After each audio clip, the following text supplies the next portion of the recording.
I want to offer a quick disclaimer before I get into the meat and potatoes of this video. The title is correct, and I am quite literally sick and tired while I record the audio of this video. The audio here is sloppy.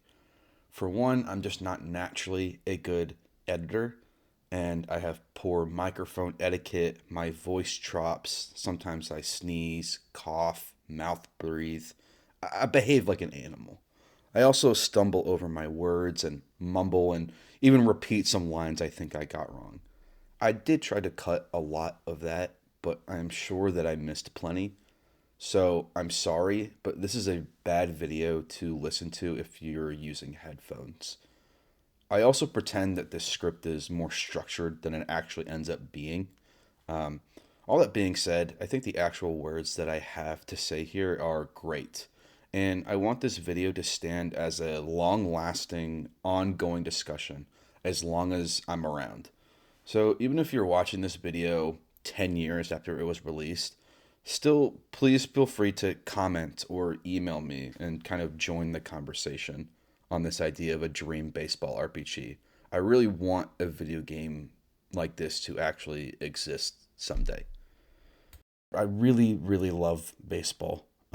And as of recently, I really love baseball games as well, video games. So I want to go over my overall design philosophy first before we kind of get into the bigger meat of the video. Baseball to me, really only next to football or what we as Americans call soccer. I think these two sports have the largest global appeal. So many people across the world just get a certain twinkle in their eye about baseball, their favorite teams, sports, and players. So many people from so many countries across the world dream of one day playing professional baseball. This journey to becoming a paid professional baseball player is not, in my opinion, shown very well in MLB The Show's own career mode, which is called Road to the Show. Now, this is not completely their fault. I actually think this is a fantastic game, and I'm going to get into it quite a few times later on how much I think this game. But I'm also not going to be shying away from where the game mechanically falls short from presenting the player with a more authentic personal career experience. And a lot of this is going to come down to how MLB The Show simulates the overall baseball experience. And I'm going to talk about that more. But in MLB The Show, in the game that you're watching on the screen right now, in the career mode, besides some steps they've added in this year's edition, you actually start right at the double A level. So for anyone that already knows a bit about the woes of baseball and moving up in minor league, major league mishaps, starting out at double A is a significant leap to start. My design philosophy is that I want to soak up the experience of even getting to that level. That a significant amount of time, a good amount of the time in this game is not all of it, depending on how you play, but a lot of it is going to be focusing in on that stage in life where the player is simply trying to prove their way onto their first professional team in the first place. What kind of things does a young person have to do when they have no money, no greater access to some personal trainer or organization's farming system, contacts, what have you? What do they have to do to even get seen, to improve, to get known, to get signed, to get that first initial contract, that prove it contract? What does that journey look like from day one? Right now, we're looking at my career mode character, whose name is Ellie Deal, and this is her part of her career for the Chicago White Sox. Now, I didn't actually start Ellie here in Chicago. I actually started with the Nationals and then went to the Mariners, and then went to the White Sox. So this is actually about 10 years into her own career. Unfortunately, I wasn't able to preserve the gameplay footage from that first chunk of the career. But as you can see by the length of this video, we still have plenty to talk about and plenty of B-roll to show that I'm going to get into. And I'll talk about the beginnings of her career as of this character's career as it fits the story, as it fits the narrative that I'm presenting here, the overall threads when they're important. So the tiers is sort of the stages of game development or game type that I think that this dream baseball RPG could fit into. And what I mean by that is that the first stage I want to discuss is purely focused around the actual pitching in a game against the batter. 3 strikes, you're out. They get you or you get them, right? The incredibly intricate battle that goes between the batter and the pitcher. I think that's a whole game in itself. And so stage 1 isn't really going to get too heavy into the full-blown RPG mechanics. It's just going to be about creating a game that presents that pitching experience very, very well.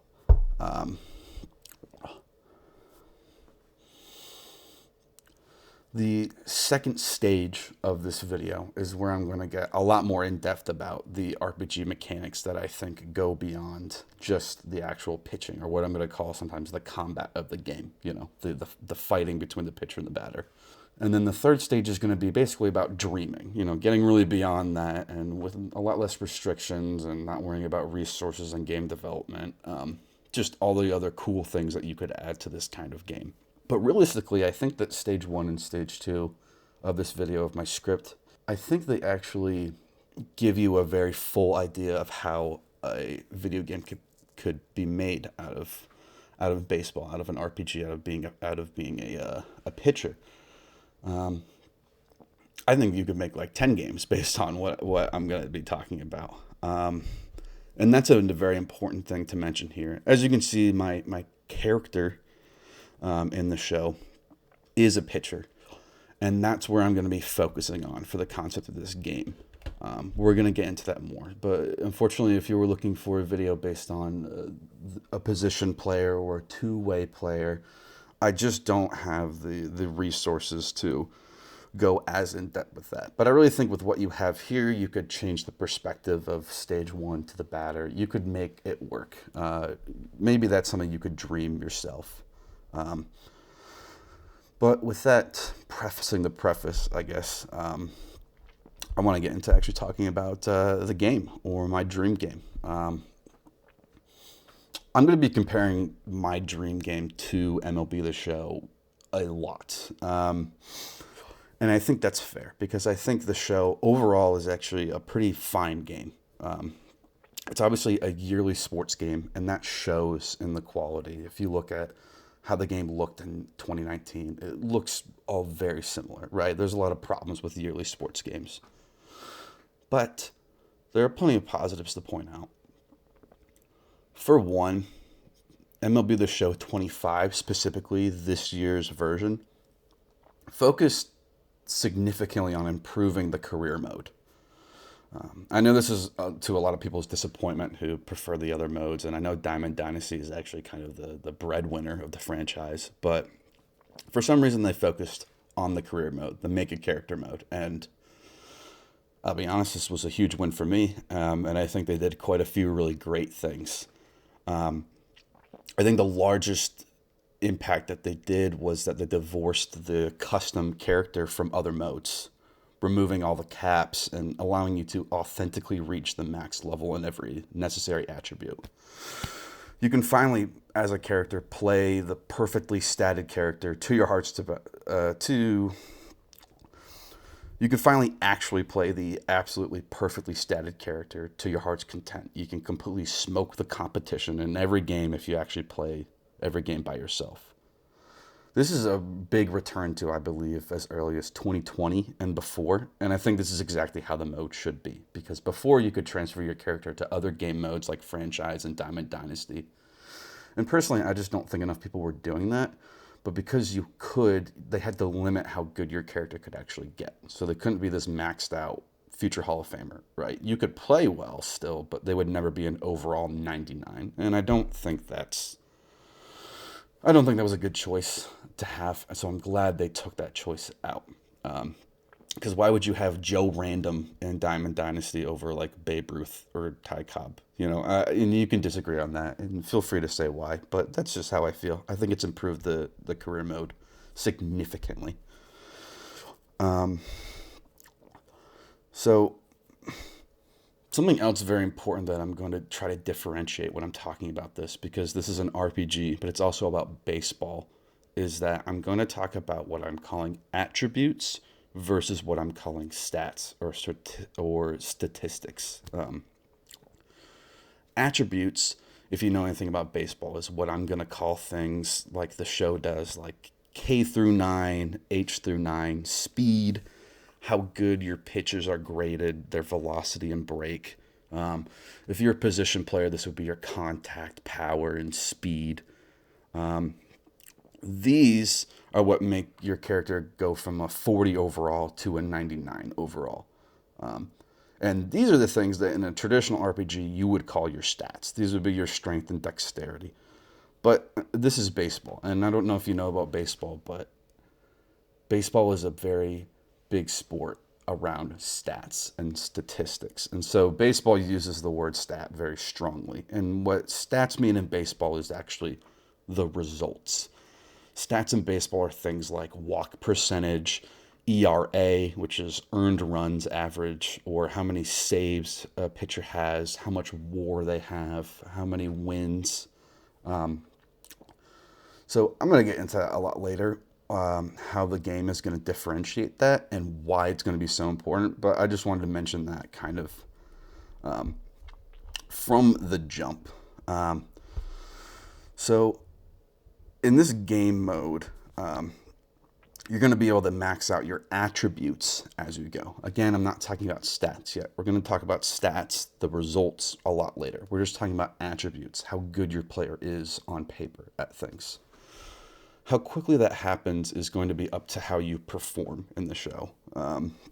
Until last year, these attributes were leveled primarily as you played, but also through training mini games. 25 introduces a more pure EXP system. I'm sure you've probably seen it in the upper left corner as my character is playing. And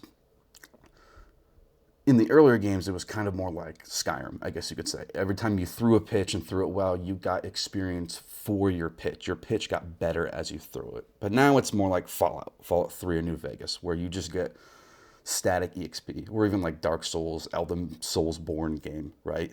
You just get flat EXP for doing everything good, and then you can use that as you want. So in the show 25, you get a token every 100 EXP. And you can use these tokens to level up attributes however you want. So even though you might be good on paper at doing strikeouts, that's how you get your EXP. Maybe you're not actually leveling your strikeout in game because you're already good at that. You're leveling your walks, you're leveling your control, you're leveling your stamina, whatever you decide. There's sort of two completely different RPG philosophies there about how you want to improve, either based on some flat overall EXP or by just doing the thing overall. And I think both these systems of improving attributes have their pros and cons, and I'm going to go into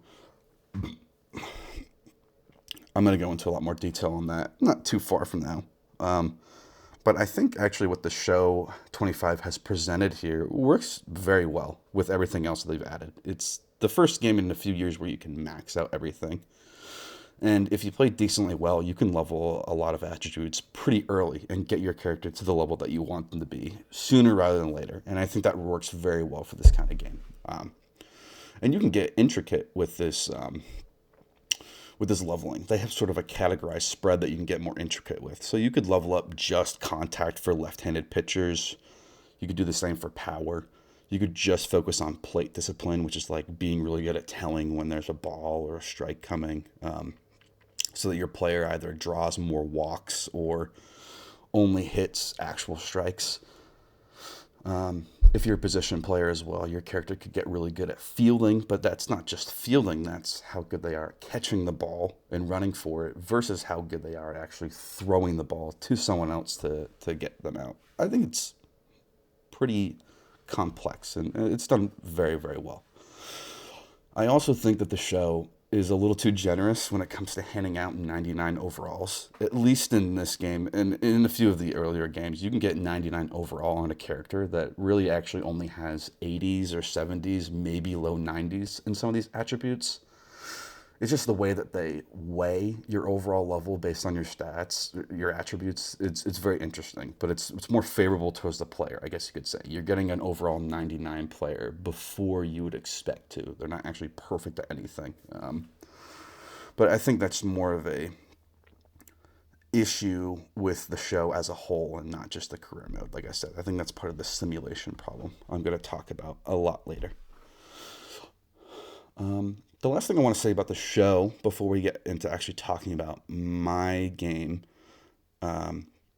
is I hope you take some time during this video just to look at how the game looks. I don't necessarily mean graphically. I just mean presentation. When you're actually playing in the game as a player, I think that these games look and feel like Major League Baseball games, atmosphere-wise. The tiny interactions between players, the hundreds of animations for pitching, stances, running, celebrations, camera angles, instant replays, all of the little tiny shots in between. They actually cut, I think, just this year, allowing you to watch full baseball games from the dugout. I think that's a shame because I wouldn't have minded doing that in some postseason games that you're going to see later, hopefully. But that's just the way yearly sports games go. You give and take every year.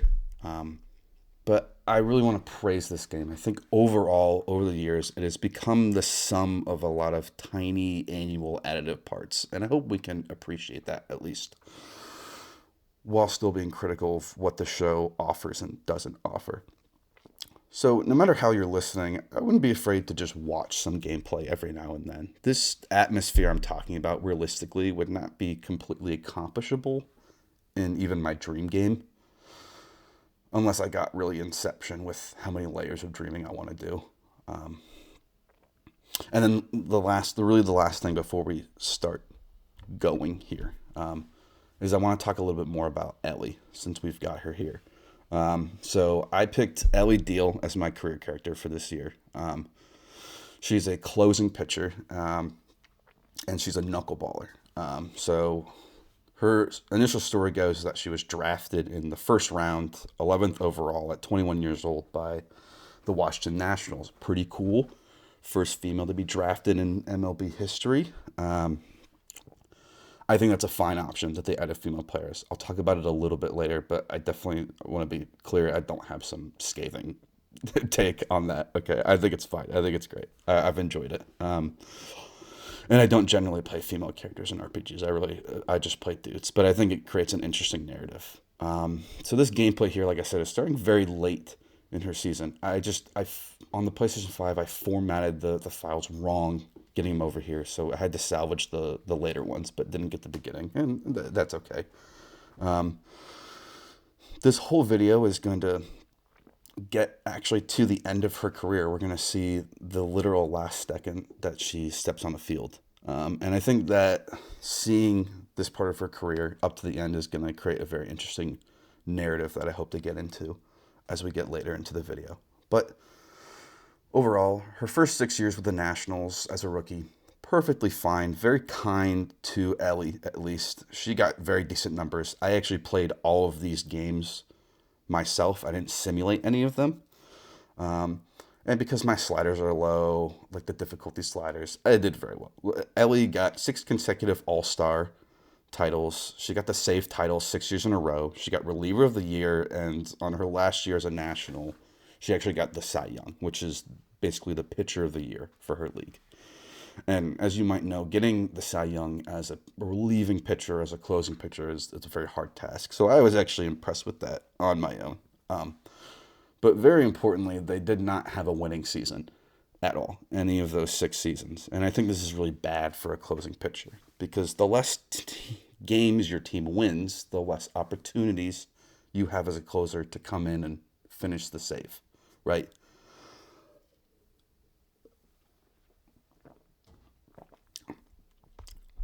This is going to be a recurring theme that I come back to, but that was actually the same case with the Mariners, which is the team that I went to after free agency with the Nationals, and it was the same thing. They had a winning season before they picked me up, and unfortunately, also had losing seasons. And what that happened for me was no matter how well I was playing, I just didn't have enough save opportunities. And if you know what that all means, then you understand where I might be going into that a lot later.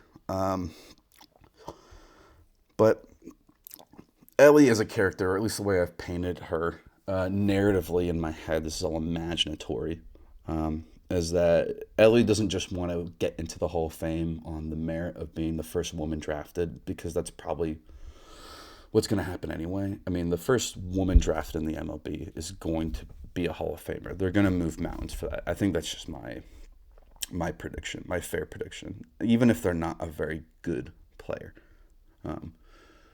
But Ellie doesn't want to just get in because she's the first woman. She wants to get in on account of the numbers alone, of just being one of the best all-time closing pitchers. And we're going to see how she does with that, because after a certain point in this video, I will start simulating some of the seasons to skip ahead and see how she does, or at least how the computer thinks she should do based on her attributes. So let's root for Ellie in the background. We're going to return to her story at certain increments to see how things are playing out. But place your bets right now. Is Ellie going to be a Hall of Famer? Is she going to win the Cy Young? Is she going to get a World Series ring? We're going to find out together, my dear listener. Although I already know the answer, obviously. Okay. What am I actually talking about here for a perfect baseball RPG? The way I'm hoping to format this video is as a rambling game design document in stages. Each stage will introduce far more ideas that can expand the game into different directions, but my belief is that each individual stage, or just a few components of each stage, could stand as their own game. I'll point out some as I get there. Any sports game, especially baseball, could be crafted so many different ways from so many different perspectives, based just on the players hoping to experience.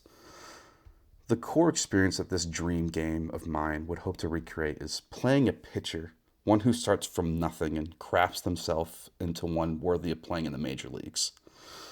I'll get into the narrative aspects in later stages, but I'm looking at it more from the idea of taking Road to the Show, the actual climb to becoming a professional baseball player, and stretching out those early steps significantly, and even going earlier than the show is able to do.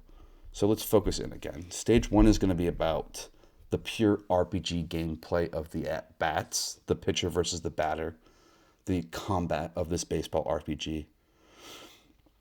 My opinion is that if you don't get this core aspect right, if the combat is not good, then the rest might not matter. And I think that goes for most RPGs. Stage 2 is going to step off of the mound and further into character and skill development, teammates, opponents, seasons, the player's whole career. Stage 2 will hopefully end up with some comparison of what the show already offers, but with a much different spin on it. And finally, Stage 3 is sort of going to fill in the gaps and beyond scope creep into what is probably really impossible, which is a really full AAA quality baseball RPG dream game, start to finish.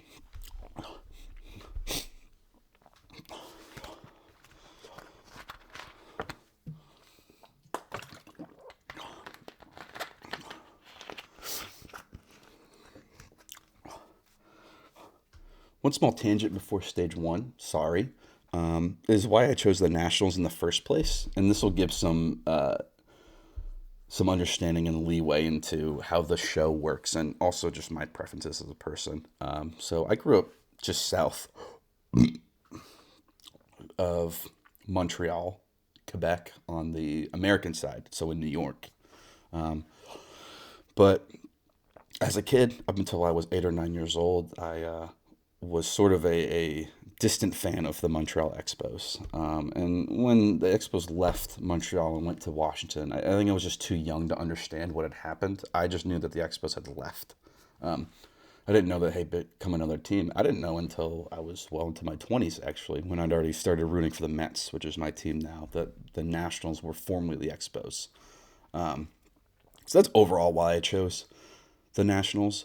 I wasn't aware that if you're a closing pitcher, you can't select the uniform per game. You can actually do that if you're a starting pitcher or a position player. Every game you can choose what uniform your team is playing as. So I was really excited to play in an Expos uniform, and I realized you can't do that as a closer. So that was disappointing, but that was the hope with signing with the Expos. Now, enough of the tangent. Let's get into stage one, which I said is the combat and primarily the pitching. The game at this point is not close to MLB The Show at all. You would not be physically recreating an entire baseball game. All of the rules and intricacies there within, maybe not even wins or holds or closes or all the fun statistics about run differential and run support. This is just about the battle between the pitcher and the batter. And I really want to break this down like a real RPG. At-bats already introduce a really interesting perspective to how a normal RPG fight goes. Baseball is already essentially a turn-based game, centered around each turn or pitch. The pitcher always goes first. The batter is essentially always on defense or always on parrying the pitcher's offensive ability. This is a turn-based RPG where the player character always attacks first, and the results of the turn are first how well the batter defends or rebuttals the initial attack, and then third, potentially how the fielders or even the pitcher themselves reacts to that rebuttal. A pitch is thrown, maybe the batter makes solid contact, maybe it goes into play. If you're familiar at all with baseball, at-bats can go a million different ways. You could have 4 straight balls into a walk. You could have a 1-2-3 strikeout. You could have a walk or strikeout that takes 12 pitches. And obviously you can have any imaginable combination of any of those things. A batter could also make decent contact at any time. That play could turn into an easy out via a ground out or a fly out.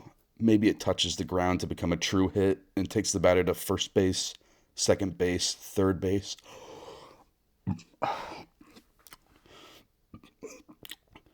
All of these depending on how hard the ball hits, where it goes, how quick and efficient the fielders are in returning it, as well as the batter's own speed at base running and even their base running savvy, or the direction and insight of first and third base coaches.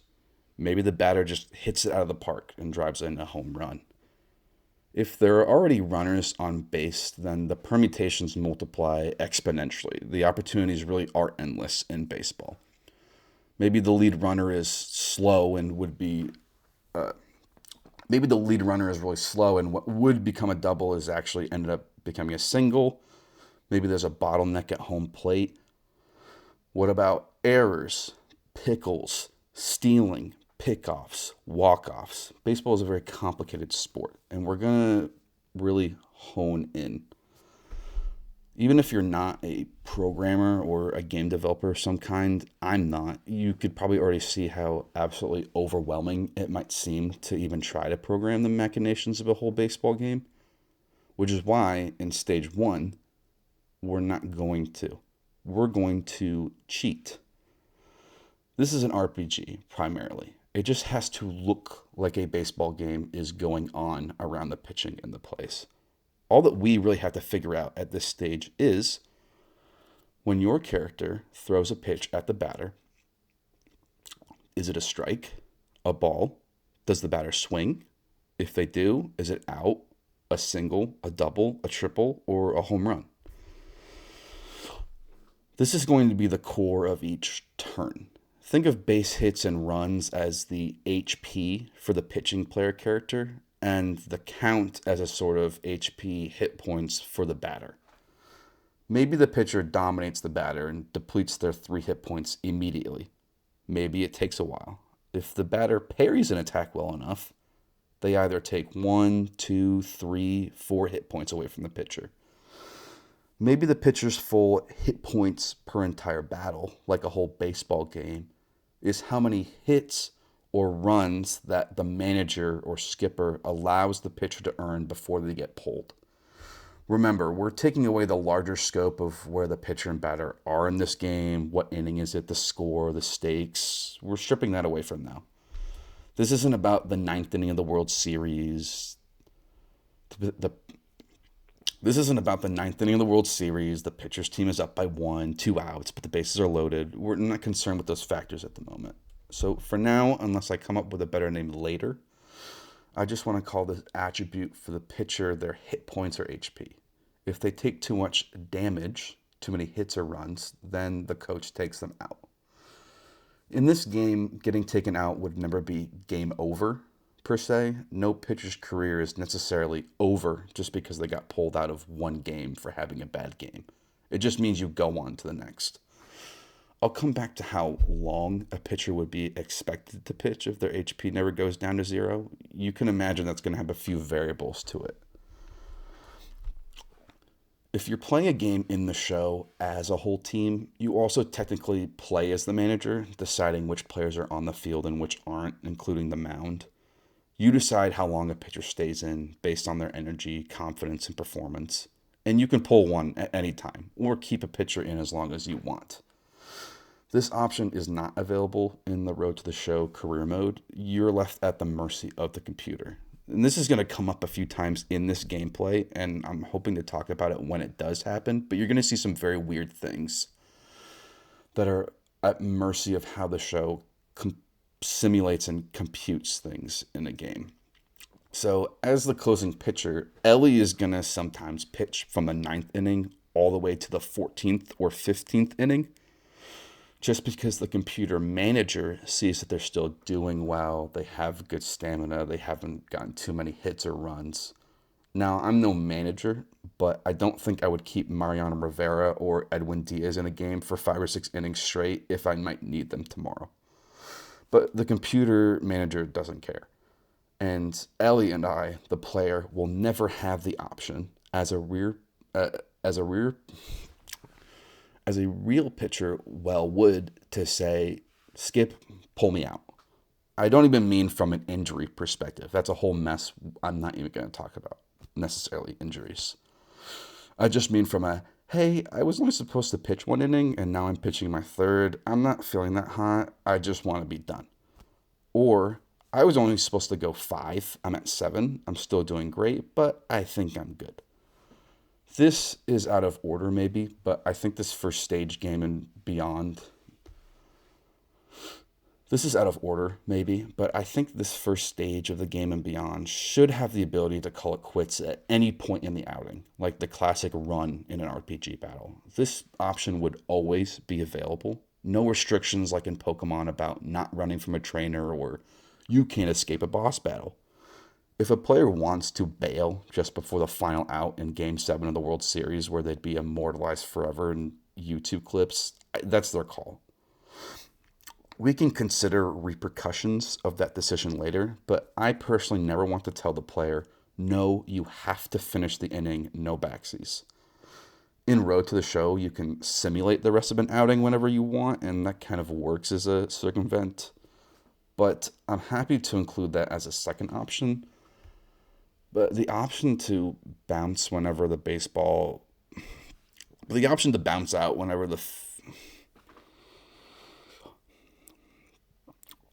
But I'm a fan of the option to bounce out wherever you can, and I think that fits baseball pitching fairly well. Because maybe you're just playing a pickup game with your friends and you want to go home, or you just leveled up and got enough EXP to unlock that new cool thing, so you want to zip out of the game as soon as possible. Or your mom told you it's time for dinner and you'd rather just be done and save instead of pausing, etc., etc.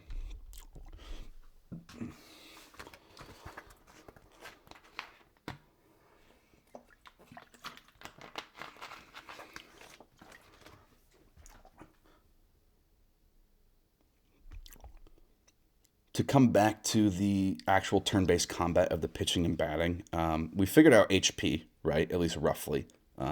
So now it's time to figure out what other attributes a battle RPG needs. What things decide how well things go and how much things hurt and how much they don't. Well, each fighter in a battle RPG needs what we're going to actually dumb down to, for now, offensive and defensive attributes. How good are they at attacking and how good are they at defending? I want to talk about the batter first, actually, the opponent. And for this section, I'm happy to steal from the attributes that the show itself already uses, as I think they're useful and I think they're very accurate to what baseball actually portrays. Defensively, for the batter, I think plate discipline and vision are going to be the most fundamental. How good is the batter even at seeing pitches and deciding when to swing? Are they likely to stare down a meatball right down the middle? Can they track a 100 mile per hour fastball, a really hard breaking ball? Are they good at seeing when it's inside or outside the strike zone? Do they only swing at pitches they like, or will they golf at balls in the dirt? I want every attribute for every character to have a positive correlation. That is, the bigger the number, the better they are. So for me, a low vision attribute would mean that they are worse at seeing a pitch, or even what kind of pitch it is. And a low plate discipline would mean that they're very likely to swing at anything, or nothing at all. Now, as this game gets more complicated, you might see that a low plate discipline attribute might not be as telling as you'd think. If I swing at almost everything, but I'm actually really good at making contact when I do, then that's not really a problem. That's food for thought and fun to think about how complex enemies could become. For me, that's actually it for the batter's defensive attributes. I want to talk about the offensive ones next, and we're also going to keep this painfully simple to 3: contact, power, and speed. To go back to the RPG thinking, the contact attribute is sort of like attack, or how much percentage a hit has to even land in the first place. And the power is going to be how much damage the hit actually takes if it lands. Speed is a separate attribute, but very supplemental to power. Remember, we're not really worrying about base running or stealing yet. But naturally, a faster running batter is going to turn a single into a double if their speed tips the scales, as well as the opposite. And I hope you can see already how these 5 attributes alone already present a plethora of opportunities for the kinds of enemies our pitcher player could face. A batter that can make contact frequently but rarely hits it far. One that rarely makes contact, but when they do, it's a moonshot. Someone who's maybe not great at either, but they have a really good eye and patience and just enough of a touch the ball that it's going to take them 12 pitches to go down. These people are going to be walked very easily. Maybe they're good at all those things, and they're going to destroy you. But to begin with, most enemies are probably horrible at all or most of them, with a few randomly decent at maybe one attribute. And this is already a lot like baseball. We have contact hitters in the past like Tony Gwynn or Luis Arias, power hitters, speedsters like Ricky Henderson, people who were amazing at drawing walks. And there's ones that are good at quite a few, obviously. A best example contemporarily is Shohei Ohtani, who's basically good at all of it. He hits often, very well, it goes far, and when it does, he runs fast. Barry Bonds, in my mind, is a really good example of how you need contact and power, because besides the juice, he wasn't only good at hitting the ball hard, he was good at hitting it at all and often. So, with all those things in mind, even with just those 5 attributes, just start dreaming about all the possibilities you have for enemies and the type of batters you could face. So, let's talk about the pitcher's own attributes now, because these are frankly more important to the player character. What does the pitcher have defensively? This seems initially kind of complicated. Defensively, to me, for the pitcher, who, as we've said, is attacking first, is mostly going to coincide with how well they get by at reacting to balls in play, as well as how many pitches they can throw before getting tired. So I'm going to keep it simple here and leave it to 3 or 2.5, whatever you want to call it for now. So the first is stamina. How many pitches can your character go before they get tired? I'll get into how much stamina pitches cost in offense. That's the fun part, but it's important to have some kind of number. Low stamina or none would greatly affect the quality of the pitches the pitcher is throwing. Stamina could also serve as a second HP bar of sorts. If you're tired, you're pulled, no exceptions. But I'm actually a little adverse to this. There's something magnificent about a pitcher who is clearly out of gas, still chucking it out as hard as they can, consequences be darned. A good example of this is Randy Johnson. when he pitched for the Seattle Mariners way back in the day during the, I think it was the ALCS maybe, or the ALDS against the Yankees. He actually came out as a reliever and a closer, which is incredibly interesting considering he was a starting pitcher. But you can tell on little days rest that he was just completely gassed. He was completely out of energy, but he still just, he made it work. He's full of sweat. He's tired. He's red, but he still dominates. And so that's what I have in mind with still allowing the player to throw even though they have poor stamina. Now, stamina is still going to affect you negatively. At a certain threshold, when the stamina gets too low, I think it should negatively affect your offensive stats.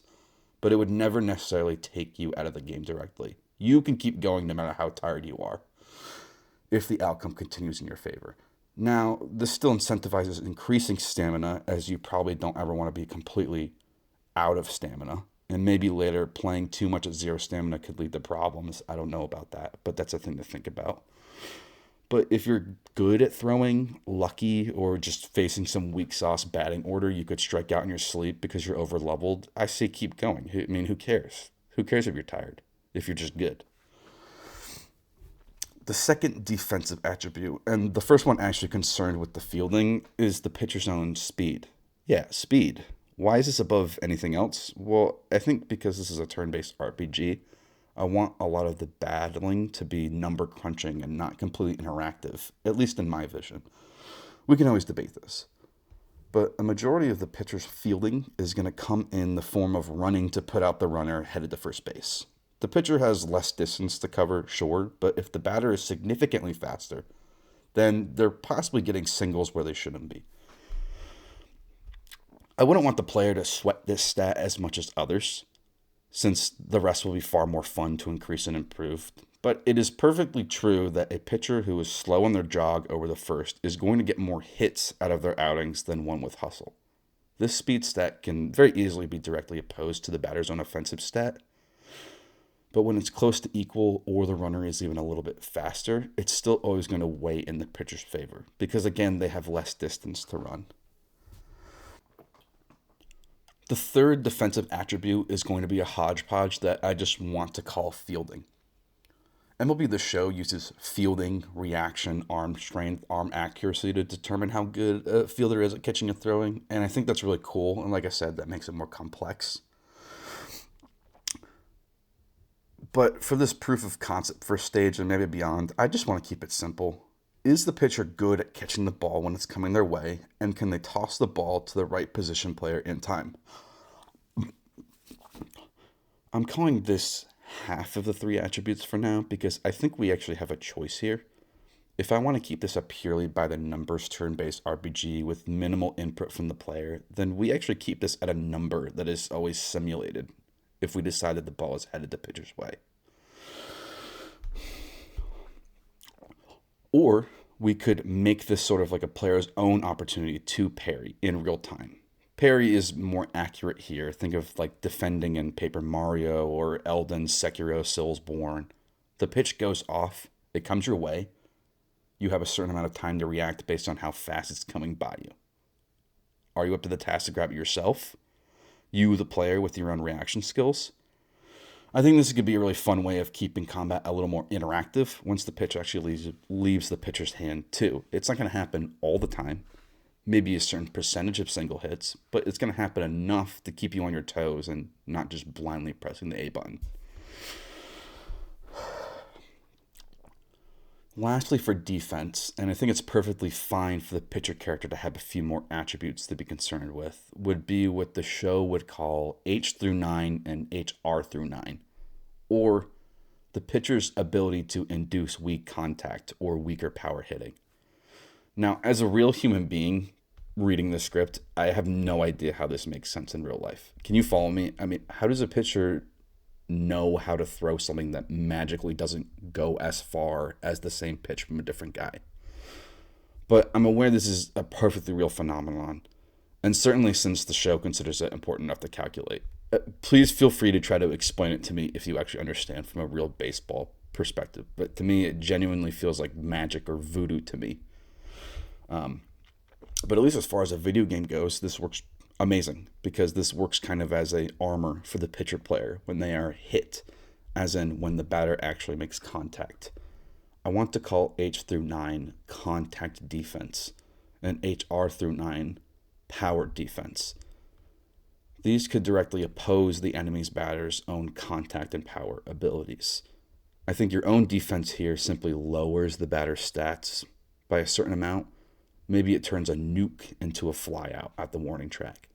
Maybe it turns a double line drive into a single or a ground out.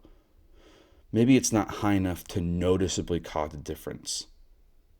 How much this attribute weighs in would be tricky, but I think it's important. Weighed too high in any player is just going to pump these up first and win every game. But it also can't not matter, right? Maybe these are even two attributes that the player can't touch at first until a better player teaches them the ways of inducing weak contact.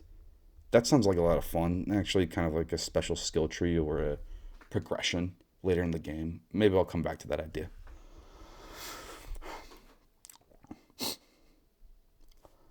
While we're here, I also want to address something in the show that kind of doesn't go well, in my opinion, is sometimes how slow the menus go, especially when you're coming out of games and just trying to go into next ones. Now, I've intentionally in my gameplay not just mashed the A button between these tiny little like mini cutscenes you get that do the display, because I wanted to give them more patient baseball game experience. You can mash the A button in game and things go by a lot quicker. But if the reason the gameplay seems to be taking so long, or a game is taking longer than you'd expect, that's because I'm being intentionally patient in the recording with that. But I still think that the menus themselves just take too long sometimes to load. And I understand that they're simulating an entire baseball season outside of just what your character is doing. But just a thought on that. And again, we're going to talk more about simulation a lot later. So we've talked hopefully extensively enough about how the pitcher's defense is going to go, and I'm really eager to talk about the offense now, or sort of the weapons that our pitcher RPG character has. And this answer is blatantly obvious to me and probably you too. The offense is the pitcher's own pitches. The pitches that the player knows and uses would be their loadout, their equipment, their weapons, like in a normal combat RPG. Four-seam fastball, slurve, fork. There are a million options here. An unbelievable amount of options. This is where, and I hope this comparison doesn't sound stupid, the baseball RPG turns into Dark Souls or Elden Ring. Just like in those RPGs, there are just so many different combinations of pitches a pitcher could focus on that all act in different ways and have different effects. And each individual real pitcher is particularly good at throwing their favorite pitches. Your pitcher's equipped pitches or weapons could be boiled down to the show's three attributes that solidify this perfectly well: velocity, break, and control. How fast is the pitch? How much does it move across the plate, if at all? And very importantly as well, how reliable is this particular pitch at hitting the intended spot? Or is it pretty close at least? As opposed to being full-on attributes that you level up like normal RPG stats, I actually want to propose that the pitches would be simply an equipment that you level up much like a sword, axe, bow, any other weapon in an RPG. You as a pitcher could improve through some resource or XP how fast, how much it breaks, how reliable the pitch is to your own desires. Or better yet, just like weapon types in RPGs, certain pitch types favor certain stat spreads. Maybe a fastball is like a sword, high velocity, low break, okay average control. A slurve, curveball, any breaking ball is like an axe. High break, but the control is lower and the velocity might not necessarily matter. These pitches miss their mark more often. They're harder to corral, but they're far more likely to deal damage to the batter, as in cause a strike. If they do hit their mark. Maybe you only have 2 or 3 pitches that you rotate, but they're all pretty good. Maybe you like having 6 different options or weapons, even if it means they're all a little bit weaker on average to upgrade. Or maybe you only throw a cutter every time, but the cutter is just dirty. Maybe the type or class of pitch modifies the attributes a little bit. An off-speed category pitch isn't really concerned with the velocity, kind of the opposite. So maybe here the velocity is interchangeable with an off-speed attribute that acts the same, but we pretend it's throwing off their timing. And to add an even extra layer to how cool this all could be, we could add like ranks, grades, class to each weapon. You know, like common, magic, rare, legendary pitches. You could upgrade any pitch you choose to one of these on your own, but maybe some pitches you find are outright harder to learn, but far more incredible. Maybe there's a common four-seam fastball that caps out at 85, 90. But if you have that legendary four-seam, then you're welcome to throw it up to 105 or even higher. You can have unique pitches like unique weapons in an RPG. Just like real pitchers have their own pitches that are a staple of them. I'm thinking of Kodai Senga and his famous Ghost Fork, or Dave Steeb's slider, Phil Necro's knuckleball. We're going to talk about knuckleballs a lot later, okay? Or Zach Greinke's ephus. You know how desperately I've wanted to make a pitcher in the show that throws an ephus? You can't do that there, but I absolutely want you to be able to do it here. Quick break. While we have Mia on the screen, this is going to come up again way later in stage 2. But Mia Lewis is sort of MLB The Show's insert fake character. I don't think she's a real person. That sort of comes up in the league alongside you. You were friends in high school. And she sort of gets to follow you along slightly behind you on your career. And every few years, she will call you and be like, hey, this thing happened, or hey, I got moved up to AAA, or she's there to congratulate you if you get moved up to the major leagues, or if you go to the World Series, or something cool happens. Now, this happens very sparingly, and I really think that they could have done a lot more with it, but I think it's interesting that they added it as a mechanic that happens. You're also seeing me right now horrifically drain my character's contract salary down to the league minimum, and I'm going to get into why I'm doing that later. But as far as the mechanics of the game goes, I'm bringing it down because how MLB The Show simulates things is that the more payroll money they have, the more opportunity the team has to hire other better players. And since salary doesn't benefit you at all in the show, it's just best in career mode to just lower your salary to the minimum if you hope that your team could get better by adding other players. Again, I'm doing that for a very specific reason, as I've been traded to the Brewers, and I'm going to talk about that a lot more later. I'm actually surprised we're here already, but that kind of goes into the story that I've crafted for Ellie, the narrative. And I know that sounds silly to create a story for a career mode baseball character, but that's half the point of this video. Sorry for the tangents. That's going to happen a lot. That's just kind of how I roll. But ephus, I would really love to throw an ephus pitch in a video game. It's so strange and silly. If you don't know what an ephus pitch is, it's a fancy name for an incredibly slow, like 50-mile-per-hour lob across the plate. I mean, it has a giant crescent generally. I mean, it goes all the way up in the air and barely makes it to home plate, and it's stupidly slow, and it really confuses a batter who is looking for a 100-mile-per-hour fastball. And Zach Greinke is a very good example of someone who throws a good ephus. Now, Zach Greinke in his own right is an incredible pitcher, and he's a good example of control, that control attribute that I talked about. He's very good at hitting the mark on his pitches wherever he wants. But every now and then, because he's a little bit of a weirdo, I love him, future Hall of Famer, he throws the ephus pitch, and he's one of the very few pitchers to do this genuinely.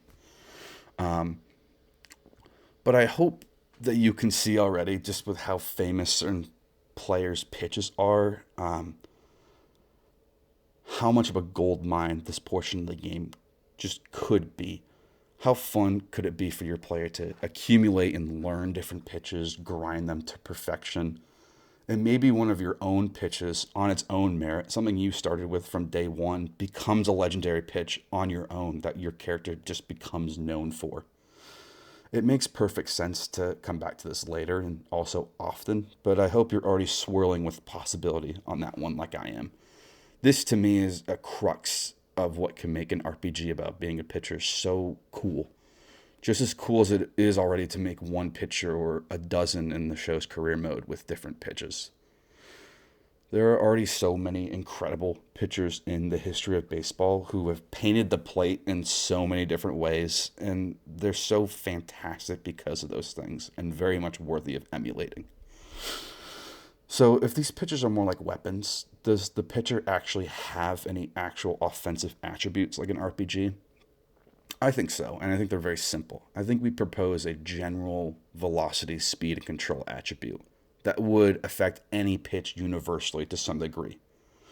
Think of Souls Born Again or most MMOs for a comparison here. The weapon itself does a set amount of damage on its own, but your own player's stats can make it hit harder or more often. Maybe general velocity is like strength for axe weapons, and break is dexterity for weapons that are affected by dexterity, like daggers or scimitars, and control would help all of these weapons to some weight hit better. I hope this makes enough sense to you. Even if you have a weapon that is new and not fully upgraded, a new pitch you just learned, you as a pitcher are good at throwing pitches overall, so it's just better. Maybe you're a high-level player. Someone who can throw a 105 mile per hour four-seam fastball any day of the week, who decides to try out throwing a two-seam for the first time, is probably naturally going to, off the jump, throw that two-seam really fast, even before they might do okay,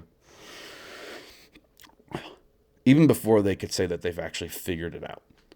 Someone who is really good at throwing breaking balls in general is going to do okay with learning a completely new type of curve. If you're great at control, pitching accuracy in general, then you probably will, in general, do better at hitting your spots on a new pitch, even if you're just figuring it out. Or even better, in general, at handling a pitch like the knuckleball that is entirely unwieldy to try to aim.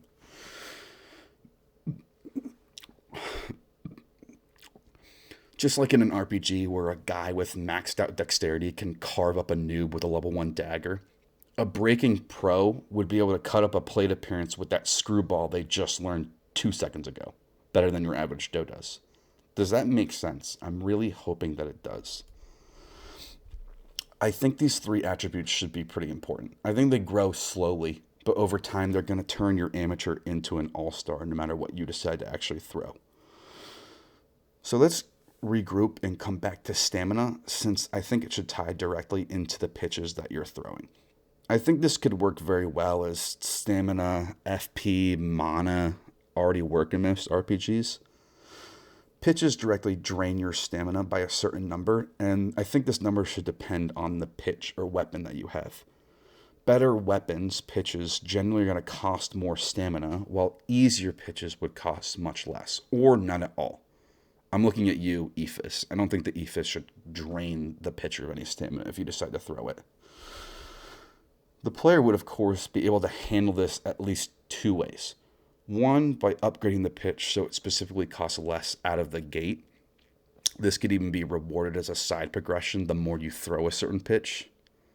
Or the player could just also improve their own stamina pool separately so that they can throw more of any pitch in general. Both of these would be helpful to boost in their own right. But, depending on how you play, you might only care about one. And I think this is a great time to come back to knuckleball.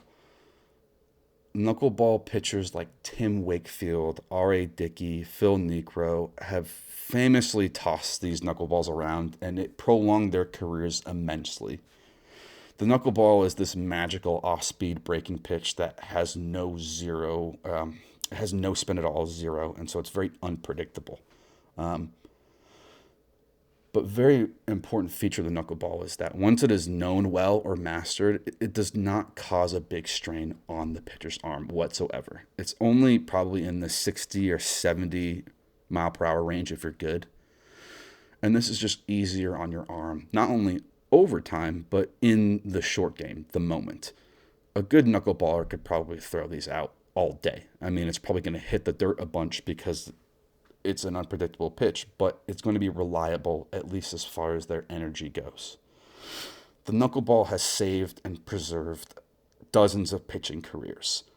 I'm not even keen on defining some game variable that ends a pitcher's career because of injury or their wrist snapped throwing their 100th fastball. Sorry to keep saying this, but it makes sense that certain pitchers are just going to keep the pitcher in longer without making them winded, even if there is an expense here about reliability or progressiveness. You could even make a build around a low-cost pitch and turn it into a nightmare for batters. Maybe this is what makes your pitcher a complete game legend, or at least happier on the mound in 10 pitch exchanges. And the inverse. Maybe like a closing pitcher, you have an ace pitch, some nasty, hard-breaking slider, but it costs a lot to throw, and you're probably only going to last an inning or two. It costs a lot, but it's a very worth it weapon to use.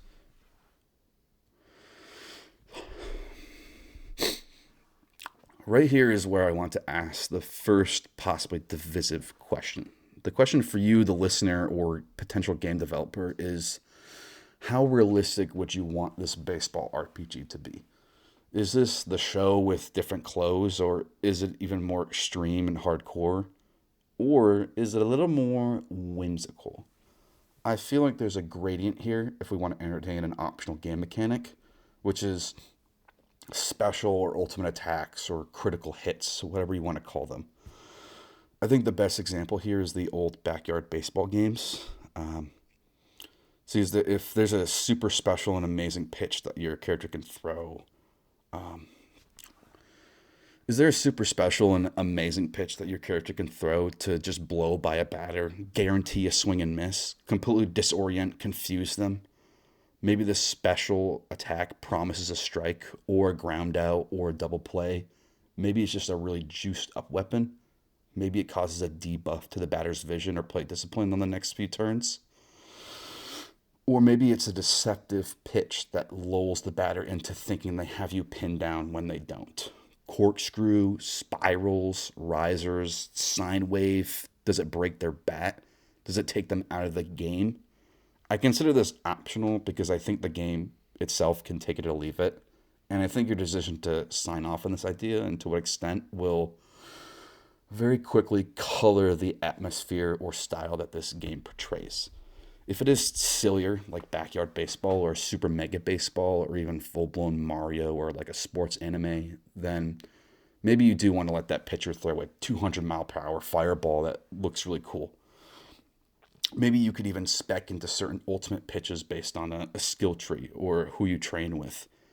Maybe they work like criticals in Fallout 4 where you store up criticals, or do you use them once an inning or once a game, like a last result for a strike 3 to end the inning and get you out of trouble. I think there's a lot of options here, but I agree that they would all take the game away from just being this pure competitor to the show, so that's up to you. Personally, I'm not really going to come back to this idea in order to flesh it out, but if I do, I'm always going to present it as optional since, like I said, I think it changes the game entirely. Food for thought. Let this color our dream game as you will once we're brewing it together or not. The choice is going to be up to you. So I want to regroup on everything we've already discussed in order to paint a more clear picture of what I think stage 1 of this game looks like, the complete basics before we dive a little more in depth. This is a turn-based RPG where the player character every turn chooses a pitch to throw. The first number that is rolled is control, both the player's general control plus the control of the specific pitch. Does this pitch hit the strike zone or close enough? Here we have the first possible results of the turn, which is a ball if the pitch is too far out of the zone or completely wild. If it's good enough, then we can go to calculating the batter's defense attributes, the batter's defense attributes of vision and plate discipline versus the pitch's velocity and break. Can the batter see this pitch well, and do they even decide to swing? This leads to the next possibility, which could be that a batter gets caught looking at a strike, or they have a really good take at a ball that was convincing or close to the zone. This ball is different than the first ball. The second ball here rewards the batter's high plate discipline rather than punishing the player's poor control as one that misses. So next, let's say that the player does actually swing. This is where we combat the batter's contact attribute with the player's contact defense first. Does the batter hit the ball at all? If they do, how well is it hit? Here's where the next possible outcomes happen. Ground outs, fly outs, double or triple plays, or the pitcher themselves getting involved in the play and throw the runner out at first or run it themselves like we talked about with speed stats. But what if the batter's contact outdoes the player here?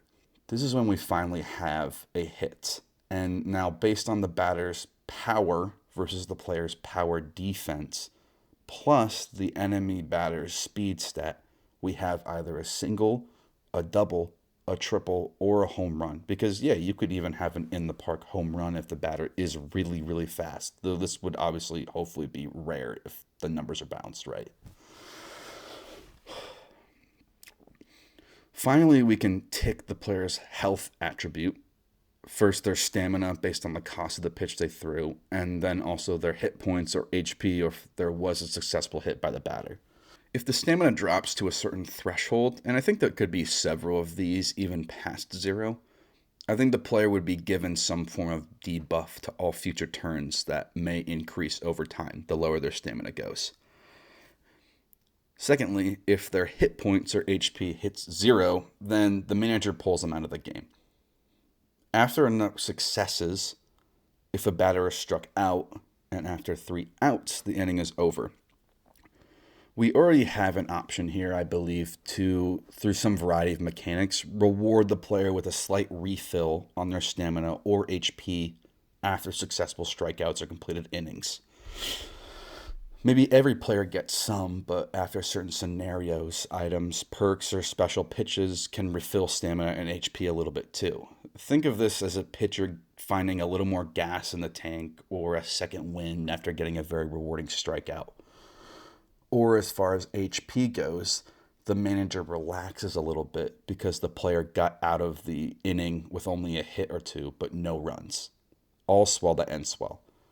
Maybe instead of getting tossed at 0 or right before, you could even get a mound visit that could replenish some help or just give you a second chance. There's lots of possibilities here just in this little corner of stamina and HP. I hope you can see that. So with this hopefully tight picture of how combat would go in mind, I think we can begin to humor the downward spiral of scope creep that will eventually turn this whole project into a complete dream. But I think we're still well on the ground for now.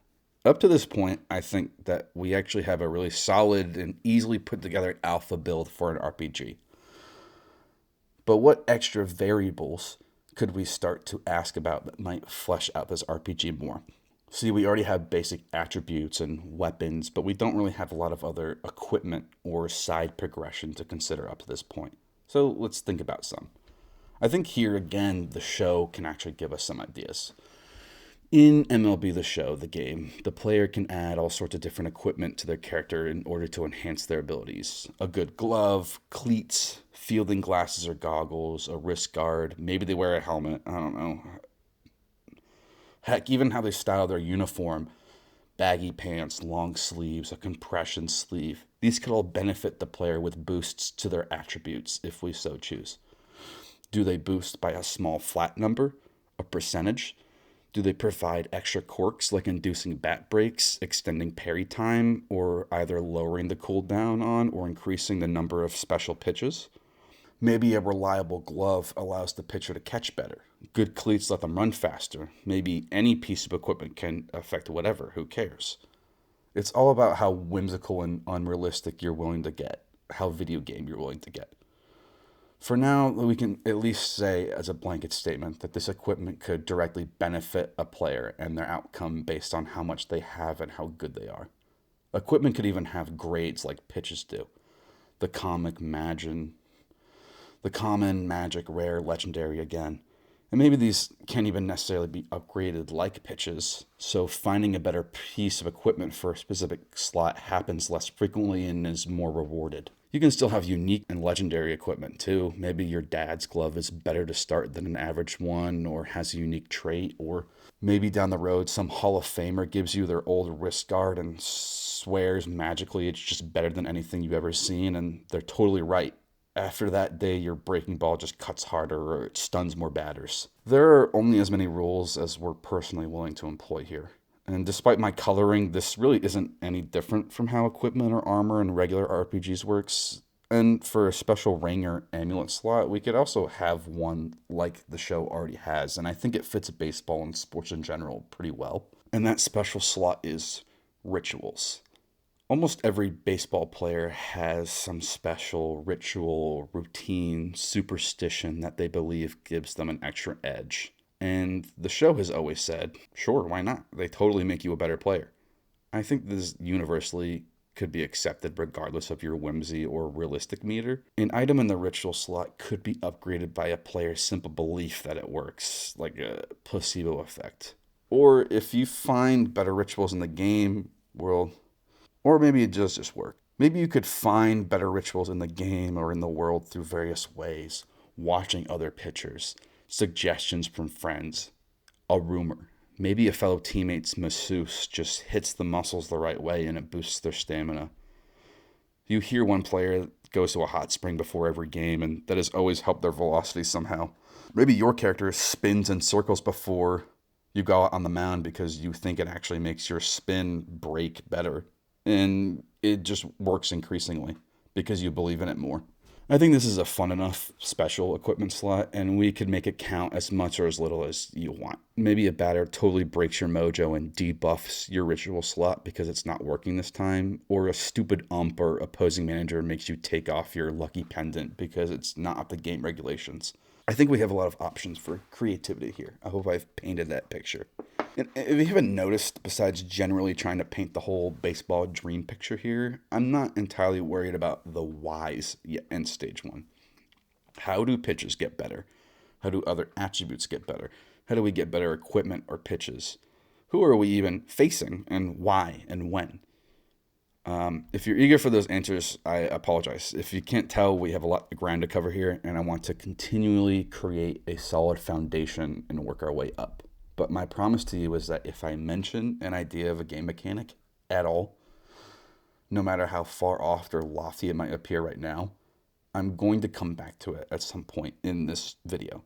You have my word that every nook and cranny that I cover will be rewarded. If I somehow don't address something at all, then feel free to dream further with me. Comment, email me, or just make the game yourself with your own ideas and send me a copy.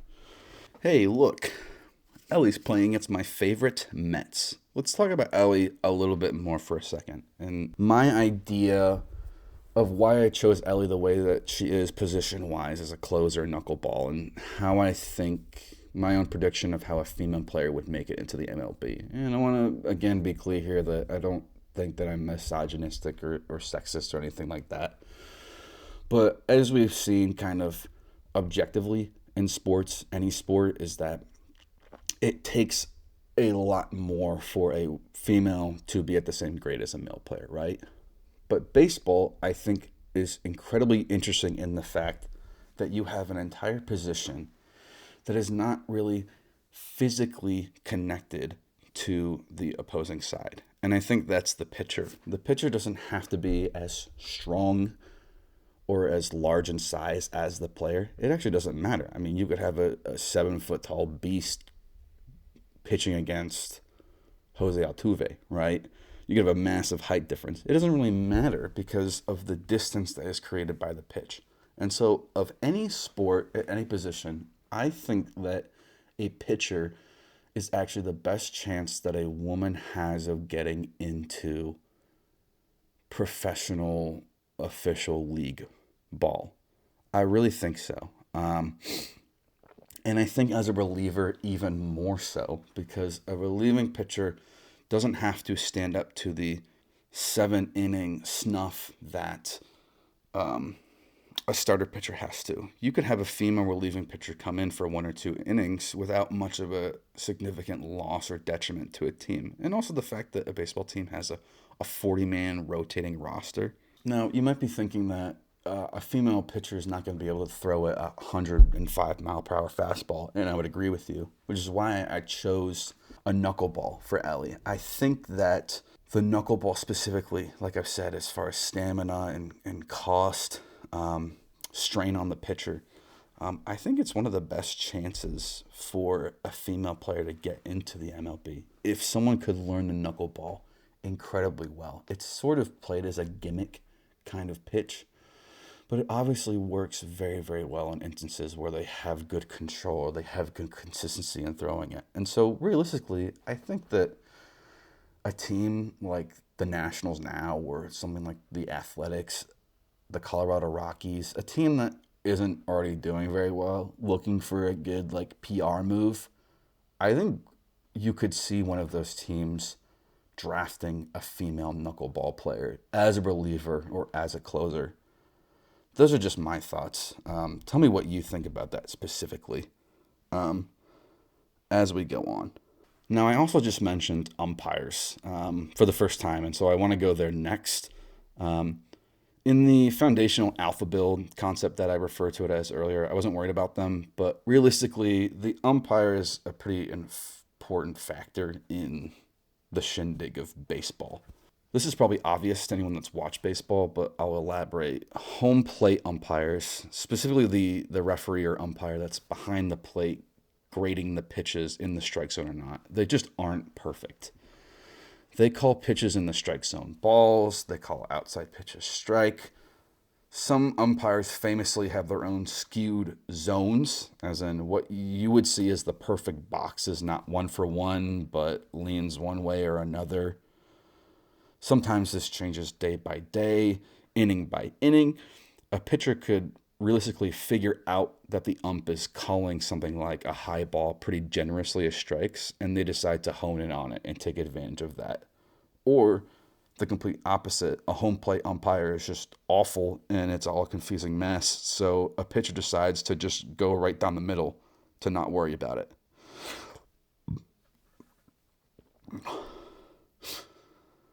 I'm going to come back to this analogy, but I think a great example of how umpires could be is like blinds or full antes in the deck building rogue like Bellaccio. Now, hear me out. I know this is kind of a left field thing, but depending on the game or the inning, for whatever reasons you decide, maybe the umpire favors a certain strike zone outside of what has already really been there.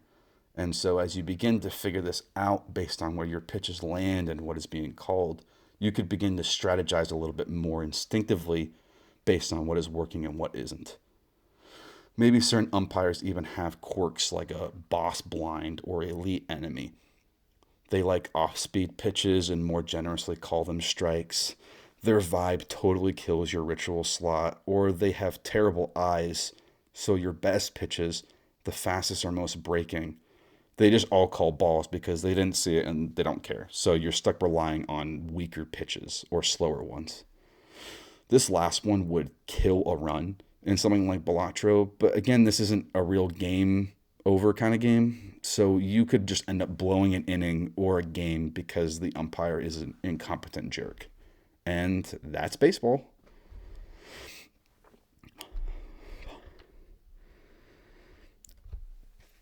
That's just how it goes sometimes. You figure it out or you don't, and you get frustrated just like real pitchers do when they hit their mark and don't get the right call. The show actually has this mechanic, though in PvP it's permanently set to just the umpire being perfectly accurate, and I think that's fair. In career mode and otherwise, however, each umpire has a chance to mix or screw things up. And I think this works really well, to be honest. If you've been watching the footage of this video, you've probably actually seen it a few times. And the pitcher, catcher, or crowd, or all of these actually might even react poorly to a bad call. And sometimes a whole animation plays out where the pitcher experiences the bad call and shakes it off, and they get a little frustrated but lock back in. I think this is fantastic. I think it's annoying, but at least for me, it immediately brings me more into the game. I'm the pitcher getting slightly frustrated, surprised, confused by a call, before just going on with the outing.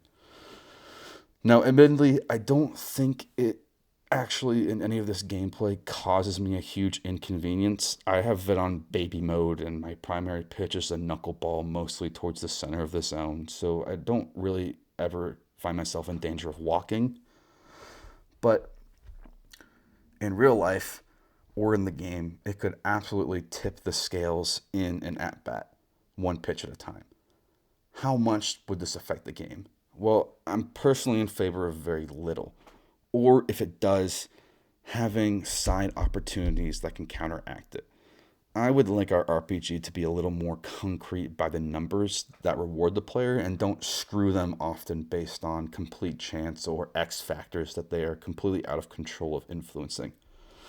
So, if we do want to put more emphasis on the umpire, I want to very quickly propose 2 counter mechanics that the player could have access to that balances out a problem umpire. The first is the catcher. Again, we're going to forego the whys for now, but get excited. I want to talk about the catcher a lot later. But an obvious first solution to me is that your catcher has access to is framing. This could range from mitigating bad calls to outright fooling the umpire and giving you more strike calls than you deserve. The home plate umpire-catcher relationship is also a very unique one in baseball and sports in general. One position pretty well tied to the officiator of a game is very unique in my opinion. So maybe some catchers at some point could debuff an umpire's silly trait for an inning or a game, or they can, in some eloquent way that doesn't get them ejected, coerce the umpire into re-examining their zone or locking back in if they've gotten lazy or crummy in later innings.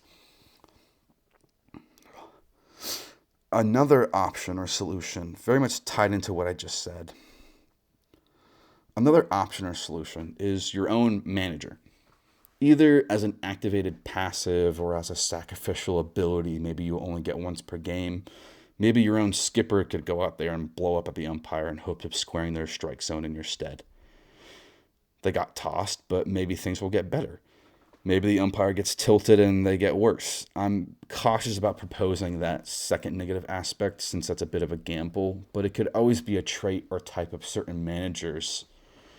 We'll talk about that later, certain manager types, but maybe some managers have a higher risk of making the inning worse for you after they leave, but they also have a higher reward possibility of straightening out the umpire if they decide to get ejected over screaming at them for bad calls. But yes, in stage 2, and I want to present this now so you start chewing on it too, I'm already counting the manager and the catcher specifically as very vital parts to this game in regards to your character's overall well-being, both in the game and outside of specific games. The catcher and manager I want to file under the category of party members. I hope I don't decide to re-record that last bit because I hope it sounded okay. You wouldn't necessarily control the manager or catcher like a full party member. Think of this as a 1.5 or 1.5 party kind of game. They would be uncontrollable companions that help contribute to the battle. But maybe you have an ability to call upon them at times in a game or outside of it. My idea for a full party would be 4 party members, not including you, 4 different slots. But I don't want to say more of it yet, but I do want to tease it, drop a little bit of it, because I want you to start dreaming on what that might look like. When we're talking about umpires, I'm personally a bit of an umpire hater. As big of a part of baseball the umpires are to a game, or at least how big they think they are, I don't want to overdose them as a game mechanic, but it's something that obviously deserves to be there in the game in some sort of respect. Okay, what's next? There's obviously a lot more to baseball than what we've already presented, so I want to move on to something I've actually been afraid to mention because it does complicate matters. Stealing bases and picking off runners. You'll notice this in the gameplay if you already haven't. It's just not something I interact with often. I don't know if it's my difficulty sliders or if it's how fast I mash the pitch buttons to get right to business. But I get bases stolen on me maybe less than 5 times in this entire video and probably less than 10 in my character's entire career. This really wasn't by design, as in I didn't intend to not have to deal with this, but it's just what happened. So very late in the footage, I'm going to attempt a whopping like 4 times to pick off base runners just to play around with the mechanic, not with any success, but also no detriment. So I'm tentative with how to deal with pickoffs specifically here, and I hope you see part of the problem mechanically. How much of a lead does the runner have? Is it their speed stat versus the pitcher's fielding attribute? Velocity? Is it a button you can press on the side before a pitch like the show has and it just happens or doesn't? Is it a skill based sequence? It could be any of those things. I don't think it bothers me if it's skill based, but if you player, not even just the pitcher, are good enough at quick button pressing or some tiny mini game that gives you easy outs from picking off slow runners, well, that's baseball in a good way. More build and playability variety could come from that, having good pickoff ability. I just personally think I'm at a wall here. In my rambling later, I might come back more to a solution. Time is going to tell on that. But for now, I can feel like I don't want to talk about pickoffs, but I do want to talk about stealing bases because I think that's a little more easy to deal with it. So I think that stealing bases would be a very quick react thing, just like fielding would be. A runner on base can try to steal at any time. It would be a low number, so it doesn't happen often. And we can even negatively proportion it to the velocity of the pitch you just threw, since that makes sense. That's when a lot of base stealing happens in real baseball, is when a pretty fast runner sees a 50 mile per hour ephus floating down like molasses to the plate. They're going to book it to second. So maybe low velocity could affect stealing chance and benefit the runner more. Possibility, right? Back to the catcher for a second. I think this could be a mix of skill based putting that button quick or how good the catcher specifically is at throwing out stealers. And that could decide whether or not the stealer is caught or not. I think maybe the catcher's arm versus the already decided on batter's speed attribute, but this would be a kind of a secret attribute or one that you could view when viewing the catcher. This wouldn't necessarily affect you as the player, but it's something that you could look out for when you're picking catcher party members. But again, I'm going to talk about that a lot later. But the reality is certain pitchers do get stolen on more often than others because of a lot of variables. And I want this to be something that happens in the game. Maybe your character, for some reason, does get stolen off of more. Maybe they don't. Maybe they're really good at dealing with it, or it just doesn't happen at all. That, to me, is another sweet little something that we could add that brings a little more vivid illusion of baseball to the game. And for now, at least, that seems simple enough to me. I hope that section has made sense. But again, I hope I haven't said this too often, but the catcher especially, we're going to get into how important I think they could affect the game and how cool that could be. So the next two caveats I want to address at once, I think they're both very important to baseball, and they're going to send me into a tangent or two, but they're very vital to consider, is intentional walks and hitting the batter. To slightly call back to the Bellotro analogy, I immediately see doing either of these things on purpose as akin to skipping a blind. Do you have a batter coming up that you absolutely do not want to deal with because they are just better than you? Well, walk them. Or plunk them. You'll lose 1 HP, but that's a pretty fair trade if you think that you might lose 2, 3, or more by actually letting them get a hit off of you. I'm torn between leaving this entirely up to the player or giving some hints, either from the UI or your own manager, that it might be best to walk somebody based on your numbers and theirs. I think a hybrid could be helpful. As a lower level player, you might need the manager to tell you someone is bad news and suggest walking them. But later on in your career, maybe you just have figured it out enough, or the manager trusts you enough based on your ability that they don't actually have to say anything to you. I don't want to force it like in the show, but maybe you could even suffer a rift in your relationship with a manager if you ignore them on their suggestion to walk someone out and then you just get blown up. But I don't know. We could think about that later. We're going to talk about trust in the manager a bit later.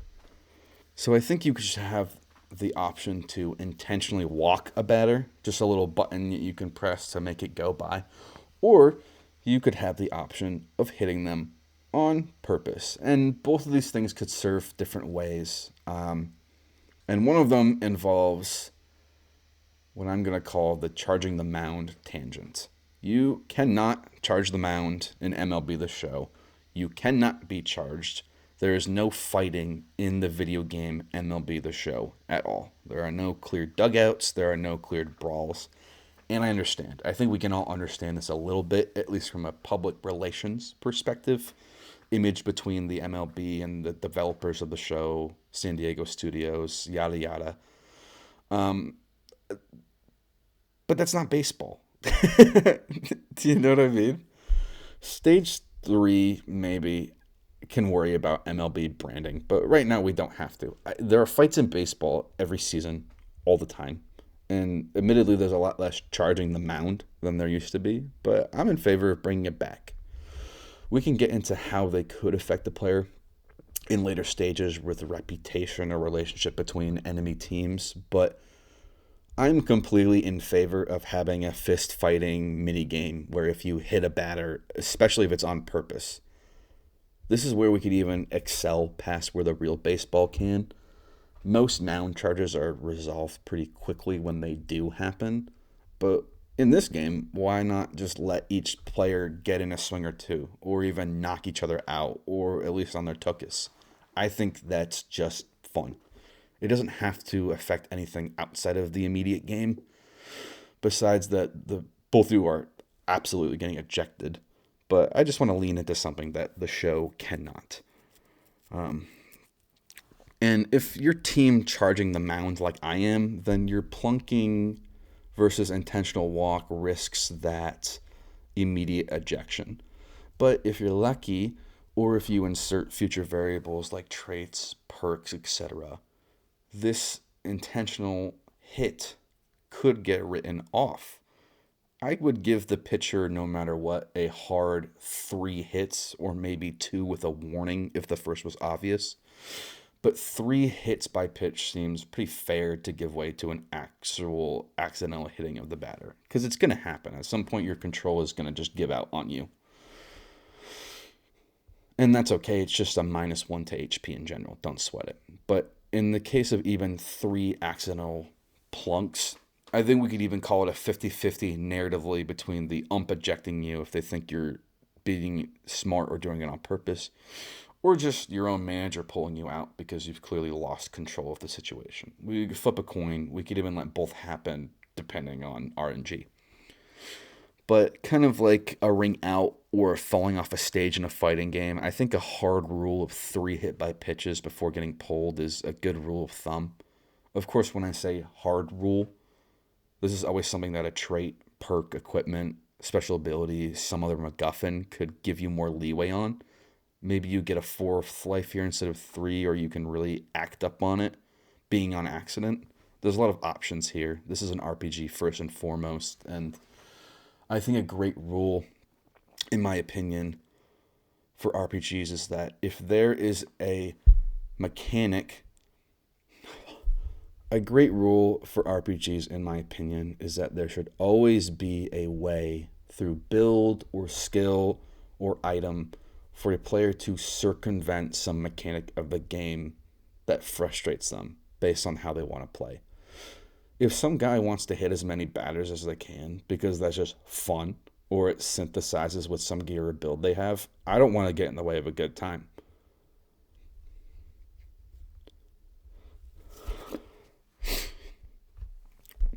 That person isn't actually cramping my style. I want them to do them.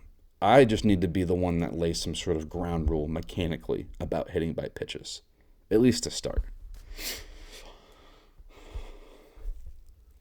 So this last piece relies on some sort of attention to the screen or knowledge of how the show in general works. And I think we need to talk about pitching location. And without trying to pull a cop-out, I don't think the show does. And without trying to pull a cop-out, I don't know if there's anything better than how the show already does it. A view behind the pitcher with a good view of the ump, catcher, batter, the batter's stats, and at least a hypothetical perfect strike zone. You pick a pitch from your repertoire, you see its motion or movement based on the type of pitch, and you could pick up where you'd like it to go. The computer rolls based on your velocity, brake control within a range to see if it actually goes where you want it to do it. Maybe it curves too much or not enough. And hopefully you hit an area close to the spot that you were hoping for. You might have even seen it in my gameplay, but I don't always go right where the pitcher or catcher suggests me to go. And with my slurve, I've actually learned to readjust higher because it drops harder than anticipated. It's just a good slurve. I don't know if I want it more complicated exactly. I think how the show presents it is clean and simple and hopefully not patented. Maybe you're on, maybe you're off. I've seen other games or gameplay presentations where the camera could be behind the plate or behind the catcher. I don't know about this. I think it could be a nightmare. We can make it an option if that prefers the player. Tell me if you play that way or have seen other gameplay and don't mind it or prefer the look. I want to keep it generally simple, and I don't want to make this exponentially complicated numbers game based on where you hit with the wind and the curve and the batter's favorite color. But one thing I think could be a great gameplay mechanic is hot and cold zones. Perhaps the particular batter you're facing, whether you have prior knowledge or not, prefers to swing at certain spots in the zone or just outside. This is how it is in real life. I mean, look at lower levels. It's random and only now maybe at lower levels in the game, it's random and only slightly a variable. Maybe you can figure it out and mark it, or the game marks it for you as you figure out a batter's preferences. And what I really, really like, although this is a later thing, I'll mention it here as a tease, is that if a batter you're going to be facing is particularly well known, a great hitter, fairly popular, a real threat, then you could find out how their particular hot and cold zones are before you even step on the mound. And this makes perfect sense.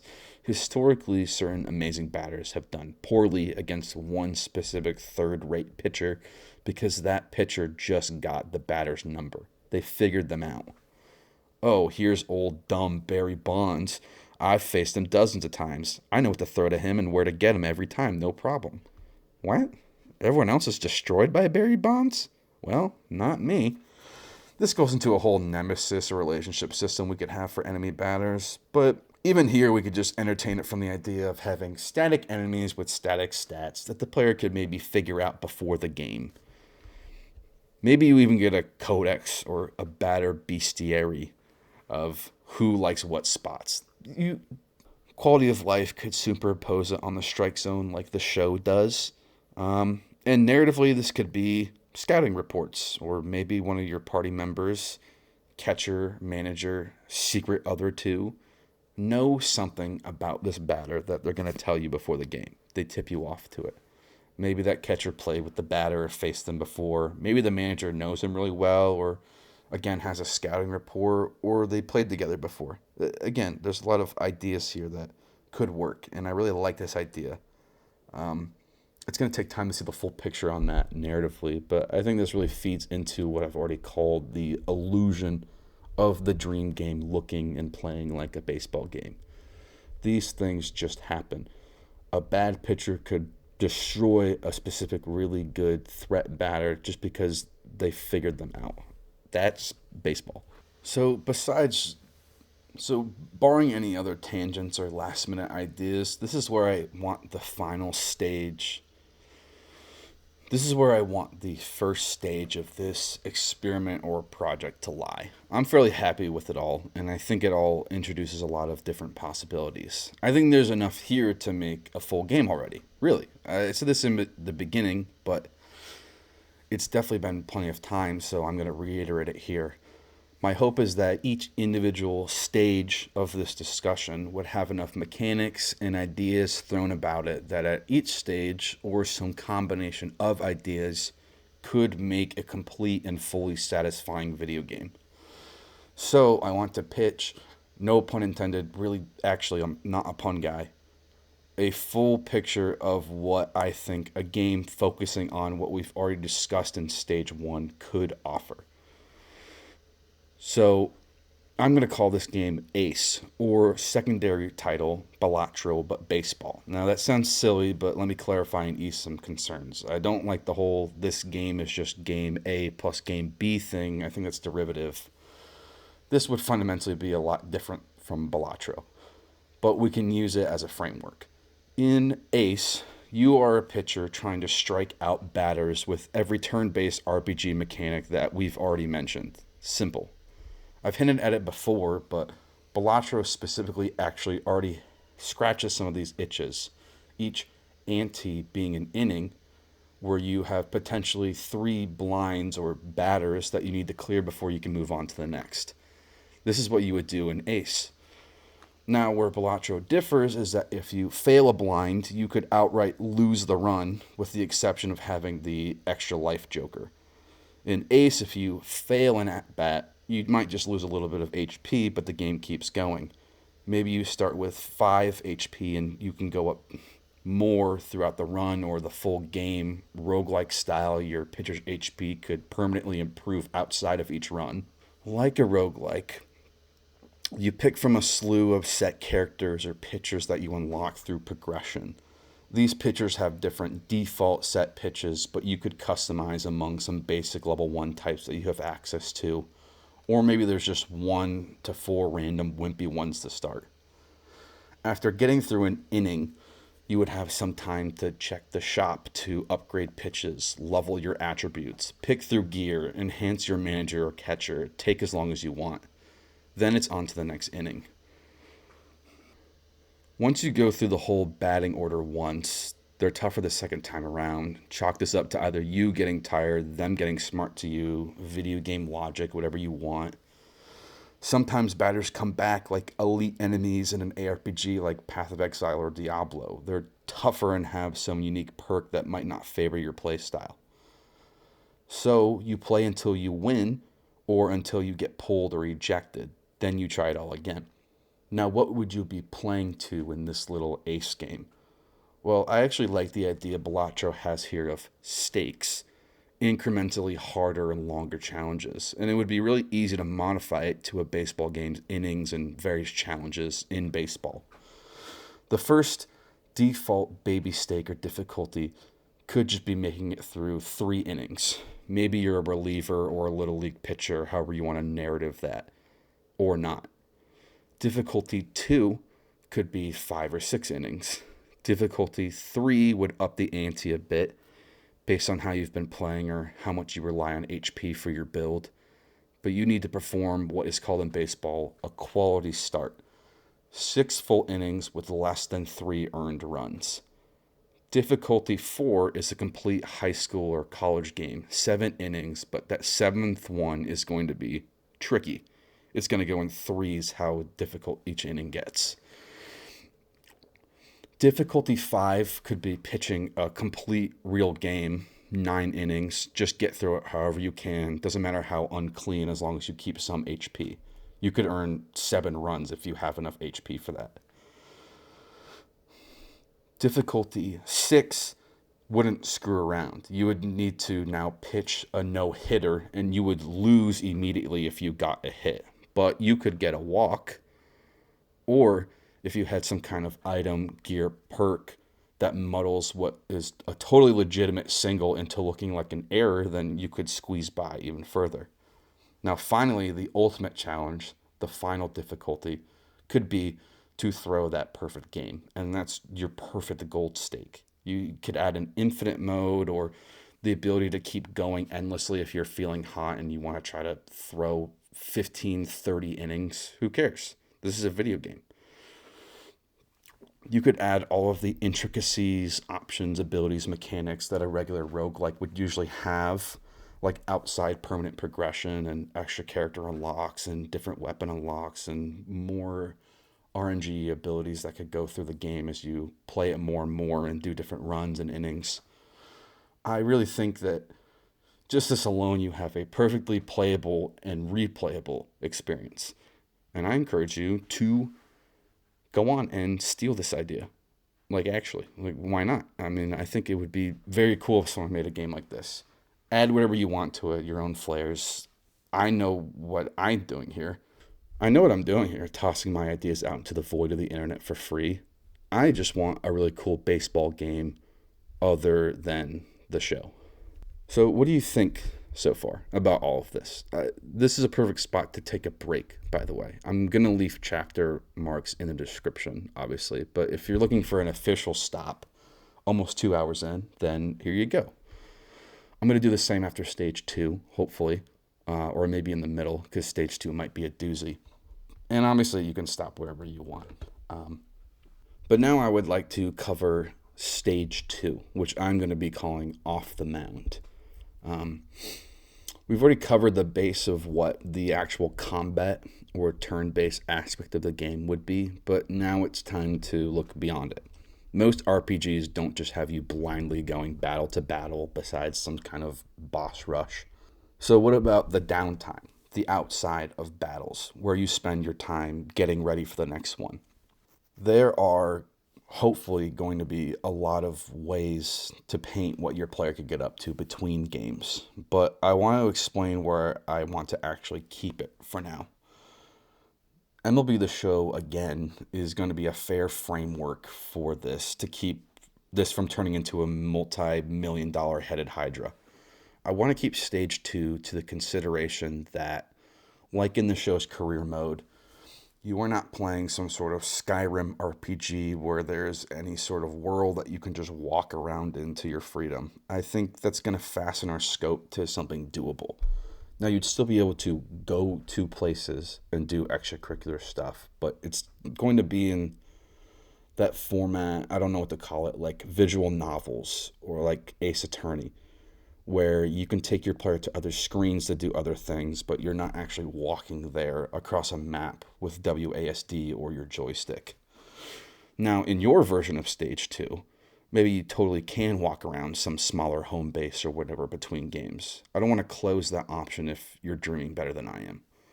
But at the very least, how I think about it, know that at any time in Stage 2 I talk about going somewhere or doing something, or a mini game or dialogue popping, however I might be coloring it, I'm just referring to a screen change. If you've ever seen any footage of the career mode of the Japanese Nippon baseball superstar mode, it's called professional fighting. It's called professional baseball spirits, I think. They have their career mode called superstar mode. I think it could be as plain as that for a proof of concept.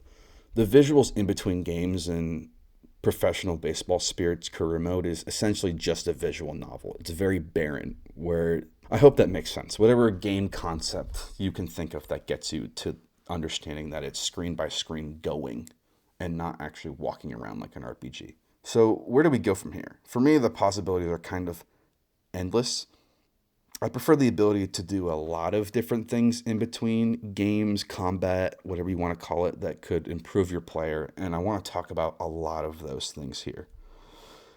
But to focus first, I think where I specifically want to go is where your player could go to directly improve the abilities, attributes, and pitches that we've already covered. And I think this is going to be a very important point of discussion, one that might cause another fork based on design philosophy. How does the player actually level up?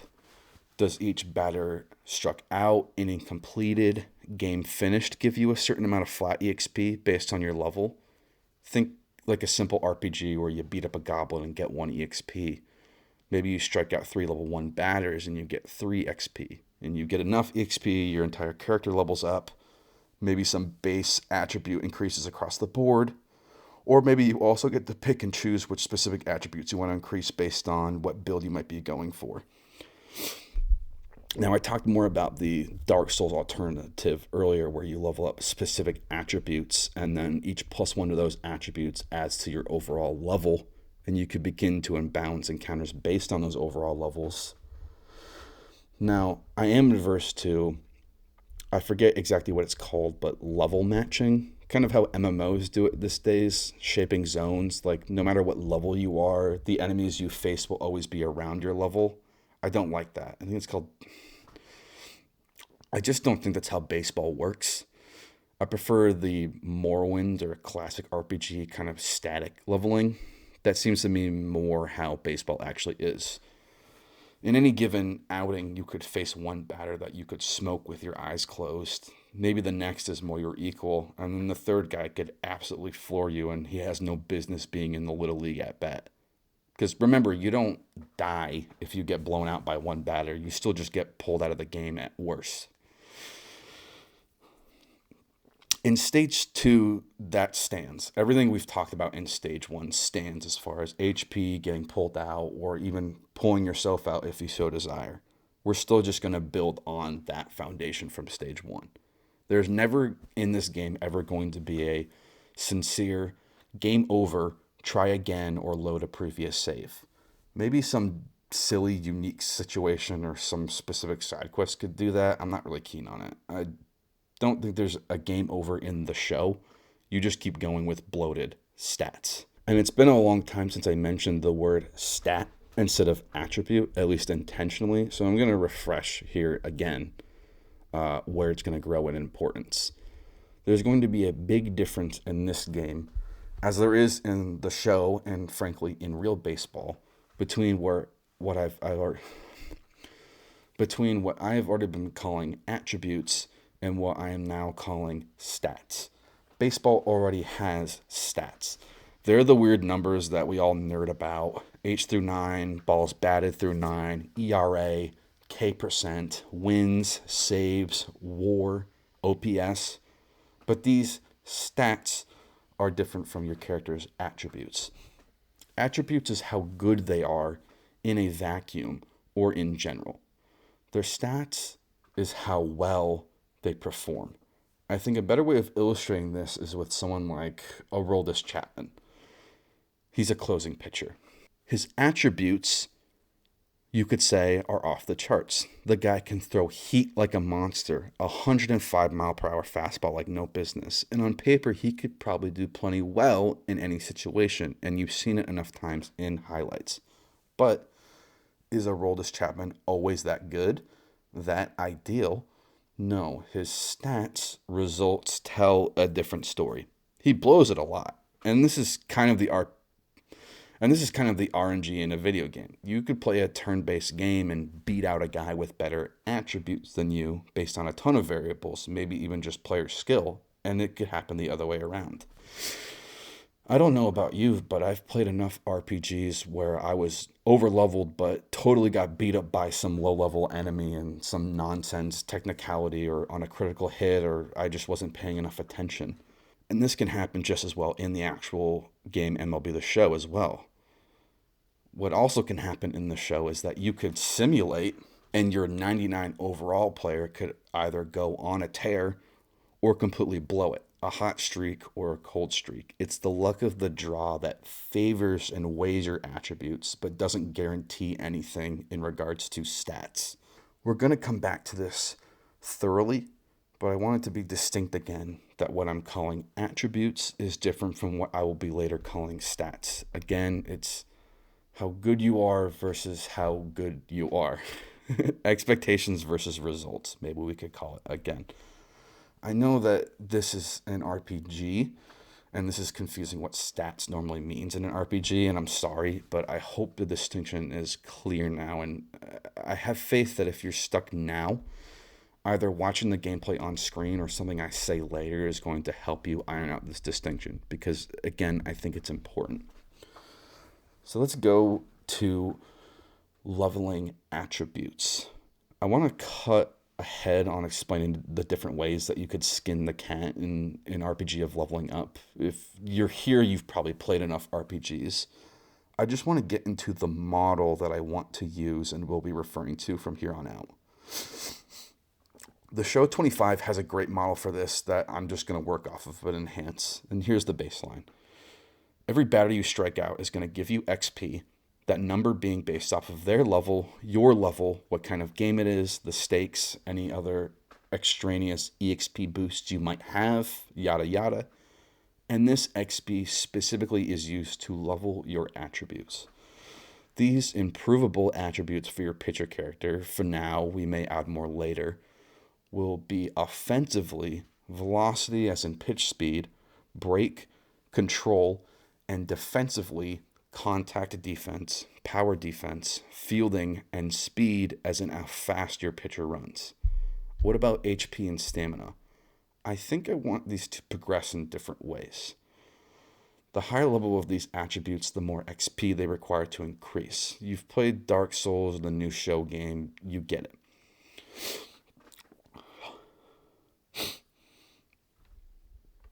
I hope at this point in the footage you've actually seen me level up my attributes. If not, I know it comes a little bit later, and I hope I'm paying attention and can point it out when it does.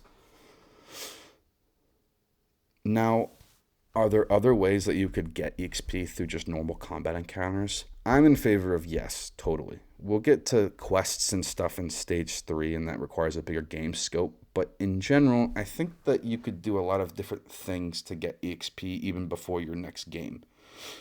How do you increase your ability as a professional athlete in real life? How do you increase your athletic ability in real life? You practice. And I'm in favor of a plethora of different ways of doing this. And I want them all. And that's going to bleed into my game philosophy here.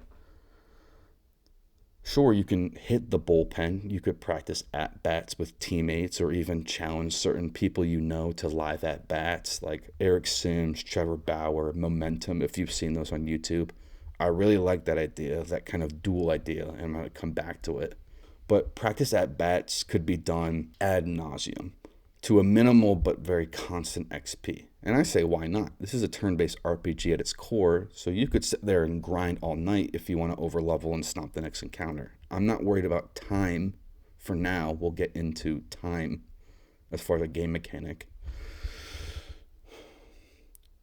But we can go back to practicing for now. I want there to be a bunch of different ways that you can practice pitching. Some of them are going to be normal. Some of them are going to be very unconventional and play into this design philosophy of this dream game. For one, the show's own minigames are perfectly fine in this regard. You can lift weights, do calisthenics, box jumping. I do a lot of box jumping later in this video. All you have to do here is press enough of the buttons in the right order or at the right time, or both, and you win a prize. It's skill-based with a minimum guarantee. I literally box jump right now. Incredible timing. Okay, you have a minimum guaranteed threshold that you will always get from practicing, and then you can get a little better if you do the mini game well enough. I like this idea and I like it being rewarding, but I don't think I want this to be reliably redoable, at least at the beginning. Not completely as grindable as just doing an at-bat. I want these to be more rewarding and so not as often. I'm thinking narratively they're locked to gyms or workout rooms that you only have partial access to between games or only every so often. Maybe more as you advance in the ranks of baseball. At first they're rare, or maybe they just cost a bunch of money. Which, yes, money. We are going to talk about money. It's going to have a factor here. There's going to be only a few different kinds of currencies, but one of them is going to be EXP and one of them is going to get money.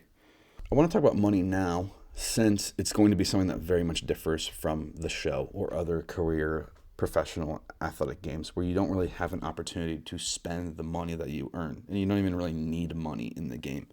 But I think money here,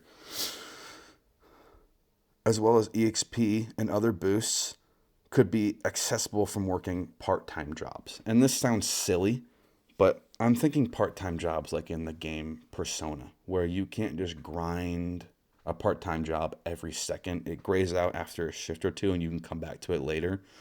But these part-time jobs also reward you with tiny little attribute bonuses or other trinkets as you go, or it can even lead to you meeting other people or getting more opportunities. I'm getting ahead of myself there, but I think part-time work is actually pretty close narratively to the heart of any would-be professional ball player. You don't start this game making money just from playing games. You are not a paid ball player at all for a while. So you need to find other ways of making money.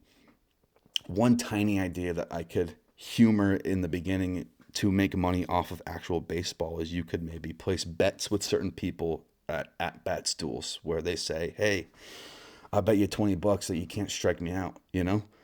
I think that could be very interesting. But other than the big gains of the gym that money would require or getting money, I think I want to honor practicing in weird ways with no money or no resources. Maybe you or a friend just set up bottles or trash cans in an alleyway for you to hawk at like a mini game. Maybe you go to a fruit stall and see how many pumpkins you can smash with your fastball. Later, when you have more power or velocity, you just immediately blow up or smash the ball or fruit whenever your pitch hits it, but at first you just knock it or nudge it off and it smushes on the floor.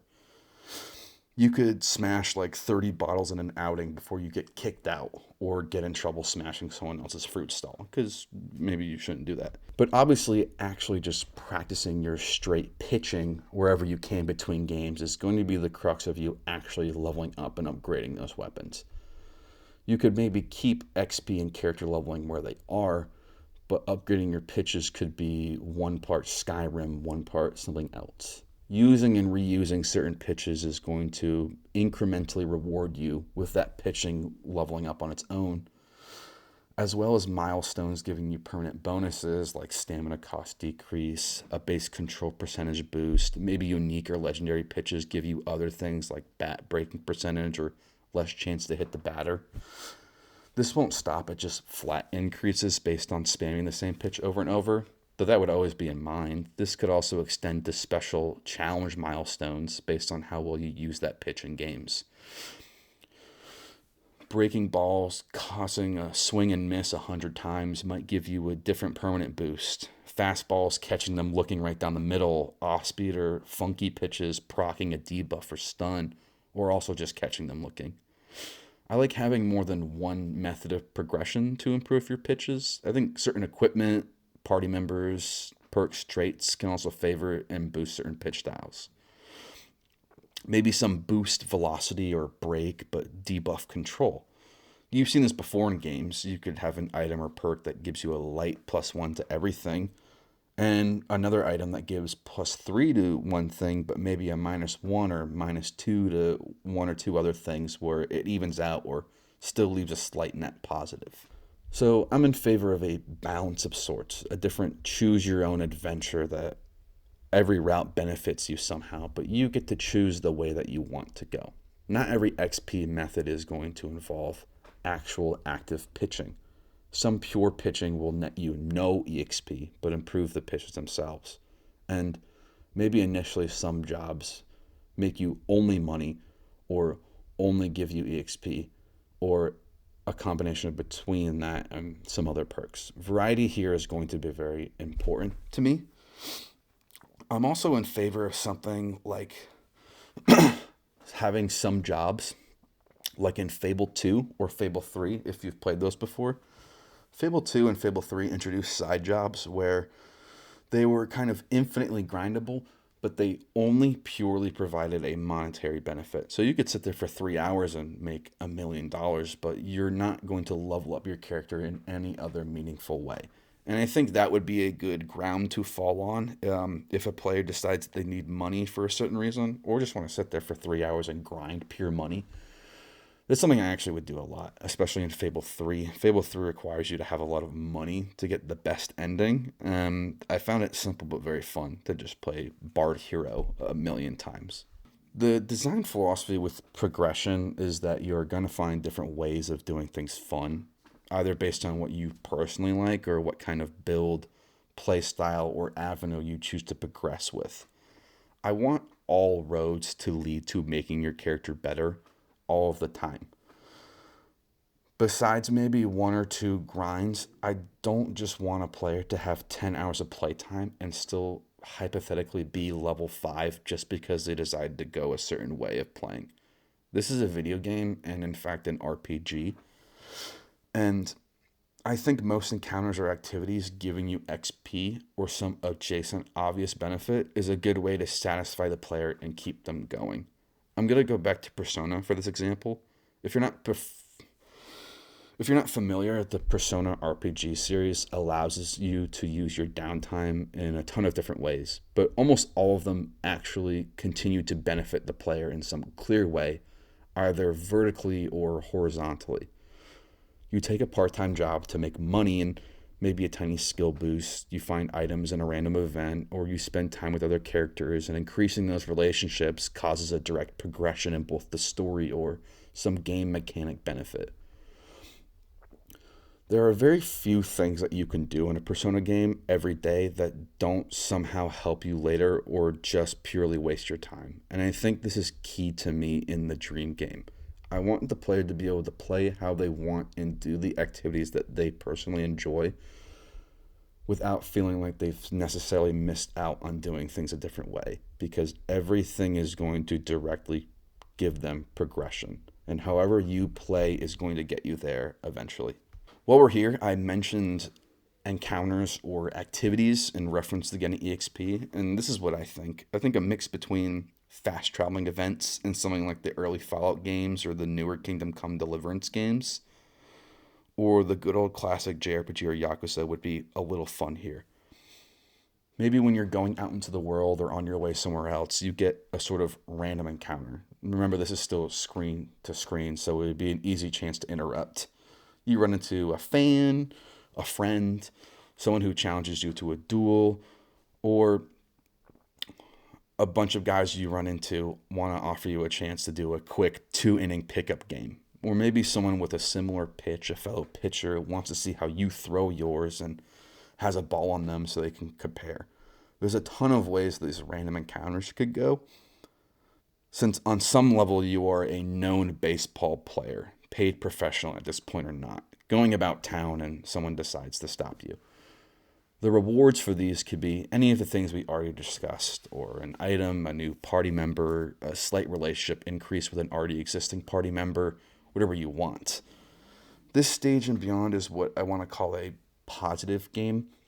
It's not going to be hardcore like Darkest Dungeon or some real roguelike. Most scenarios, especially random ones, are not going to somehow screw the player or the character in some way.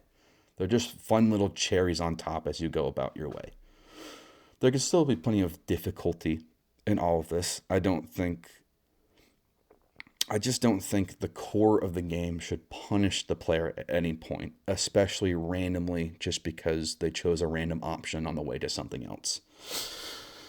And I think with these random encounters, the option to say no would be very freeing and come to little detriment.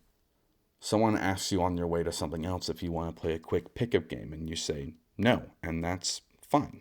Someone asks you to duel them, and you say rain check, and they say, okay, whatever, that's fine. Now, something like running into a fan, friend, or teammate and scuffing them could maybe give you a slight decrease to some statistic. Or at least you're missing an opportunity for a potential free boost to your fame or their relationship. I think a fan specifically could be a really tiny decrease. You can't forget where you came from. But a teammate or party member could be blown off and they'd be like, okay, no biggie. Because to me, that's real life with real good friends. Someone asks you if you're busy today and you say you are, and they say, all right, that's fine. If you're familiar with the original Persona 3 or some hardcore game like Tokimeki Memorial, games where character relationships could be detrimented by inactivity or not being attentive to them, I don't want that to come and play in this game. At the end of the day, this is a baseball RPG and not one about balancing relationships decreasing because you didn't spend time with someone. I just don't think it should be that kind of game. I think your relationship should almost always be increasing with whoever you're encountering, but we'll talk more about that later. At the beginning of the game, bare bones, I would like to have these specific options for the player. Screens available for the player to access in between the main games of actually pitching, the combat. Money makers, XP makers, and pitching practice. Money makers are at first just going to be your part-time jobs, maybe also the Fable 2 and 3 pure money makers I mentioned before. XP grinding is going to be between exercising at gyms or going down to the batting cages or fields around town and challenging random people to at-bats. This is your actual grinding that takes place in the Stage 1 combat. This grinding is going to be constantly available. all you can eat, but on the slower end progression wise. I want to reward the guy who grinds optional battles for an hour straight because they're just having fun, but I also don't want to make it completely necessary or overpowered in small increments. A caveat being at random, sort of like finding a Chansey or Audino in Pokemon or some other bonus XP monster in insert RPG here, you run into either a really good non professional player or some level of pro player at the cages every now and then. Maybe you beat them and you get one chunky EXP boost, but it's rare enough that you're probably going to go mad if you're just looking for it.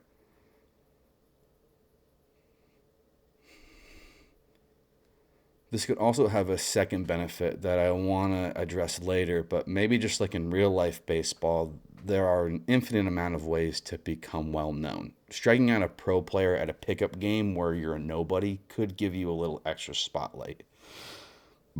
Keep that in mind when I get to the point of actually advancing towards professional ball. As you advance in the game, and by advance I mean taking more steps towards becoming a professional pitcher, or through completion of the side content like party member relationships or part time jobs, you'll eventually unlock more areas or avenues to do all of the previous things I just mentioned, more opportunities. Some of these might just be better ways to farm, a field or batting cage where better players hang out, but at first they kick you to the curb because you're a newbie. Maybe a friend owns a gym and offers you a discount or lets you come in once or twice every now and then for free. Maybe you get money betting on duels. Maybe you get better job opportunities. I hope these are all as easy to imagine for you as they are to me. An amateur nobody pitcher is going to have different access to the world at large than an MLB prospect even, or even just a slightly less amateur nobody who knows a guy or two. The more benefits or recognition you get, the more the world is going to open up to you. A pro player has access to professional trainers or their own gym. You're not paying for that. Maybe even your small time, non paid adult league has a deal with a gym. I'm getting ahead of myself on the progression, but I hope you can see the vision. It's a pretty classic to RPG progression. If there are still a lot of question marks in the whole picture of this, I promise I'm going to regroup and draw lines between all the points I'm putting down later in the video, before I even get to stage 3. So now we're going to talk about time specifically, and slight tangent. If you've watched any of my other videos, you'll notice that I mostly talk about philosophy and not baseball. So if you know what A theory or B theory of time means in regards to philosophy, if you're at all familiar, give me a shout out or comment about it at all. I'm on the fence about A or B theory myself, but it's a pretty big topic among my colleagues. But yes, what I want to talk about next is a pretty big hurdle, and I've been avoiding it intentionally as far as to what actually in between games looks like, and that's in reference to time. And here is where I want to emphasize the difference between this game, an RPG, and something like MLB The Show, or even Persona, what I've referenced here before. In the show's career mode, it's all about time. You get one or two mini training chances in between games, maybe a phone call from a friend like Mia earlier. Earlier games let you did more with that, like you could trash talk other players before a game or encourage and practice with your own teammates. It's frankly a big miss of an opportunity that San Diego Studios pulled those features, and I think they should return. I love them personally. They're coming back for my fake game.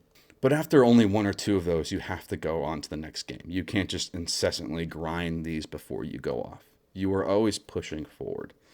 And you go forward like this through a whole season, and then off-season trades or deals happen, but you don't have any ability to train in the off-season. Then, optionally, you can do spring training, and it all rinses and repeats. Now, there is a time crunch on all of this.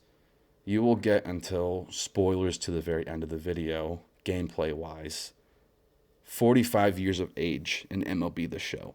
And that's it. No butts, cuts, or coconuts. Now, that is a really, really long time in the show's career mode. If you look at how slowly I've been plopping about and then times that by like 25 seasons, if you really did it all yourself without skips, it's a lot of time, but it still is a finite amount of time. This is perfectly fine for MLB The Show, and I have no problems with how this is done in that game. The whole point is that you're playing a professional baseball game season to season, and it's fun to see how things change over time.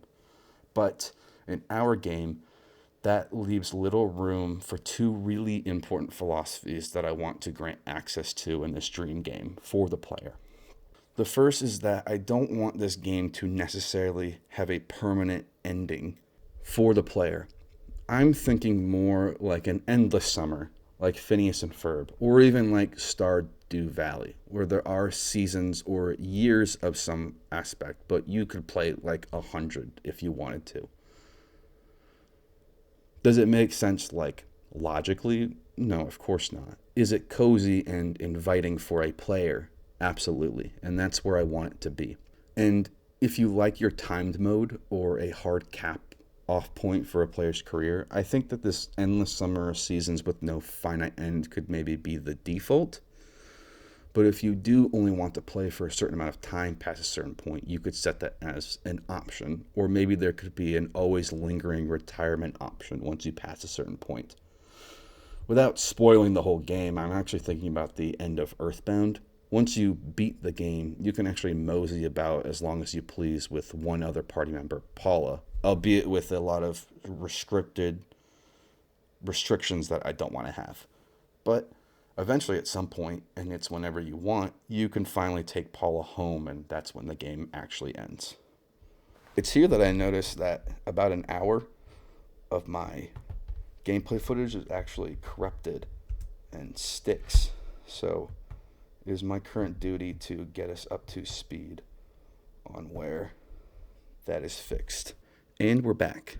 So if the default is that time doesn't really truly progress, then what are we going to talk about in regards to advancing the next game? Well, going back to thinking about how this is all really like a classic RPG, I think it's going to make more sense. In the main quest of most classic RPGs, there is a specific main progression route to the game.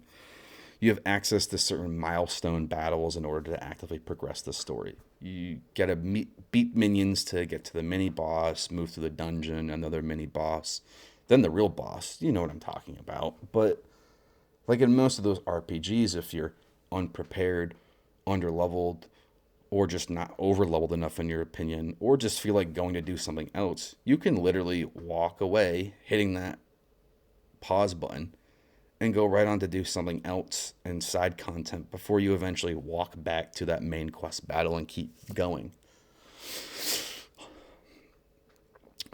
This is how I propose the main thread of progression can go. What I'm going to call now the standard route to advancement. I'm going to get wild with it later, very much in the spirit of baseball, I hope. But right now, let's just talk about this main standard progression route like it's the only thing. And here we can start to paint the basic picture of how I imagine the story or light narrative of this dream game going. Now, as much as I really still love Road to the Show, this is going to sound like an insane criticism, but I don't think it lets you road to the show enough. Now, the show 25 has made some really cool improvements. You actually get to play a few high school games and then optionally the draft combine when you're 18. Or you can go to college for 3 years and you can actually play some college games for real colleges, which I think is a very cool inclusion. Then you can get drafted and go right there and start right at AA. Regardless of if you played college or not, you get drafted and start right at AA. And I've said this before, but depending on how I've criticized the start at AA before, but I've criticized the start at AA before. But what is also funny about that is depending on how you play once you get to AA, your character is probably going to already be playing in the major leagues by the end of your first year. This is all still really cool, but the fact that the road to the show is about, I don't know, 2% of the actual road to the show is not good enough for me. This is where the biggest and purest design philosophy of the game is going to come back into play. I don't want the journey to your first paid professional baseball game to be this disgusting 100-hour tear-jerking slog. I think that's way too much. But I do really, really want it to be a large goal for the player that takes far longer than it does in the show. I want the player to work their way up to professional ball on a harder slope. And when you get there, there's still going to be plenty of ball to be played, but it will feel monumental and immediately a paradigm shift to some of the gameplay and progression when you do. I will bring this back up later, but I think of this as sort of an Act 1 and Act 2 to the game. The first act, maybe half of the game, would be with getting your player just in the door to their first professional baseball game. Act 2 is essentially what Road to the Show already offers, but starting at a lower perspective, like low A or single A, and then you work your way up from there. So, where does it all begin, and how long does it take you generally to get somewhere? I'm thinking that your first few games in this standard progression route take you from playing completely unorganized pickup and scrimmage games with friends about town to trying out or getting into your very local, barely organized adult league. After playing enough games or up to a championship in that league, you can get picked up by the larger city league, still unpaid, but one a little more official and recognized that maybe even has an eye or two scouting about it. The last unpaid step would be in a more official regional adult bat league. From there, you could go semi-pro, think something like the real life independent leagues like the Atlantic League or the Frontier League. And now you're finally a professional ball player, or at least paid. But you're still not near the big leagues. But eventually you could get signed by a real MLB Major League team. In this standard route, it's through just playing enough games with the independent league and getting an offer. And from here, you do the slog through low A, high A, single, double, triple, all the way to what we would call the show. So that's about 10 ranks. I'm going to call it ranks from here on out. Rank 1 being those tiny pickup games with your friends, and that final rank 10 being a full-time starting Major League Baseball player. So the question is, am I taking this roading to the show a little too far? Maybe. On paper, this standard route could still be done in not a horrible amount of time. You're not really playing 100-game seasons just to move up one rank through this progression route. This standard route is just a soft guarantee that you can keep going if all you want to do was just play game by game without dipping too hard into grinding or side content. I don't want this RPG to be like some RPGs where, oh, you didn't grind for 6 hours? Well, good luck with the next boss. Remember, you are still able to win or lose games or be pulled as you go with minimal detriment. Maybe if you're a little bad or having a really hard time, it will take you a few more games, like 5 instead of 3, to go from rank 2 to rank 3 leagues, if you're getting pulled or dipping out early. I'm calling this the standard route because that is what it's going to be.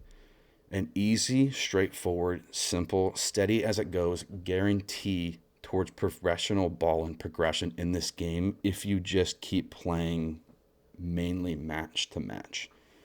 Your next game in rank whatever is whenever, and between that you can do all or any of the things I mentioned before and or nothing at all, and eventually you would be able to go on to that next game whenever you choose. It's a slower but steady and promised pathway to the top.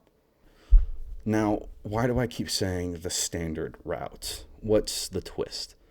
The twist is that while I want to offer a guaranteed but fairly linear way to the top, what I want to reward the player for with grinding and side content or growing relationships is opportunities at essentially what I want to call sequence breaks. You're still amateur attribute-wise or in some aspect, but you met the right guy. Welcome to rank 3 regional ball right out of the gate. Have you been doing Kobe Bryant levels of training, grinding for hours at a time, and then you finally go to your second game and strike Mike Trout out in three, catching him like a fool looking with your 100-mile-per-hour fastball, even though you're stupidly over-leveled and a nobody for no team? Welcome to an automatic minor league contract. I want to step back here and look at how the show does things before I really dive into feasting on my idea here, which I really feel like is the spirit of this whole dream game. Once you are drafted in Road to the Show, you immediately start at AA ball, like I've said. The way that the entirety of MLB The Show itself is structured, its AI framework and the pretend form of management, how it works, is that in Road to the Show, whoever has the highest attributes on a team for a given position is the one who is playing that position at the highest level. This is not the stats, how well that particular player is actually doing, their WAR, their ERA, their K through 9, their OPS, etc. Yes, you player, your first baseman in Road to the Show could be smashing it up in AA. You could hit a home run in every at-bat, every game for an entire season. You could never cause an error.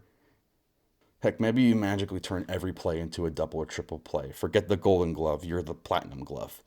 But if the first baseman on your MLB team is an overall 99 and you're still somehow sitting at 90, you are never going to be an everyday player until that overall 99 player gets traded or retires. It is that simple.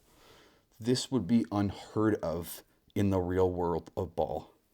Sure, some upstart in single A has hit 300 home runs this season and stole 200 bases, but we can't replace Anthony Rendon. He had a great season that one time. Better yet, in the show, you could make it to the MLB, start playing really, really well, go on a hot rookie streak, and then get sent back down because your team, without any input from you, traded for a better player in your position. Sorry that you just threw 3 perfect games in a row, but we grabbed this guy off waivers who is technically, hypothetically better than you in a vacuum. Yes, this whole business still happens to some extent, but to happen at the level that I just described would be probably absolutely absurd. I mean, heck, think of it the other way around. You rock your way fair and square up to star rookie status as an outfielder on the Mets. So they decide to send Juan Soto down to AAA until his contract is over. That could happen in the show. In the real world, no one in their right mind would do that. You would, at most, swap you and Soto around the outfield to whatever position fits them better, and then send the least common denominator player down to AAA, or just take them out of everyday play. I'm stressing this as some absolutely ridiculous problem, like the show is some stupid game. And maybe it is, but in almost every other game mode in the show, this formula makes complete sense. In franchise mode, you don't want to find out because you haven't been paying attention that some 20 overall guy has been your closing pitcher when you had an 85 overall in the farm. Clowning the Dodgers because the game bugged and sent Shohei Ohtani to single A on some stat-based technicality is like funny, but it would be really counterintuitive to that kind of overall baseball. But it would be really counterintuitive to the kind of overall baseball experience that the show was trying to simulate. And simulate is a key word here, the one that separates the show from my dream baseball RPG. In the Road to the Show, you are essentially bounced around teams, leagues, rankings, postseason, all based on how the simulation is running things, not necessarily any thanks to your own input. They are on paper for awards and Hall of Fame, keeping track of your stats, your actual results in balled games, but by the fundamental core of how they have programmed this simulation, the show has no ability to reward you fairly, or any computer player, based on those stats, those results alone. They have to have attributes to fall back on. Sending Mike Trout to Double A after a week-long cold streak is again funny, but not at all a scenario the show would want to simulate. And I've clowned on the detriment this purely attribute-based merit or weight system goes. Enough, hopefully. I want to highlight something else very positive that is equally possible because of all of this. In Road to the Show, if you are drafted to a really bad team or just a team with a really low overall player in your position of choice, something absolutely magical can happen well before you even get to your first All-Star break. Imagine this. Your Double-A manager calls you into the office. All right, kid, pack your bags. Then you say, well, I've only been here a month. Skip, did I do something wrong? The manager says, not even a little, kid. You're moving up. You say, oh boy, I'm going to AAA already. This is incredible. It's only been a month. Skip shakes his head. Not quite. You're starting at the second base for the New York Yankees tomorrow morning. Now get going. Look, maybe my pure, annoying love for baseball is showing too hard in this moment, but every time that has ever happened to me while playing Road to the Show, it has given me a significant surge in emotion. Give me one more shot to illuminate the beauty of this moment. Can you imagine that being you, like actually you? One day you're outfielding for the Ellenberg Depot Armpits for $1 a game. Then after some random game, you get a call that someone up the brass really loves your stuff. Get on a plane, kid. You're playing for the Los Angeles Dodgers in 2 days. This is the exact moment, the exact dream that Road to the Show is pretending to chase in this simulation. I guarantee you that most living MLB players can remember for a fact the exact moment, that whole day, that they got the call. They just call it the call. And other people in baseball know exactly what you're talking about. That's how big this moment is. But because of its current framework, the fundamental programming of the baseball simulation, it either gives you this arbitrary but still cool success well before you think you're ready, or it never gives it to you at all, even when you've clearly deserved it. This is where I want this dream game to spiritually succeed and proceed. Though not necessarily through any fault of the show's own, I want the dream game to pick up this spirit, this moment that the Road to the Show clearly recognizes and sees as important, and run with it, where it starts in real life. This is less frequently than real.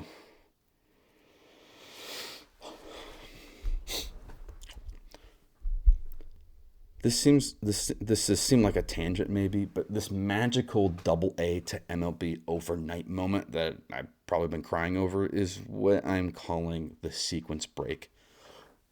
And I want it to be a significant reward for any player who earnestly approaches grinding or side progression in the Dream RPG. And at minimum, I want there to be quite a few obvious ways that a player could sequence rank the rakes beyond the standard route if they want a head start, prefer something different, or even one of these routes organically opens up to them without them even intending it to.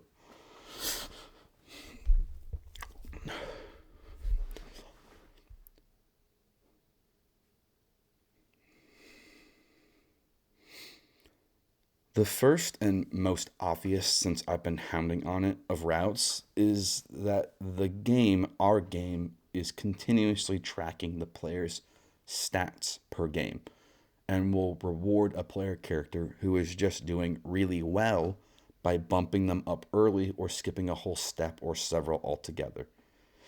This makes sense even on the lower rankings. Say you skip out on doing the first standard game head on to grind, or you just get really lucky. You throw a perfect game in your first real full combat as a real pitcher. Holy moly. That would immediately be a buzz, at least around the neighborhood. So instead of having to grind out a rank or two of games, some guy just tells a guy because they saw it at the semi official regional league about you, and he finds you and outright offers you a spot in the rotation. Look at that. Through your own performance, you can skip a few levels just by playing really well. Or more moderately, maybe you just have a few really high strikeout rate games, low or no walks, not a lot of hits. And instead of taking 5 games to get to rank 2, they call you up in 2. But an important thing is happening here. Your results, your stats as a player are being properly rewarded. The second possible side route is by prematurely juicing up one or several of your pitches. I'm calling this the Nathan Patterson route. So let me tell you who Nathan Patterson is in a very abridged fashion. Nathan Patterson is a very real person in the real world who was a regular guy. He played some ball in high school, but it had been a while. He was, at the time of this story, selling computer software full time. In 2019,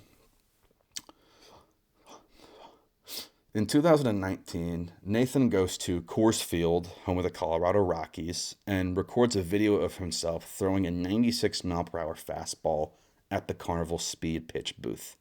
This is just literally... Not even a week later, he gets signed to a major league contract by the Oakland A's. Look, I don't care how you cut it. That story is unbelievably cool to me. And I hope Nathan tells that story for the rest of his life. Now, the reality is, Nathan just didn't think that he cut it in the major leagues. He didn't last there very long and didn't move up significantly. Because there's more to pitching than just throwing a ball really fast. But the essence of the story is pure, unadulterated baseball to me. Absolute nobodies with raw talent like this exist everywhere, and sometimes they actually find their way to the right place at the right time. In 1982, a factory worker on no sleep named Edgar Martinez walked onto the field of the Seattle Mariners for some regular walk-on tryouts. He left with a several $1,000 contract that snowballed into 17 years as a professional player, and Edgar Martinez is now, rightfully so, in the Baseball Hall of Fame. He was an unbelievably incredible player. And to me, more than any other sport, that is the unending beauty of baseball, specifically above other sports. 30 teams with constantly influx 40-man rosters leads to a plethora of wild, how did I get here stories that other sports with smaller teams and scouting kids as early as middle school can just rarely cut it.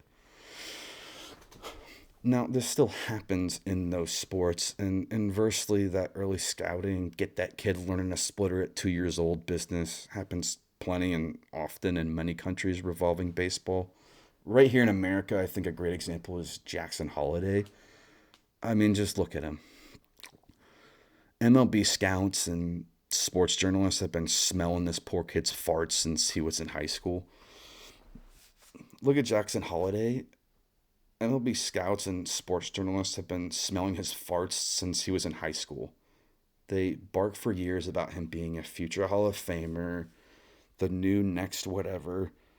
This hype runs him up the ladder, and at 20 years old in 2024, Jackson Holliday makes his MLB debut to satisfy the chatter, and the poor kid got eaten alive for 60 games.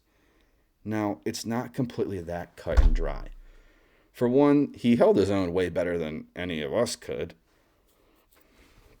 Secondly, pressure and sleeping wrong. There's a million factors that could have just made him perform worse than he maybe should have. And I want to be clear, I'm not clowning or hating on Jackson Holliday himself. I'm just drawing attention to the overall overhype of prospects in professional sports as a whole. So baseball still has that feature, but baseball also still has far greater width and wiggle room to accommodate for that feature, and as well as the complete opposite. A no-name Johnny going from zero to hero, and the zero is their reputation, not their quality and ability. It turns out they genuinely had this stuff all along. I want to illustrate again to paint a picture of the Nathan Patterson route in this dream game we're talking about. Let's say that you're in the same boat as Route 1. You haven't even started the first game yet. You've just been doing an inordinate amount of time just training pitches and having fun developing and leveling up your cutter. All of a sudden, you have a 90-mile-per-hour cutter that can break like 4 inches, which, if you don't know those numbers, that's a really good cutter for a random guy to have. You take it to the batting cages for some optional at bats for funsies to grind or just to see it fly. Some guy who knows a guy who knows a guy seeing some random dude throw a pitch that is like absolutely phenomenal for a random nobody person to be throwing, and he sees you throw it with consistency. Now, maybe he's not someone himself, but he's someone enough that knows what he just saw. He saw you throw something unbelievably. He just saw you throw an unbelievable pitch well and repeatably, and he knows someone who would like that information and would like to see that. He comes up to you and takes down your info. The next thing you know, you're the Nathan Patterson being offered a semi-pro or low A contract out of nowhere. You've already proven your raw potential, and now you have an opportunity to be professionally developed.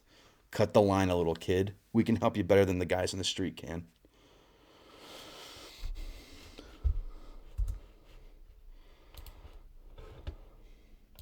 All right, back to it.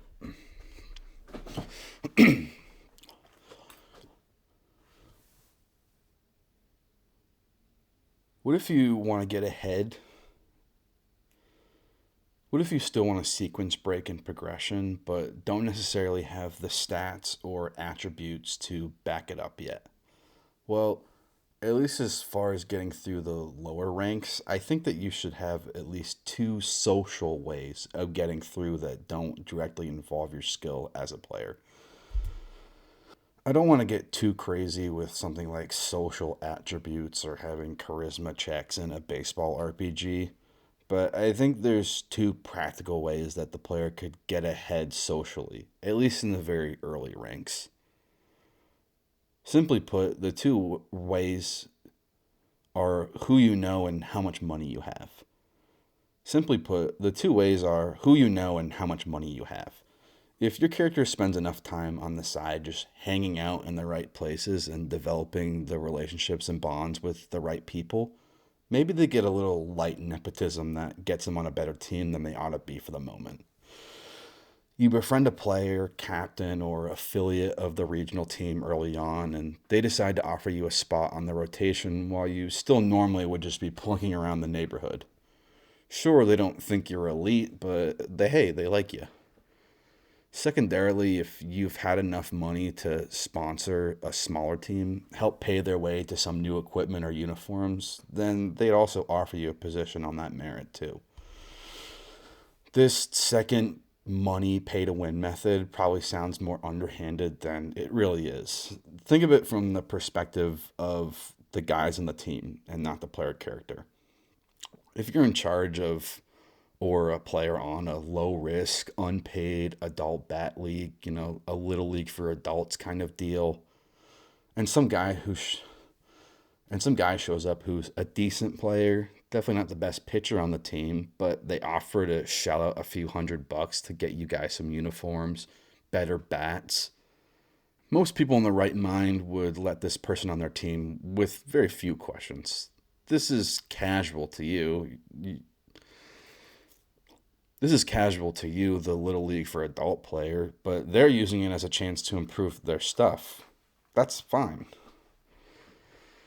The money and social routes would have very diminishing returns. You can't buy your way onto the ace pitching position for the Dodgers. At best, the independent league would let you in, but But you're probably not talking a not small amount of money for a broke and aspiring baseball player.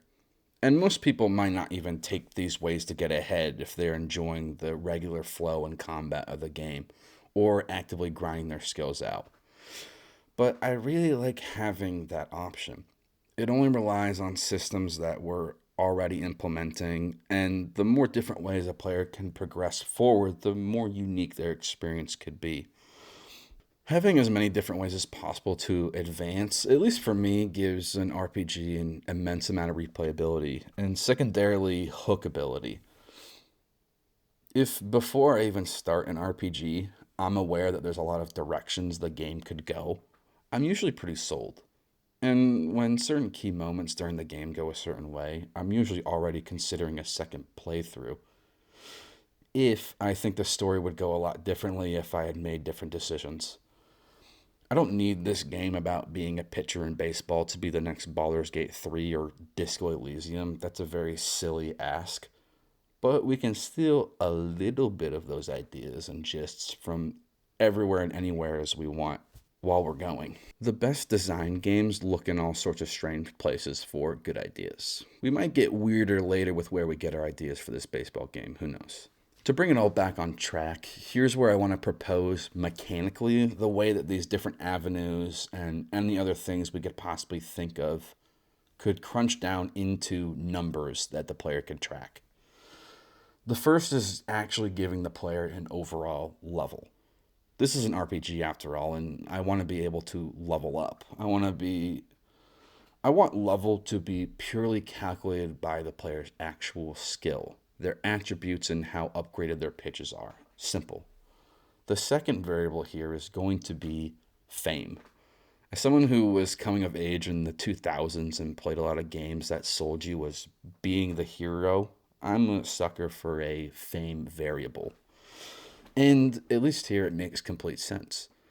If you've made a name for yourself, people are going to start asking when it'll be your turn in the major leagues. And fame being specifically its own variable for upwards progression allows anything we want to add towards that variable. Your fame could continuously be built on the field and off of it. Play really well, strike out a star player a time or two, have one or two nasty pitches. Plus, maybe you show up to the cages and fields a lot. You play a lot of pickup games. You've made a lot of friends. You have the right connections. Maybe a right favor or two for the right friend gets you a slight fame boost, and you do a great job of keeping up with and doing cool things for your small but growing fan base. And that tender care and loyalty gives you another fame boost. I think baseball players in real life that are very lovable and do a great job of interacting with fans have this sort of passive fame boost about them. As a fan of the sport in general, you might find out about them, or maybe you've known about them for a while, but all it takes is seeing a video that shows they're a great person or funny or interact well with fans to win you over. For me, Freddie Freeman is a great example of this. Obviously, his recent World Series win is massive, but what I've liked the more is his mic'd up spring training from a few years ago. Even more recently is Riley Green, who's currently on the Detroit Tigers, and he won me over after I saw a few videos by a guy named Trev Chirps, who is essentially a professional baseball heckler. Trev Chirps heckled Riley Green a bunch at a recent ball game, and Riley took it extremely well and laughed with a lot of the quips, and I really, really liked that. I don't know how perfectly you can encapsulate this in game mechanics, but I'd want your player past certain thresholds to just get tiny bits of fame passively, like collecting interest, just because more people are finding, like collecting interest at a bank, just because more people are finding out about you over time and coming to like you, even if they're air quotes late to the party. I hope level and fame are clear. I think they're the easiest way to give the player something to build on over time. I don't know about having a way, at least not until far later, where you can just farm fame, but I think it would be one of the overall. But I think fame could be the overall sum of the progress and effort that you are continuously making throughout your playthrough, no matter what direction you've been headed. Level and fame are going to be the numbers outside of the standard route we discussed first that finally let you sequence break or move up quicker. I'm not even opposed to indicating this to the player somehow, but not in a completely showy way right in their face. But maybe get to level 5 or get to 10 fame and you could skip right to rank 2. Maybe if you have 100 fame, you could go right to rank 4 league play. Once you hit those numbers, it could even tell you, hey, you hit a new threshold. After your next standard game, you're going to get an offer to play at the next level. And here is where I want to go further to celebrate the freedom for the player. Progression through the ranks is the goal, but I still want it to be optional or have asterisks on it all. You can rank up, go ahead to the next step. You'll get an offer if you're good enough. But you can also stay right where you are. Maybe as early as rank 2, you could sequence break your way to an offer to pitch in the independent league, the first paid step. But you still want to take your time, improve your stuff on the level you're already at. Maybe you have a bunch of side content you want to go through first. And I say, go ahead. When you pass a rank, you'll have the option to play a game on that level whenever you'd like. This makes a lot of sense to me in multiple directions. First, it's obvious freedom for the player. I don't want to constantly shoehorn the player ahead just because they're doing really well or grinding hard, if they actually like the pace they're currently going. I'm the kind of guy in an RPG who likes to take their time with some of the optional fun I could get up to just before pushing ahead in the main story. If that makes me over leveled, like quite literally I'm well above in my own league than anybody else, so what? That's a cherry on top. I wouldn't want to be forced in an RPG to skip to chapter 6 just because I was grinding really well in chapter 2. It means that whenever I'm actually ready to move on, I'll probably blow the next competition away too. This also strikes me as how some players just are in real life. Maybe some young pitcher who played a little bit of high school or college ball was lighting up every batter they face in their unofficial adult wooden bat league. Maybe their stuff is even good enough that if they did pursue a career, they'd find a spot on a decent independent league team, or even could get a minor league contract, Nathan Patterson. But they don't really want to do that. They're happy being a local legend. Or think of it another way. Real MLB players participate in winter leagues all of the time. These leagues, to them, might be small change. They don't have to be there. They've already proven themselves. But maybe they just like to play more, or these leagues are where they got their first start, so they're happy to stop in and see old friends. Maybe it's just for fun. It doesn't make complete sense, practically, to just let a guy pitch in a game in some neighborhood wooden bat league in the middle of a major league season. And I say, who cares? We're not trying to track hardcore the day-by-day breakneck race that the MLB season is. This is an attempt at a go-at-your-own-pace kind of game. Plenty of RPGs let you slink back to previous weaker areas to battle to their heart's content. In this game, these areas aren't necessarily physical places, but previous lower leagues and smaller state games that would be available to you whenever you choose once you've unlocked them. Just because you've beaten the whole game and are a future Hall of Famer doesn't mean that you can't mosey over to the independent league to throw a game if you feel like it. These ranks would stay open to return to at any time once you unlock them, with little commitment. You're not committing to or re-signing a contract for a season. You can just stop by for a game. This is where I want to regroup again to lay out all that we've already talked through for what the game could look like at this stage 2. In a style like visual novels or whatever screen-to-screen transportation you prefer or understand well, some gameplay you've been seeing from the show could hopefully color your imagination here. You start as a pure nobody pitcher with a dream.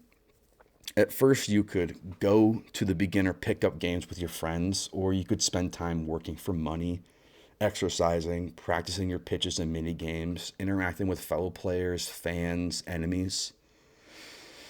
If you go the standard route and just play games with some small side content interaction, after a set number, you will move up to the next rank or next league automatically.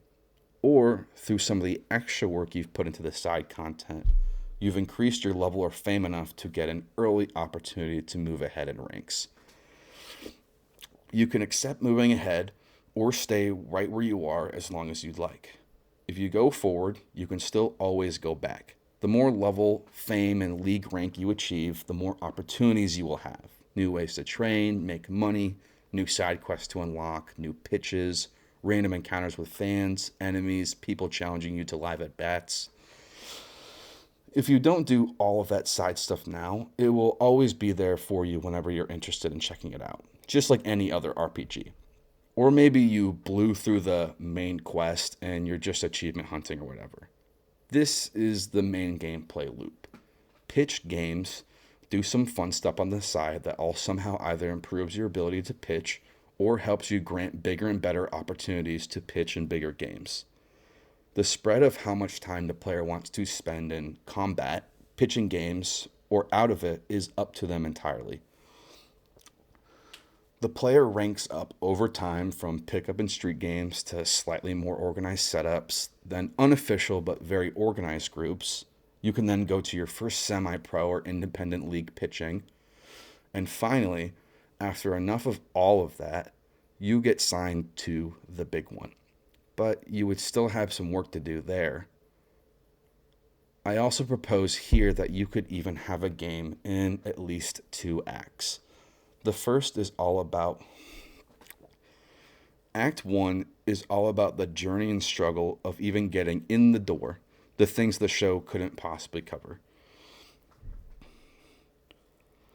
Then, Act 2 is finally starting in the major leagues, and your players adventure all the way to the top from there.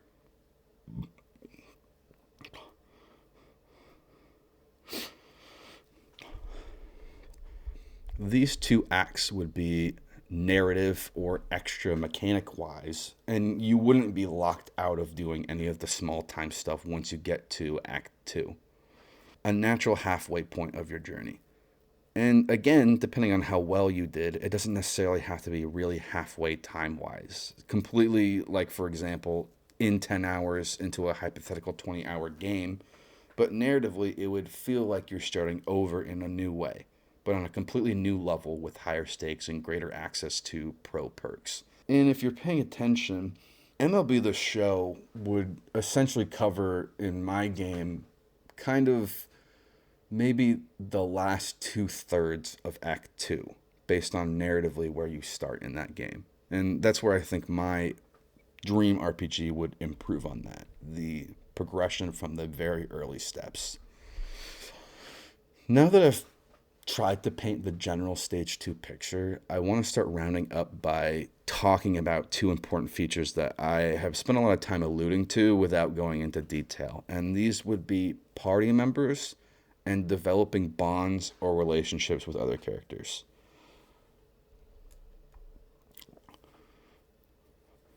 As far as party members go, this is still going to be a single player experience where you can control one player and only one player, but these party members would be able to actively affect from the side your abilities inside and outside of combat or pitching in games.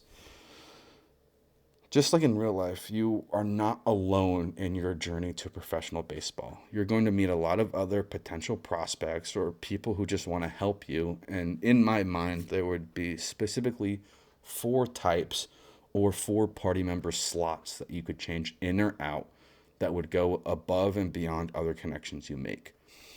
The first 2 of these party slots relate to the actual combat, and they would be your catcher and your manager.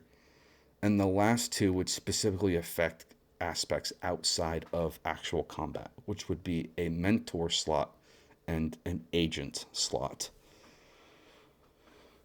Your catcher is your lifeline in games and would be the first of these slots that you would acquire almost immediately. Generally around the time you first make it to an actual team is when you would find your first manager party member. The mentor could come at any time, basically just based on how you've been playing.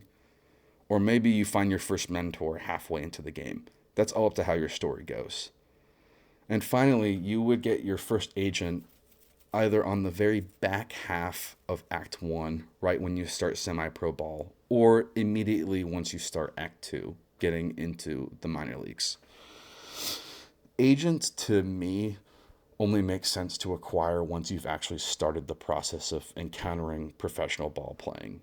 All four of these slots would be able to help with any sorts of things based on the actual character that you have at each slot. But generally, the spread would go like this.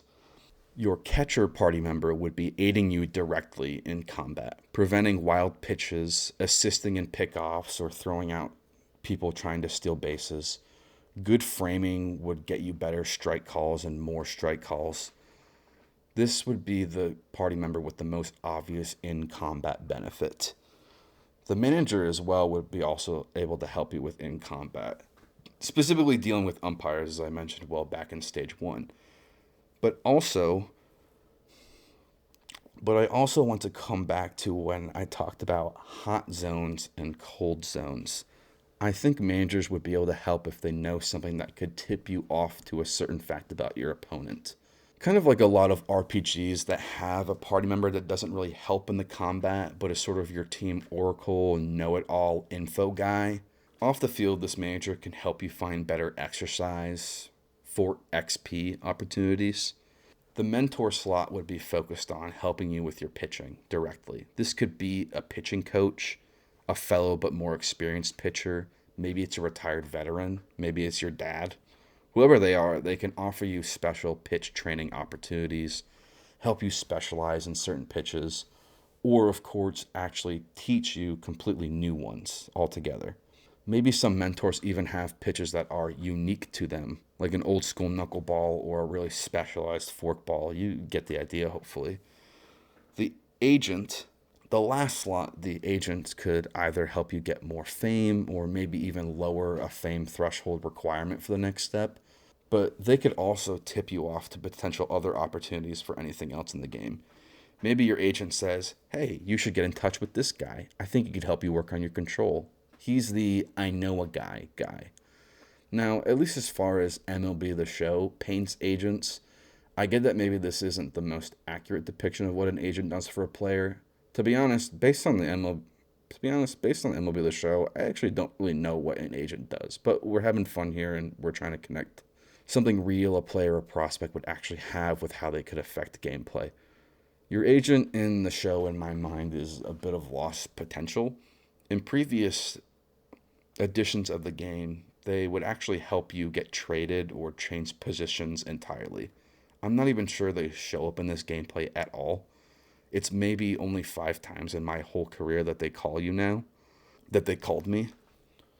It used to be at least once at the end of every season to check up on you and see how you're doing with your team and see if you want to get out of your contract or get traded early if you're disappointed. I don't really know in real life what an agent is supposed to do, but in this game, our game, they would be sort of like your diplomat.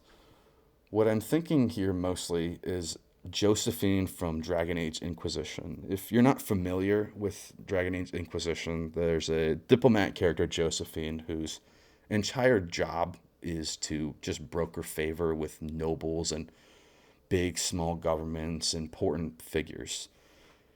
She's not available in combat whatsoever, never even going near a combat encounter. She's just your smooth talker, so that you can focus on fighting the bad guys. And that would be my idea here. So in place of some wild charisma or political system, you got your guy or gal on the inside who emulates all of the boring stuff for you and only pulls you in when opportunities actually get interesting.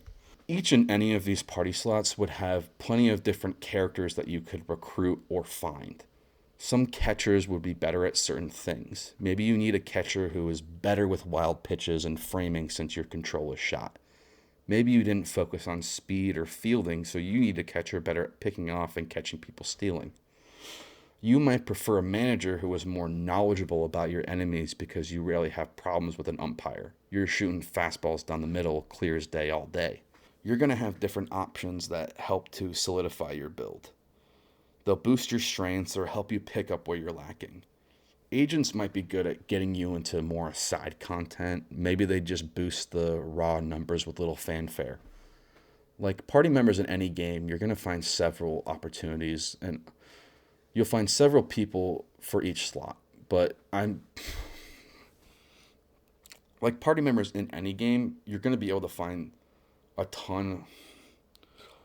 Like party members in any game, you'll find several for each slot. You can't make your catcher your agent, sorry.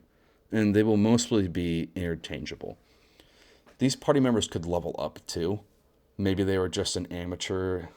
Maybe your catcher was just as amateur as you to start in their craft and they learned on the way. Maybe the first guy your manager or agent has managed is you. And so as you move up the ranks, they're figuring it out too.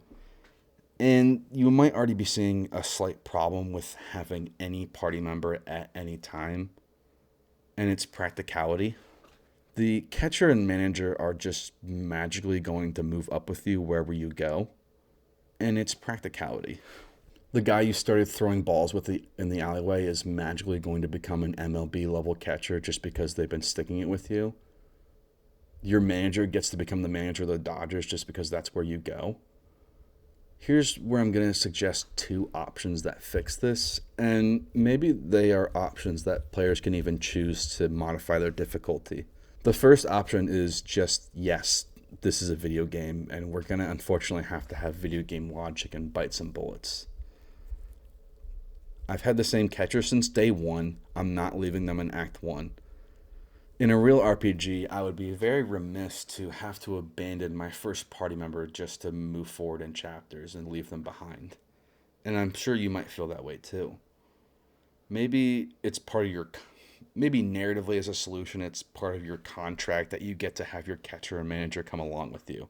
That's a really hard sell as far as realism goes. Maybe that happens, but it's probably a little crazy to make sense of. Or the second option is that you can only access rank 4 catchers and managers in rank 4 or below, but they can't follow you all the way up unless you do something about it. Maybe using your fame or your level, you as a star player can leverage getting them to come up with you if you're worth it. This is the base of my idea. Say you're still playing in rank 6 ball, but you're definitely good enough for rank 7. You're the hottest pitcher in the rank 6 league, and it shows. Maybe you even have been offered to move up to rank 7, but you're still sticking around rank 6 for fun. I think you should be able to use your position to leverage getting your favorite catcher or manager called up with you if it's going to help you succeed. I don't think that approach is completely an unreasonable solution, and it would also be one that would reward players if they really want to stick with their specific party makeup. But again, we could always go with the first option, which is just letting it happen and explaining it away with some narrative or writing. A good real-life equivalent to this happening could actually be the story of pitcher Tim Wakefield and catcher Doug Mirabelli. So back in the 2000s, Tim Wakefield was just a phenomenal knuckleball pitcher for the Red Sox. One of a kind. And if you know anything about knuckleball pitching, is that the knuckleball is such a wild pitch that most catchers are not catching it very well or just picking it up when it hits the dirt. Now, Doug Mirabelli was not a fantastic offensive catcher, but he was one of the very few pitchers that Tim Wakefield was working with at the time that actually had the ability to catch his pitches extremely well. Now, Doug got moved away to another team at some point, but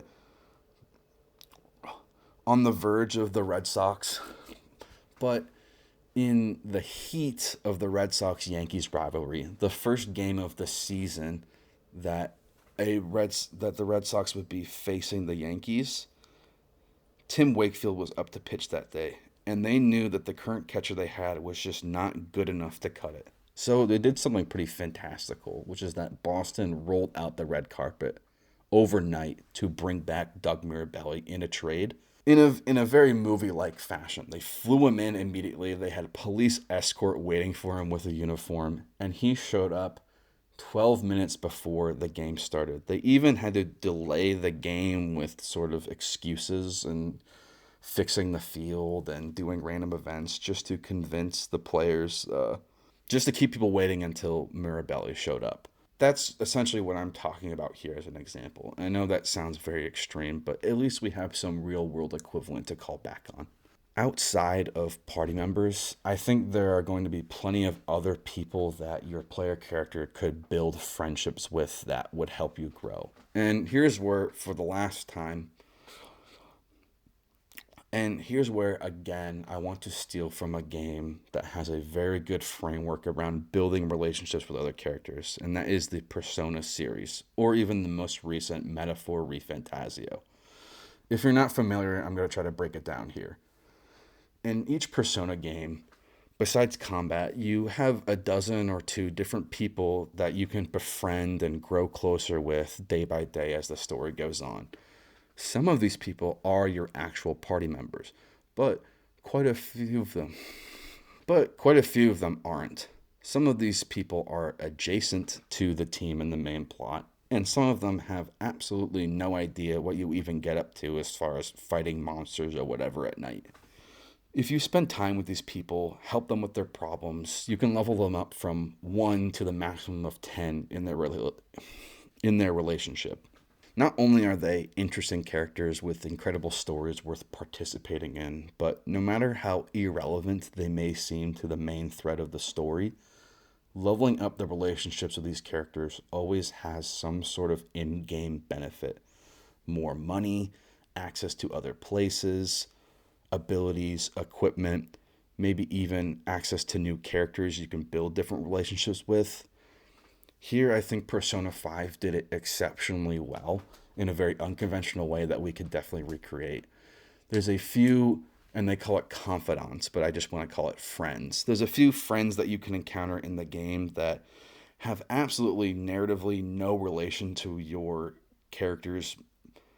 main character's business, but they all offer you something that revolves around some in-game benefit. There's this little kid at the arcade who's really good at a shooter game, and if you spend more time with him, he actually gives you in-combat abilities to learn how to shoot better.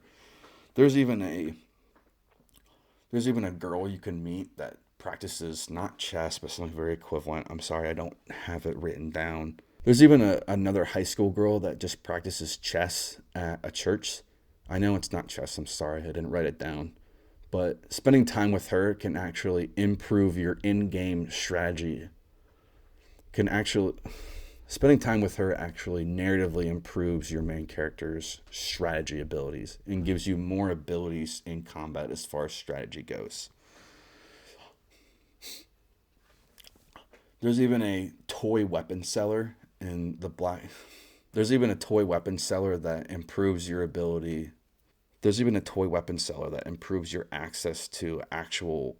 So some of these characters seem silly or funny to get close with, but narratively they have very interesting and fun stories and are just great characters within themselves that it all makes sense to do and is an enjoyable journey without. So just like in Persona, I'd like to be able to have the main characters spend a lot of their free time outside of games and combat and experience hunting to just level up bonds with these friends. Not only would this add a lot of world building and narrative flair and give attention to some colorful characters, but I think it should always have a direct benefit. These are people who somehow always have an ability to improve your player as a pitcher. Maybe one of these friends is a budding sports journalist that wants to sit down for consequent interviews with you as you improve in ranks, and they give you a bunch of fame boost. Maybe one of them is just your neighborhood friend. Maybe one of these friends is your first and loyal fan who does extra exclusive social media coverage of you. Maybe one of these is your boss at your first part-time job and you just decide to spend more time with him overall, and he just teaches you more things about life and wisdom, and you can attribute that wisdom to EXP. I might come back to this point. We'll put a pin on that. This is the full picture that I want to leave stage 2 on, and I think we've developed a ton of options here. if we were going to pitch a full game based on just the ideas from both stage 1 and stage 2 together, I really think you'd have a lot of different options.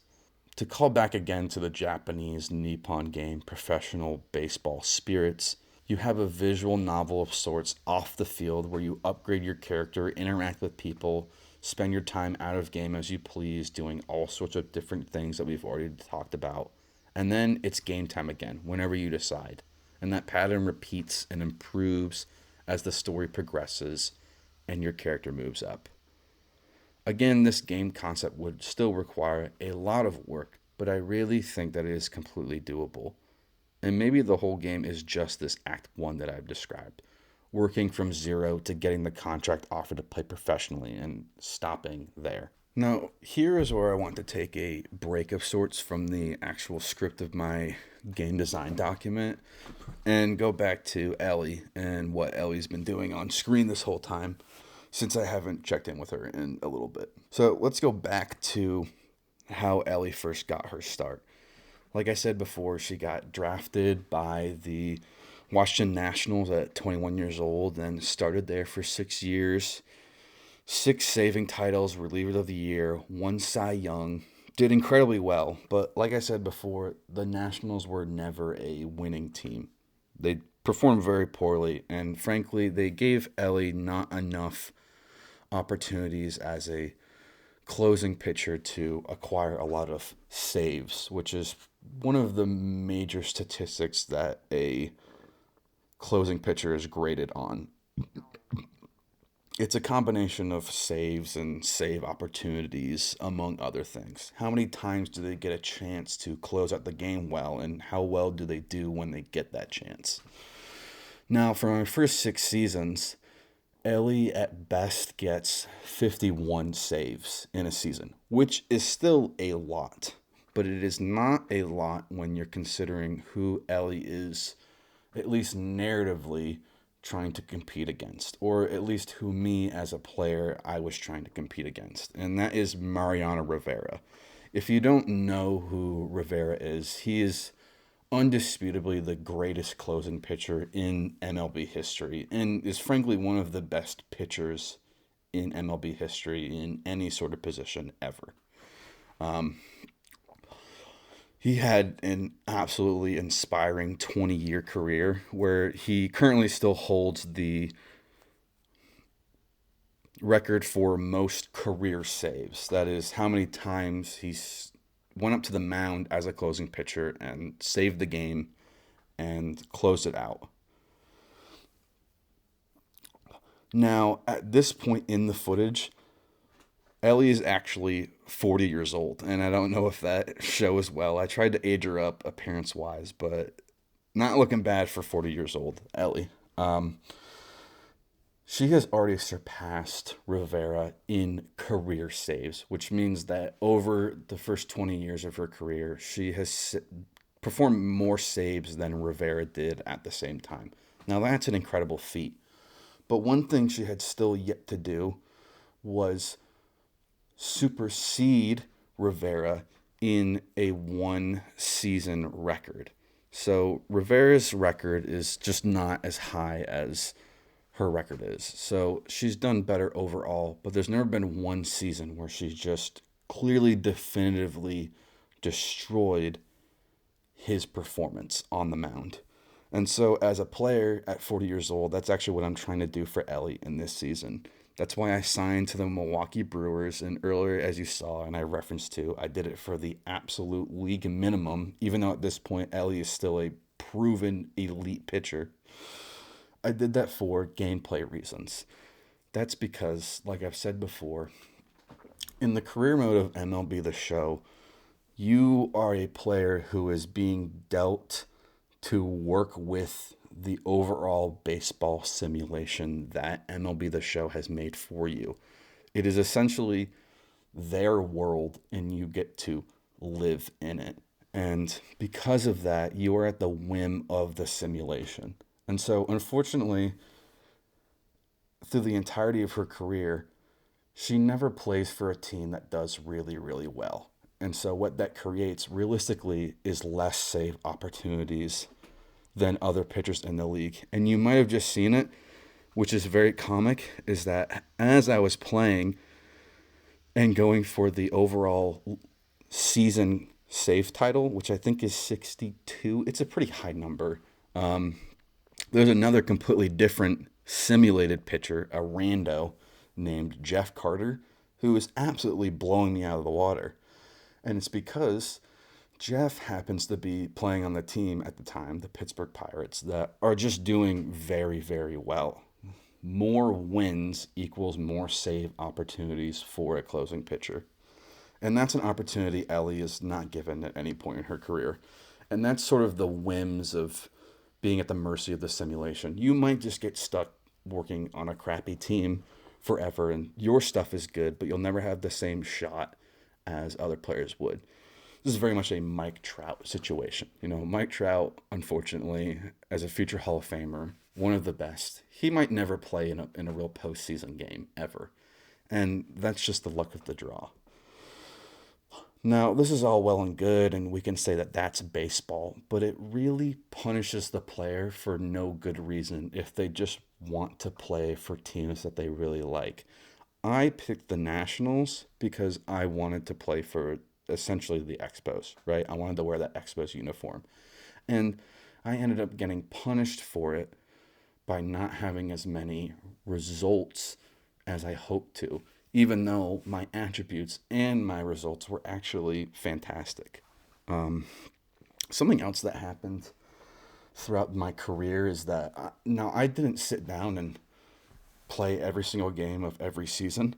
I played the first 6 game for game. But once I got to the Mariners, which is where I went after the Nationals, I played about the first half of the season, about an hour and a half recording wise. And then I decided to finally bite my tongue and simulate the next few seasons just to see what happened. And in some ways I was surprised, and in some ways I was just disappointed where I knew I was going to be. And that is when it is up to the game to simulate how well your character does. They are going to do it based on your attributes, like your overall level, and not necessarily how you might have been playing up to that point. So in my first 6 seasons, Ellie does not walk a single batter, and Ellie did not blow a single save, to my knowledge. I think maybe one in like the second season. But suddenly, I start simulating, and I'm blowing like 8, 9, 10 saves a season. And that was very frustrating to just kind of watch happen. But I knew I needed to just, for one, time-wise, I didn't have 80 hours to play 25 seasons. And 2, I just needed to see how it went for the sake of critiquing it. But it's very frustrating. And again, I'm not trying to criticize the show here. I understand that they have to just let the game do its thing. And they can't necessarily correlate with your results. But it is really frustrating that they didn't see that the game doesn't have an ability to look at your player performance and say, well, you know what? In 6 years of outings as a pitcher, this character has never walked anyone ever. So maybe we can add that as a variable or a indicator to the simulation. We know that this certain character just doesn't really walk people, so they're probably never going to, or maybe once or twice a season. As crazy as that statistic would be in the real MLB. Just let them have it, you know? Another thing that I didn't even check, and I wish I had, I might go and do it later and add it, is base stealing. I mentioned before, this just didn't really happen to me, but if I had to guess in the simulation, it probably happened a lot. Ellie is a knuckleball pitcher, and like I said before, slow pitchers are a really good opportunity to steal bases from. So I wouldn't be surprised if there's a stat that said while I was simulating, Ellie got a bunch of bases stolen on her, and she just didn't know what to do with it. That again seems like to me a detriment of the simulation aspect of the game, but I'm not trying to be too critical. I'm just trying to present where an RPG could benefit where the show cannot, which is that an RPG first and foremost would be building the world around opportunities for the player instead of an already created simulation where you are just trying to figure out the player's place and all of that. There's a very weird game like 2 hours into this video where, and it's for the Brewers, where I actually was called in as a relief pitcher, it never happened. I started at like the 6th inning or the 7th inning, and I went to like the 10th. It was a very strange game. And then it's just a result of the simulation already doing its thing with the game and then saying, okay, well, we need a place to put the player here. So we'll just throw them in here because they haven't played in like 2 weeks. Now, without spoiling too much of this 40-year season, if you're really hooked on the gameplay that you're watching, I do want to say something cool that ended up happening that I wasn't really expecting again. Like I said, in her last year at the Nationals, Ellie actually won the Cy Young, which again is really, really hard for a relief for closing pitcher to do. And again, in this 40-year season, after like a 10-year break, she won the Cy Young again, which to me just screams baseball. I mean, we have people like Randy Johnson and Justin Verlander or R.A. Dickey or even Chris Sale just recently, who had a few down years or even still played really well, but not good enough to be considered the best. Suddenly, well past their prime, they absolutely blow the competition away and very well deserve that reward. And I think that's a real beauty of baseball, is that you can have players who, after some silence or just mediocrity, suddenly have a absolutely phenomenal breakout year in their late 30s or 40s and then go back to business as usual. And that's kind of what I accidentally recreated here that I wasn't trying to. Because again, my goal was to hypothetically, narratively shut out people who would be arguing and comparing someone like Ellie Deal to Rivera as far as who's really the best closing pitcher, kind of like LeBron versus Michael Jordan, like, well, she did better. She did more saves overall in her career, but she never beat Rivera in one season. She never had a 300 ERA plus or whatever that Rivera did. To be clear, I think she would. The first 6 seasons, I don't think she had an ERA above 0. So would that technically give her an infinite ERA plus? If you baseball guys, baseball stat nerds, if you've been listening, hopefully you can help me out here. If you had a pitcher, hypothetically, who had an ERA of 0 through a fully played season with no injuries, would their ERA plus be like infinite, undefined, like dividing by 0? I don't know the answer to that. Please, someone let me know if you know the answer to that. But anyway, yes, my character is absolutely blowing the competition out whenever I actually get on the mound. And to be fair, when I'm simulating, they're still doing okay. I think I made All-Star most years that I simulated, which I did not expect. I really thought that the simulation was going to kind of scuff me on that regard. But almost every season I would get a pause halfway through the simulation that said, hey, you made it to the All-Star game. Do you want to play? And in the show's regard, I think that's a cool thing to stop and remark on. And I think there should be other things in the simulation that the show comments on. Like, for one, I didn't even know that I won half these awards. I would have to go after the season was done and go check my character's sheet. And personally, I think a lot of these things should be phone calls and interviews, or even Mia, if you want to bring Mia up again, or a fellow player gives you a call and says, hey, you just won the Cy Young. That's incredible. I didn't know I had won the Cy Young, and it says it here, and at least in the footage I've just watched, 2030 Cy Young winner. I didn't know that it happened until I saw that pop-up come up in like my 2032 season. So I think it'd be nice to give the player a little cutscene or a reward or an actual positive indicator pop up like, hey, you just blew it out of the water, man, without making them have to go and check themselves. And we can talk about Mia more for a second too, since I just brought her up. I think it's maybe only 7 or 8 times that you actually socially interact with Mia in cutscenes throughout the whole game, like my whole career, my 25-year career. And I see what they were going for with having a fellow female player like work with you and work up with you. I think that's perfectly fine. I think it's cool. I don't know if there's any footage of it in the gameplay, but there's times where you face her in an at-bat. And I think the first time you play each other in a game, there's a whole cutscene about it. And that stuff is very cool. Like, because that would actually be history. The first two female MLB players going up against each other, pitcher, batter. I mean, how perfect is that? That would be a YouTube moment forever. Um, so that's all well and good, and but it's kind of random when she shows up again. So Mia ends up in this game being on the Orioles, and so every now and then I'd be pitching against the Orioles and go, oh yeah, there's Mia. It's weird that it didn't come up at all. And again, later to spoil it, but at the very end of the game, I will, from time to time in the gameplay footage when I start fully simulating, I will go to check the retired players for two reasons. One, I'm making sure that the game didn't retire me early without telling me. So I'm checking for my own name. And secondly, I'm checking for Mia's name because at some point in the 40 plus year gap, I realized that like I haven't heard from the character in a while.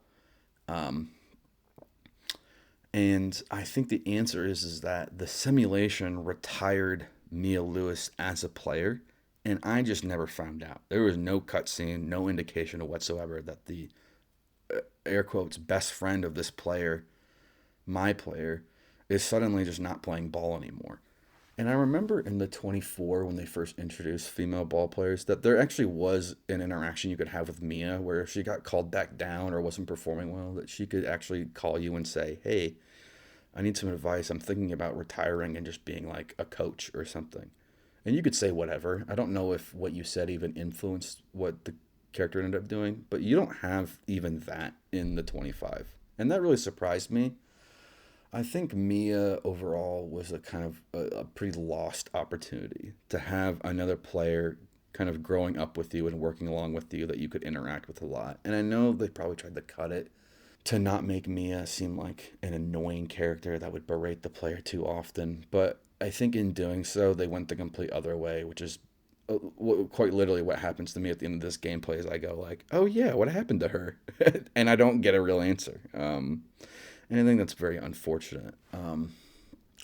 The show 2020 actually had, and earlier as well, you actually did have a very light like relationship system with your fellow players, and you've maybe seen little blips come up where like it says like, oh, you just maxed out your relationship with this player, and it gives you some benefits like being in a good relationship with your infielders like gives you more confidence and energy and control in the mound, I think.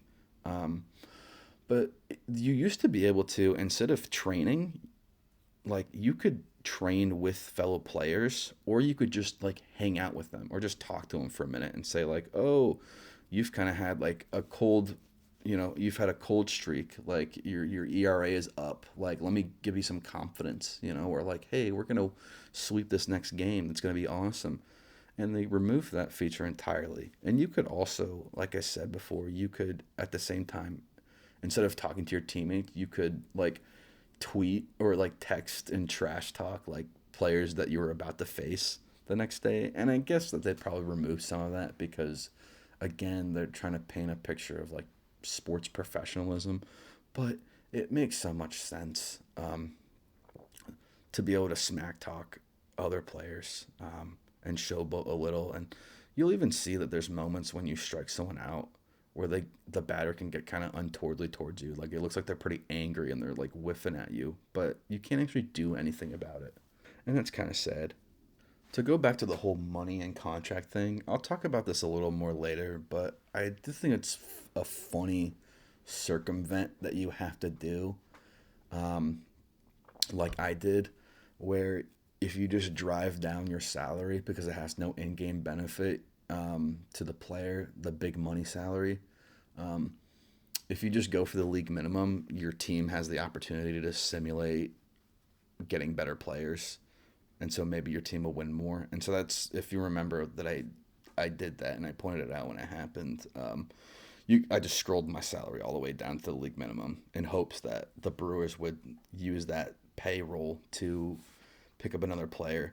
This would be ridiculous to do in the real world. But funny enough, who kind of did it for the Dodgers last year, but Shohei Ohtani. He deferred a fat majority of his contract salary, um, to a few years ahead. And I think that was in an effort to help recruit other great players. And, well, that worked out pretty well. So that idea certainly does kind of accidentally have some real world precedent, but it's certainly not what the game is going for with the simulation. But the game has no way to reward a player for winning a lot of money.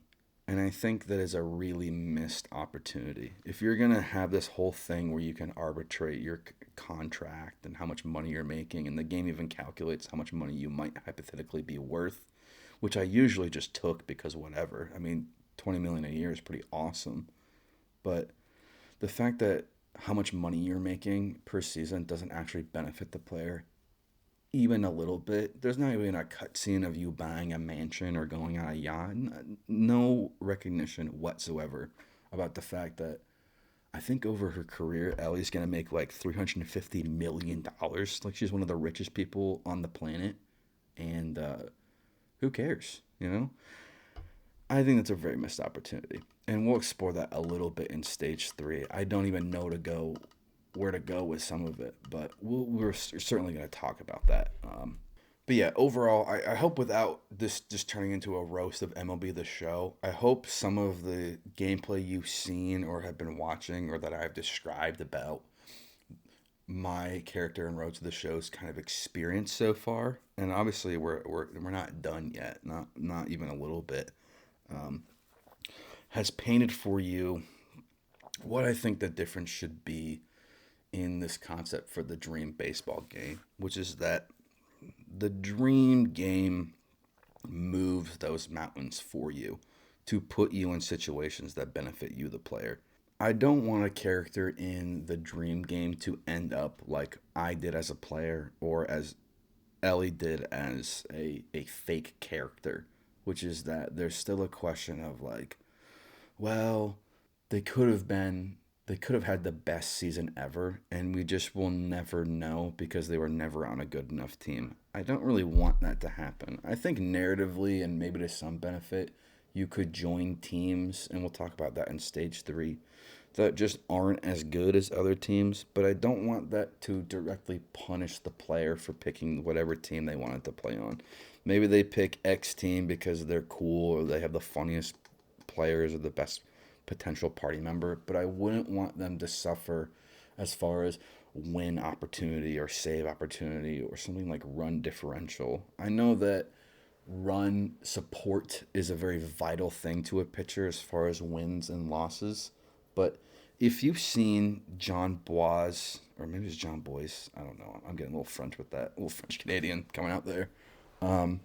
He did an incredible video on Dave Steve. Well, it's a 4-part series about how Dave Steve was inarguably one of the best pitchers in the MLB in the 80s. But because back then they only purely looked at win as a stat, as in, well, he pitched well, but the other team had had more runs, so I guess he sucks.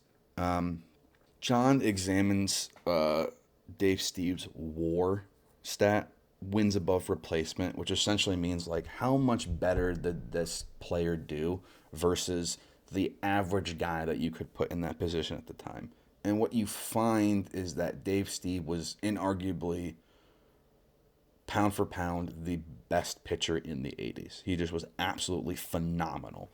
But because they didn't use that statistic at that time, they just assumed Dave Steve was kind of a mediocre pitcher because he didn't have enough run support on his team. That's another situation that I just don't want to find the player in the dream game. I don't want them to be a pitcher that, well, they do really, really well, but they never get any run support. You know, Dave Steve, Jake DeGrom, whoever you want to put in there.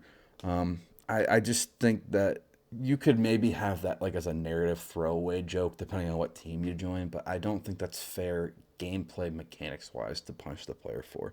Another small tangent before going into stage 3 that I want to say is just a slight apology for any weirdness or intricacies you might have heard in the audio.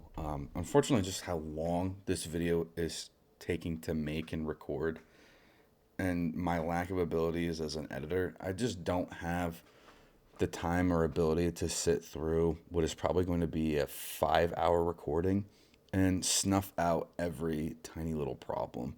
So I really do apologize if there's any like obvious and egregious things halfway through this video that kind of happen. I really hope I can catch some of the really bad ones if there are any. And I also want to apologize for the lack of gameplay audio. Now, I actually did record the audio for the game, but what I found is that even though I changed the in-game setting so that while you're playing in the game, you're just hearing the from the stands kind of view, so you get the sweet ASMR of baseballs hitting gloves and bats cracking and the umpire yelling when a strikeout happens. What I didn't account for was that in between every game, it immediately goes to blasting, which is probably copywritten music. And I did not want to sit through having to change all of that. So I'm sorry if there's no background music from the game in that regard. I'm thinking if I come back to another baseball video, which there's a possibility of in the far future, or maybe even a follow-up on this video, that I will figure out something about that and go through the settings, because it actually was a very satisfying thing while playing the game, just aesthetically. Again, I think the show has become a very good sum of its parts in that regard, where if you're not too critical and you've just picked up any of the games for the first time, it really does feel a lot like baseball. It feels a lot like you're watching a baseball game and you just happen to be playing in it. I think the game does that very, very well, and I want to commend it on that. Even though I've clearly been critical in the way that the game simulates baseball, that is detrimental in the career mode. Another thing I thought of that I wanted to mention, that it's not in the recording here because it happens very early in the career mode if you're a female player. And it's something that very specifically only happens to the female player that I want to highlight and criticize a bit, is one of the first cutscenes that you actually have in the game as a female player. So this is in high school, I believe, but you're talking with Mia about, I think it's the upcoming championship high school game, or it's your last game that you play in high school.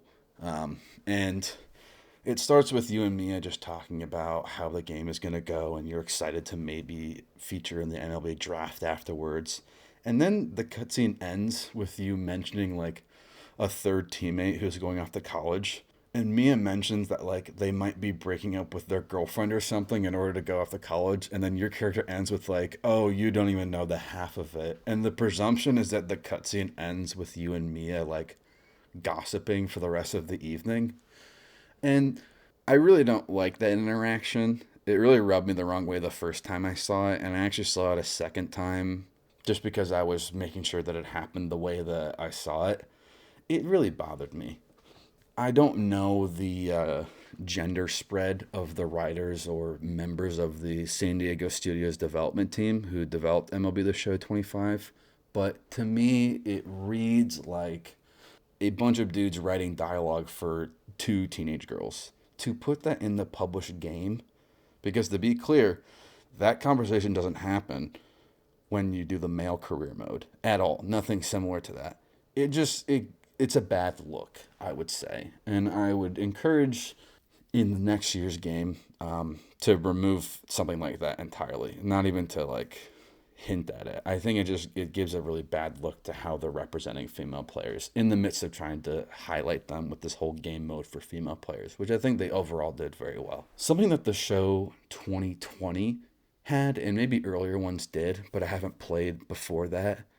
Something they had that was fantastic and they unfortunately got rid of was there was an ability to just look at social media, essentially like Twitter, and see what fans were saying about your player. Like, oh, I'm a fan of the team this guy's playing on and he's doing so well. He's amazing. Whoa, this guy got 20 strikeouts in his last appearance. Like he's the best. He's going to win Cy Young this year. Or like, whoa, I'm a fan of another team and I really don't like that guy. I hope when he comes to play us that he does a really bad job, you know? And I loved those little interactions that you could look up because it was immediate like narrative feedback that rewarded how well your player was doing. That would be something I would love to have in this dream game to some aspect. And it really could be as simple as that. You're already going to have so many other opportunities to see how well your player is doing and feedback from other people and opportunities with fans once you get more famous to interact with them and see and feel how popular you are. But the social media thing, which is a really light and easy text based way to say, like, a bunch of people are talking about you. A bunch of people see how well you're doing, and like baseball nerds will, like they're arguing about your stats spreads and all those things. I think that was so cool, and I would highly recommend a return to that option in future versions of the show because that was just a very fantastic little gameplay element that I really enjoyed that was very optional. So I hope that sort of half break diatribe into more live commentary of the gameplay and my opinions on the show. I hope that was a good enough little break or intermission before we got into stage three. And I hope that I haven't been hyping up stage three too much because really it's going to be more my final notes on gameplay and things that we could add. You might be wondering at this point how much more there is necessarily to say because we have hopefully, I think, covered a lot of what a dream baseball game could look like. And to my mind, stage three would be sort of filling in the cracks and boosting what we already have and saying, but what if it was better? Like I said, I think between stage one and two, you have 10 different ideas for a baseball game, a baseball RPG. And so what I want to do in stage three is basically take the hypothetical to like, well, what if you did have a full AAA budget to make this sort of game? So firstly, the first step I would take to move from stage two and beyond is the ability to actually move around like in a real RPG instead of staying in this sort of visual novel idea that I made for stage two. I don't know if this would be easier for a developer or harder, depending on how big of a scope you made it. It could actually be easier for an indie dev who's just more familiar with RPG Maker or Game Maker Studio to just say, no, I don't really want to like screw around with screens too much. I'd rather just let the player walk around. That feels more rewarding. So instead of actually going screen to screen to find other things to do through an interface, like I said before, maybe you just walk around a small city and find these things to do. And that eventually happens to be the city that you get signed with. You know, something simple like that. Or at least that's your home city. So even if you get signed somewhere else, you don't actually get to travel there besides combat opportunities. I think that would make things too complicated and widen the scope too much.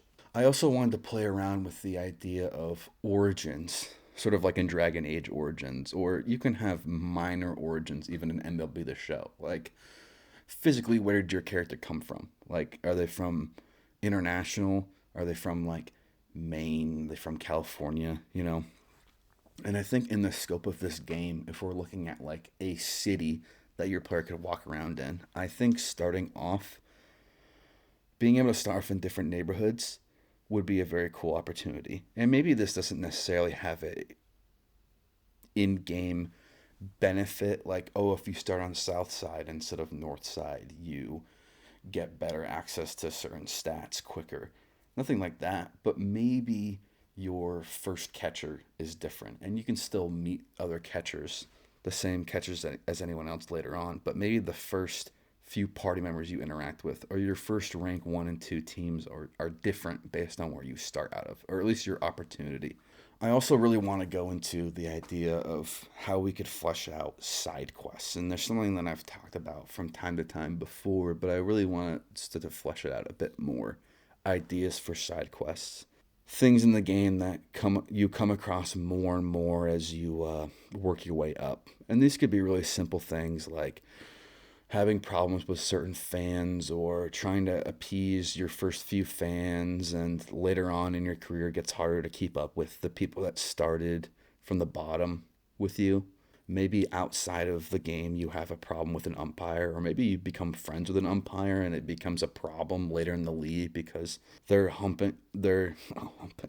umpiring home plate, and maybe people think there's a social conflict of interest there when there really isn't. I think because I mentioned Trev chirps earlier in the video, I actually think it would be fun to have a side quest with a professional heckler, or just someone who, you know, maybe randomly come like rank 3, you start hearing in actual combat or seeing text bubbles from a heckler who's just making fun of you, and maybe it gives you an actual slight debuff, or it just distracts you as a player.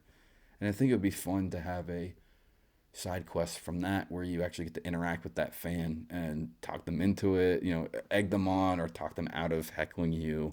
However you would want to choose to interact with that could affect your fame or relationship with that character.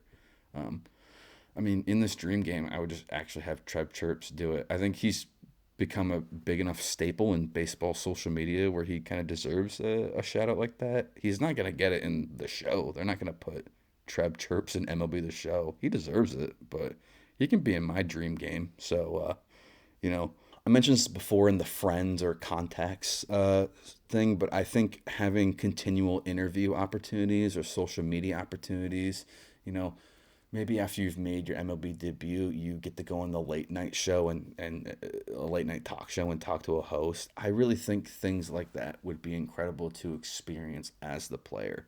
Um, and you would be able to say really funny out of pocket things on the interview if you wanted to, but it wouldn't necessarily affect your in-game fame statistics. It would just be like funny dialogue options to take to rile up the interviewer. Even small things like pitching at a charity game when you're higher up in your career, I think those things would be cool. Maybe to go back to the lower levels, you like have a side quest where you have to help your boss extra at a part-time job with their personal life, or you have to take over the store for a whole day because they have to go somewhere and something silly happens that you decide you have to resolve before they get back. And it has nothing to do with baseball, but that's just real life. And I feel like I said before, minor league players who do have part-time jobs off season probably have to deal with silly stuff like that, or just a very real life thing that real people deal with. Maybe you have like rival pitchers that have been trash talking you, that challenge you to like parallel at bats where like, oh, if you let up a hit in 4 innings, like maybe the rival pitcher faces the same batters as you and they get 2 runs, and so you have to beat them by getting less runs in the same amount of innings or pitches, or maybe you just outpitch them in number or speed. I think things like that could be really cool. Like, hey, you throw a slider and I throw a slider. Let's see, one for one, who throws the better slider. Like, maybe much later on in the game, you have a fellow teammate or position player or that played with you in the very beginning in the little league, that somehow makes it up to your level and just wants to reunite and show them their stuff, how good they've gotten. You talk about and reminisce about where you were before, and you trade tips with each other or grow in relationship. Maybe there's a side quest where your favorite catcher gets traded and you have to fight to get them traded back. Maybe you even have a side quest where you're at risk of getting traded for some like very arbitrary politics that are going on. And obviously the side quest is going to resolve itself in a way that doesn't punish the player, but that could be a very real possibility. Now, I've talked about trading, so I want to talk about like if we're getting really dreamy with it, that I would want other teams, and I would essentially think of them as different factions. Now, the way I presented stage 2 initially with the leagues and rankings, you might have had the idea that it would be a very linear scale where you always at rank 1 play for team 1, and then at rank 2 play for team 2, and no matter what kind of player you are and who you interact with, you're always playing for the same teams as you go up. But since we're getting dreamy with it, even more dreamy, I say, what if each ranked league had different teams, different options that you could choose to play for? So by picking one, you could close yourself off to other teams. Or let's say rank 3, you have 3 different options of adult bat leagues to play for, and you pick one, and each of them has their own party member associated with it that you could get, and you could still get the other ones if you go out of your way, but these are the ones you get right off the bat. Maybe some friends or relationships that you make couldn't be maxed out initially, or it would take longer to max them out because you decided to play for a different team, and so you develop sort of a rivalry. I'm thinking kind of Morrowind, but baseball here, where in Morrowind, choosing certain factions actually locks you out of being able to play as other factions for the rest of that character's playthrough. And I think you could have a certain option with that here too, you know. Especially when you get to the level of independent leagues and beyond. You can really only pick one team at a time. Now, maybe you could, air quotes, request to get traded to another team, which would open it up to being able to play for any team you want at any point. But I think that should be a more late game opportunity where any team is allowing themselves to spend a day with one of the best pitchers that they missed out on when they moved up.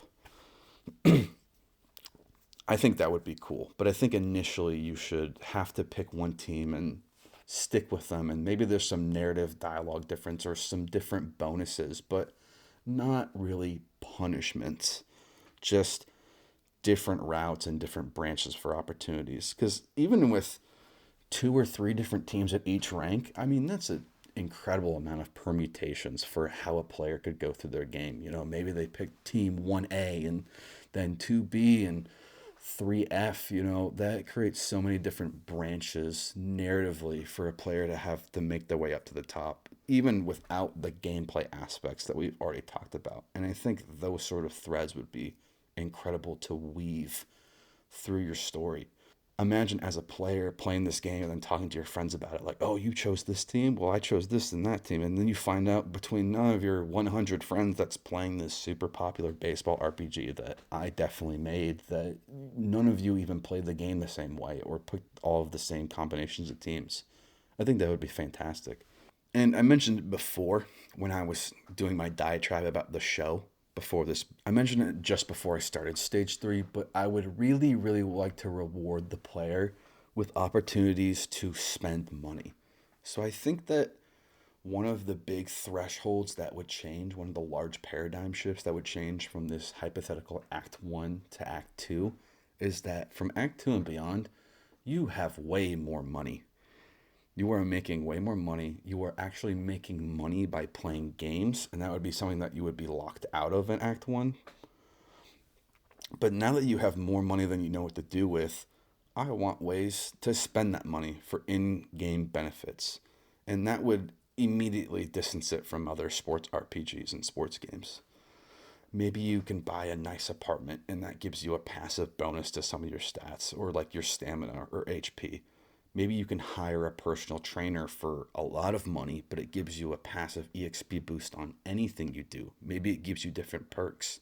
And I've mentioned perks from time to time here, and the show actually has their own version of perks, but I didn't know how to incorporate talking about that necessarily in my first 2 pieces. But if we have the time and resources, I think the simplest way to benefit the player with a easy to understand side progression system on top of what we already have would be traits and perks very similar to how they play out in something like Fallout 3 or Fallout New Vegas, where you could pick 1 or 2 traits from the start at character creation that are going to help define whatever build you decide to make as a pitcher. You know, maybe you start with a slight boost to break, or you start with a special pitch, or you start with a little extra money, or slightly better access to equipment or EXP boosts. And then throughout the game, you are going to be able to be rewarded perks. And these perks could come from just about anywhere you want. And these perks would have little different unique side progression boosts that could reward you in a way that flat EXP or flat attributes wouldn't be able to. And some of these could be developed through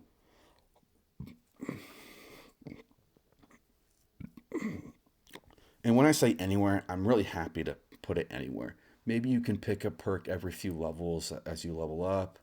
Some of these perks come from quests. Some of these perks come from completing relationship bonds with players.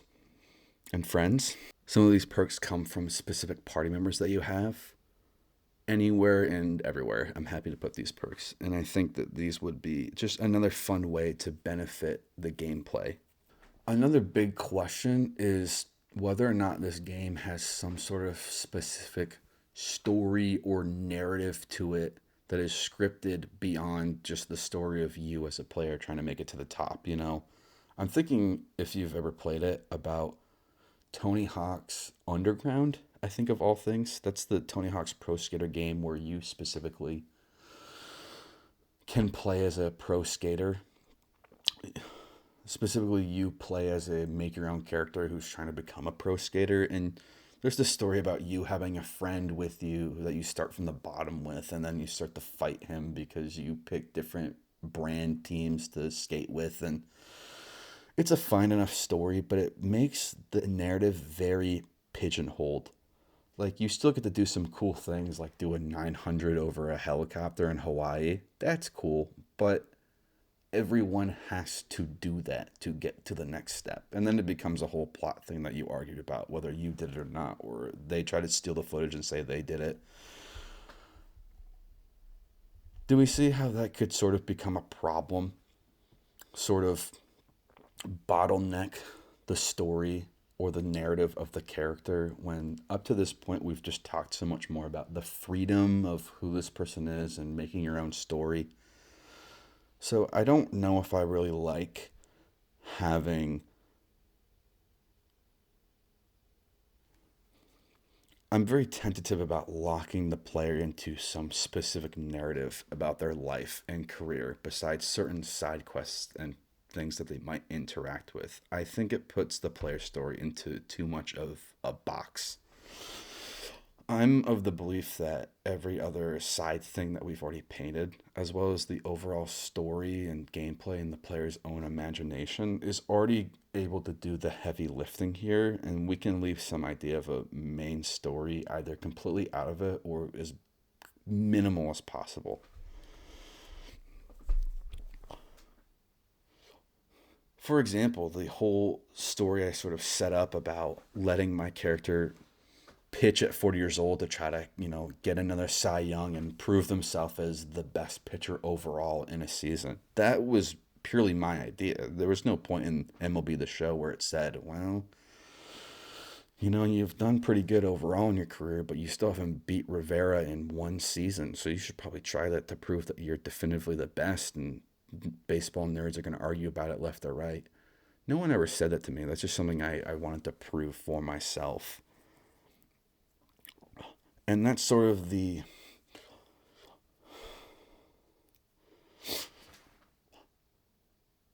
And that, again, might sound like a silly narrative picture to paint for MLB The Show's career mode. That's something I do. But I think that it's something that should be incentivized in the mind of the player as they're playing this dream baseball RPG, that it would come up more naturally, that these threads and stories kind of help write themselves or encourage the player to dream a little bit as if this is a real life they're having with the character in an illusory way. I don't want people to get lost in a video game, but I think it would be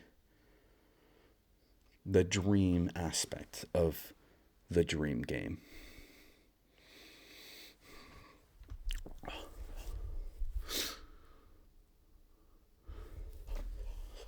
I also want to talk about the Hall of Fame, becoming a Hall of Famer in this dream game. I think this is a really obvious final goal for the player if they really make it all the way to the top, sort of your final achievement. But like I said in the very beginning, I wouldn't want to have to force the player to retire just so that they can find out if they became a Hall of Famer or not. Not to spoil the ending of the gameplay of this video, but that will be the case with Ellie's own career mode, is that we actually do find out when you retire that, hey, you made it. You're in the Hall of Fame. Congratulations. And even at the end of seasons, you can find out that certain players who have retired have been accepted into the Hall of Fame, and I think that's a cool option. Admittedly, and I think this comes down to the simulation, I think MLB is actually not generous enough with how many players they let in. Um, there's a really good article that MLB writes every year, which is 40 future Hall of Famers you can watch play now. And it basically goes over the best players currently alive that are still playing in the league, their war, some of their best statistics, how much of an obvious bet they are in the Hall of Fame, or if they have more work to do.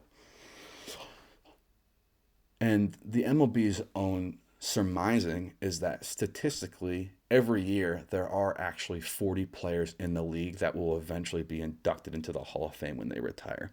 Now, I'm going to put in screenshots probably now of when the game actually showed me who made it into the Hall of Fame. And some of these were obvious no doubters.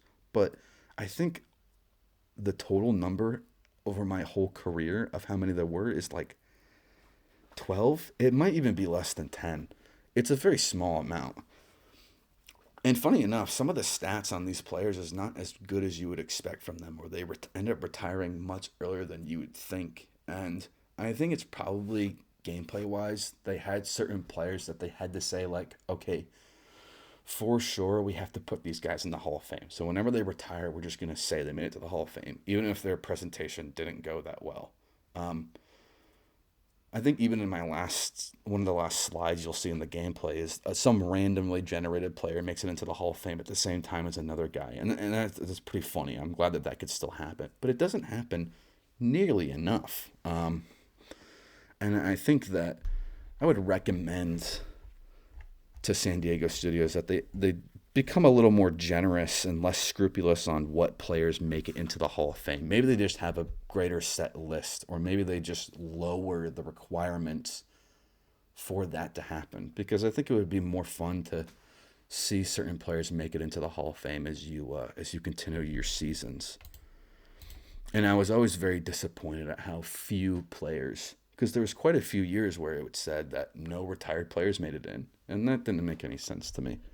That tangent within a tangent aside, I would think that I don't want your character to actually have to retire and stop playing the game in order to find out that they're going to be in the Hall of Fame someday. I still want to go by the endless summer rules here, where there's no hard ending and you can play as long as you want.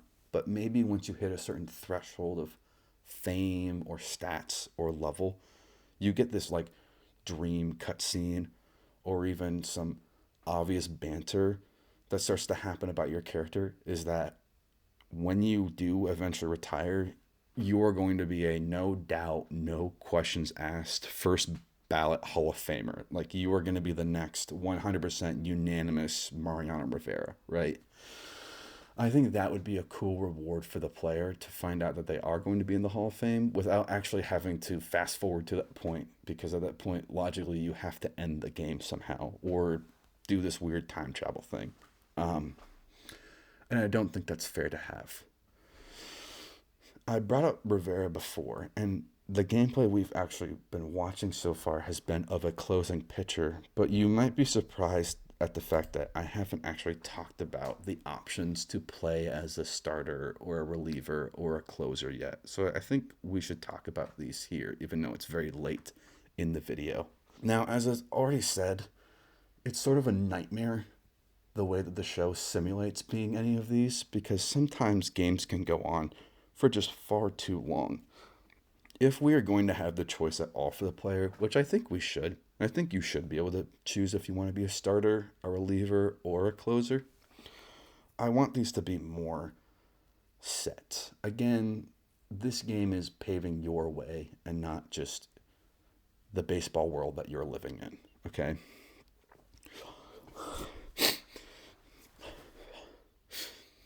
Allowing the options to be a starter, a reliever, or a closer also paved the way for different builds, quite like in real life, where certain relievers and closers don't really have good stamina. They couldn't make it 6 innings if they really wanted to.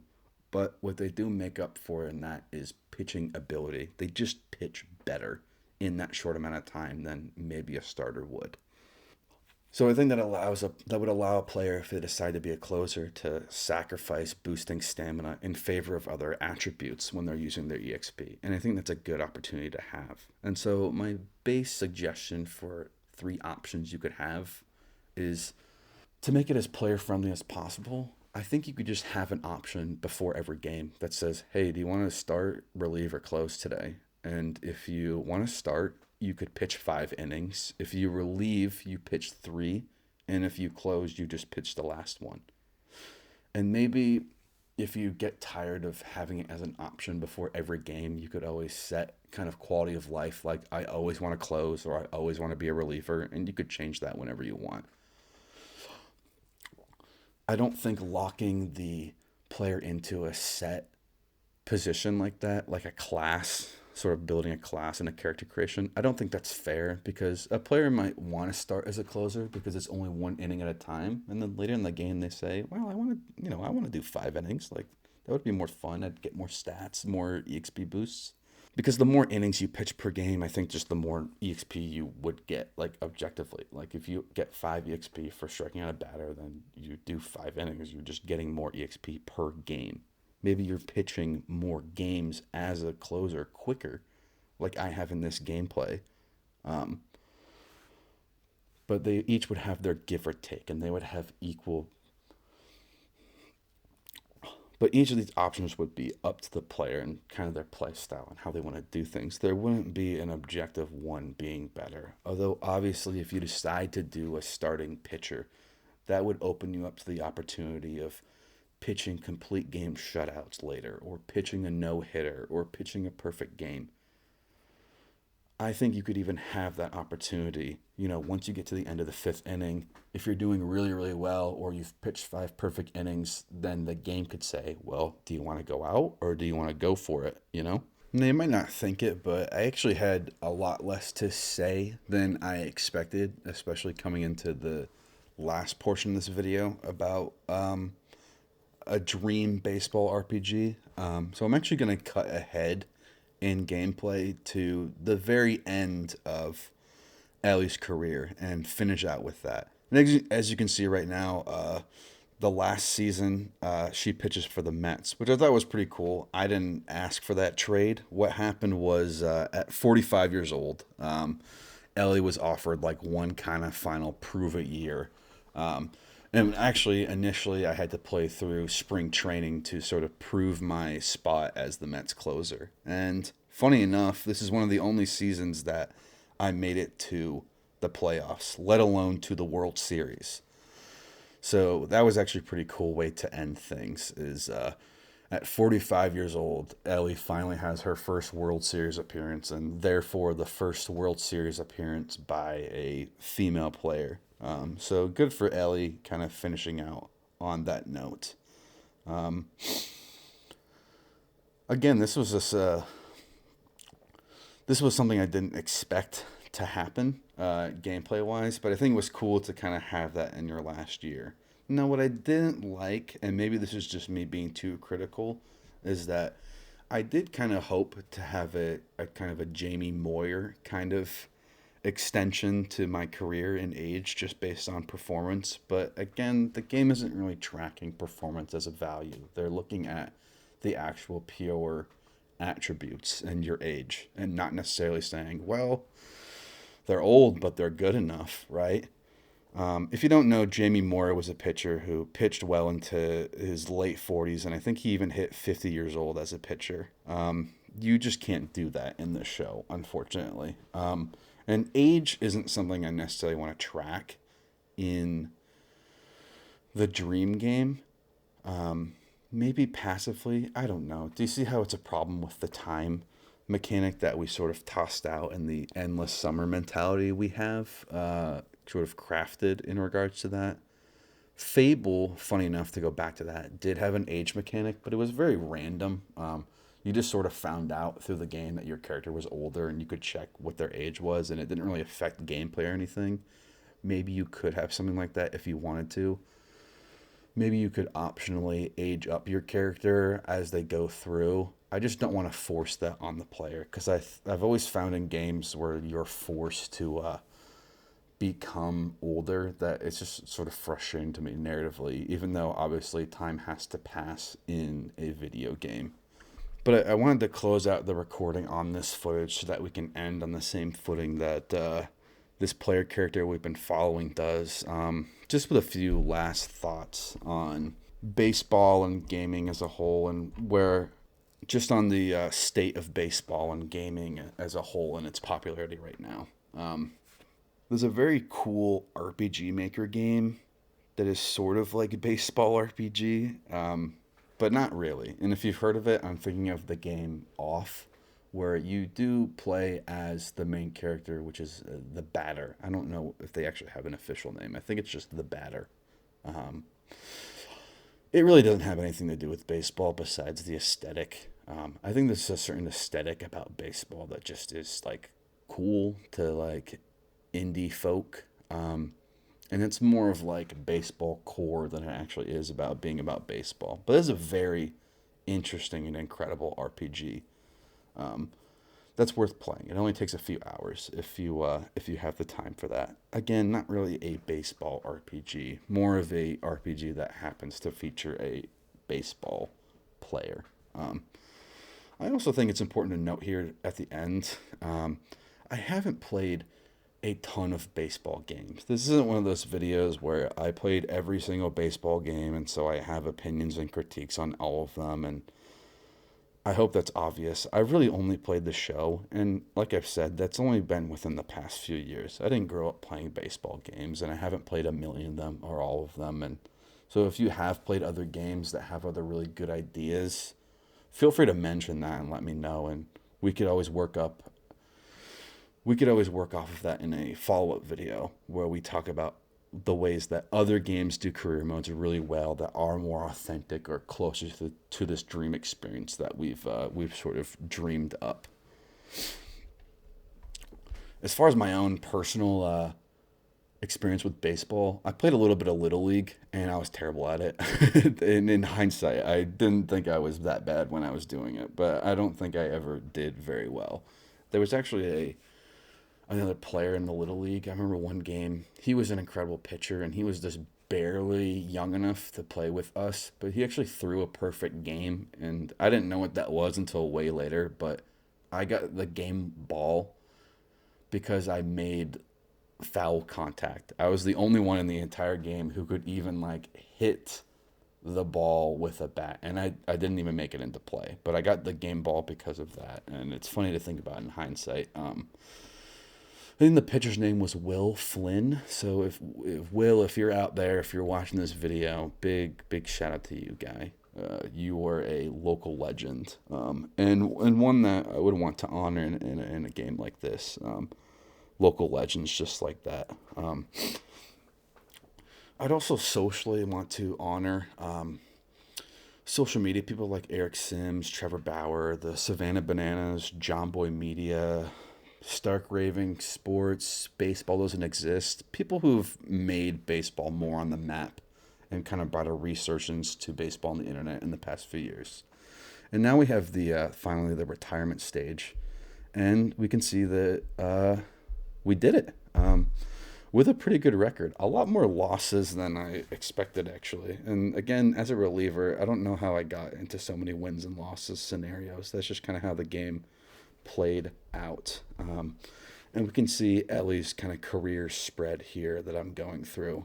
Then you can see a career ERA of 1.75, over 1,500 games played, over 1,000 saves. Very definitively have made inarguably the greatest closing pitcher that could have ever played baseball. And that's very cool to think about, but obviously not super realistic. But hey, we beat Rivera at the end, and we earned our spot in the Hall of Fame.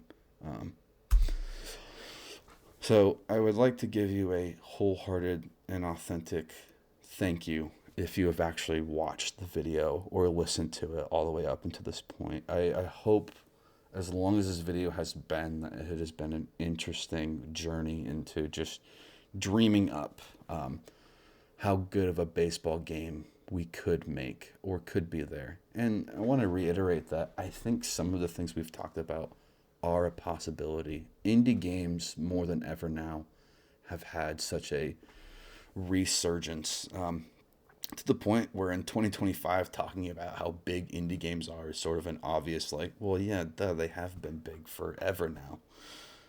All of that to say, I really think now more than any time is a time where someone could make a game like this in some small minor aspects. Maybe it's not the full stage one, maybe it's not stage two exactly as I presented it, but any combination is more than possible today, more than ever. So if you're a game developer and you've watched this video and you're entertaining the thought, I'm happy to be your ideas guy. I'm happy to talk through and back and forth with you about any of the ideas that I've processed, or even if we just want to, as viewers, workshop this idea in the comments. I'm happy to keep this to be an ongoing discussion over the years.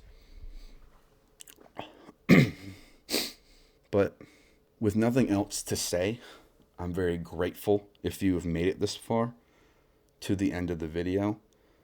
I hope you stick around. The next videos and a lot of the videos from here on out are not going to be really about baseball. This isn't a baseball channel. I just happen to enjoy talking about it. This is more about philosophy and gaming, but the next video will be coming soon. It's going to be on a very, very different topic and will be a lot shorter in length than this. I can't see myself making a video this long again, or at least for a very long while. But I'm very open to a follow-up video if this grows in traction or conversation. And we can talk about anything at that point. Anything that you guys catch on to, or ideas that you want to throw into this creative dream pot, if you will. But I think that's finally all I have to say. So again, thank you very much for being here, and thank you for listening.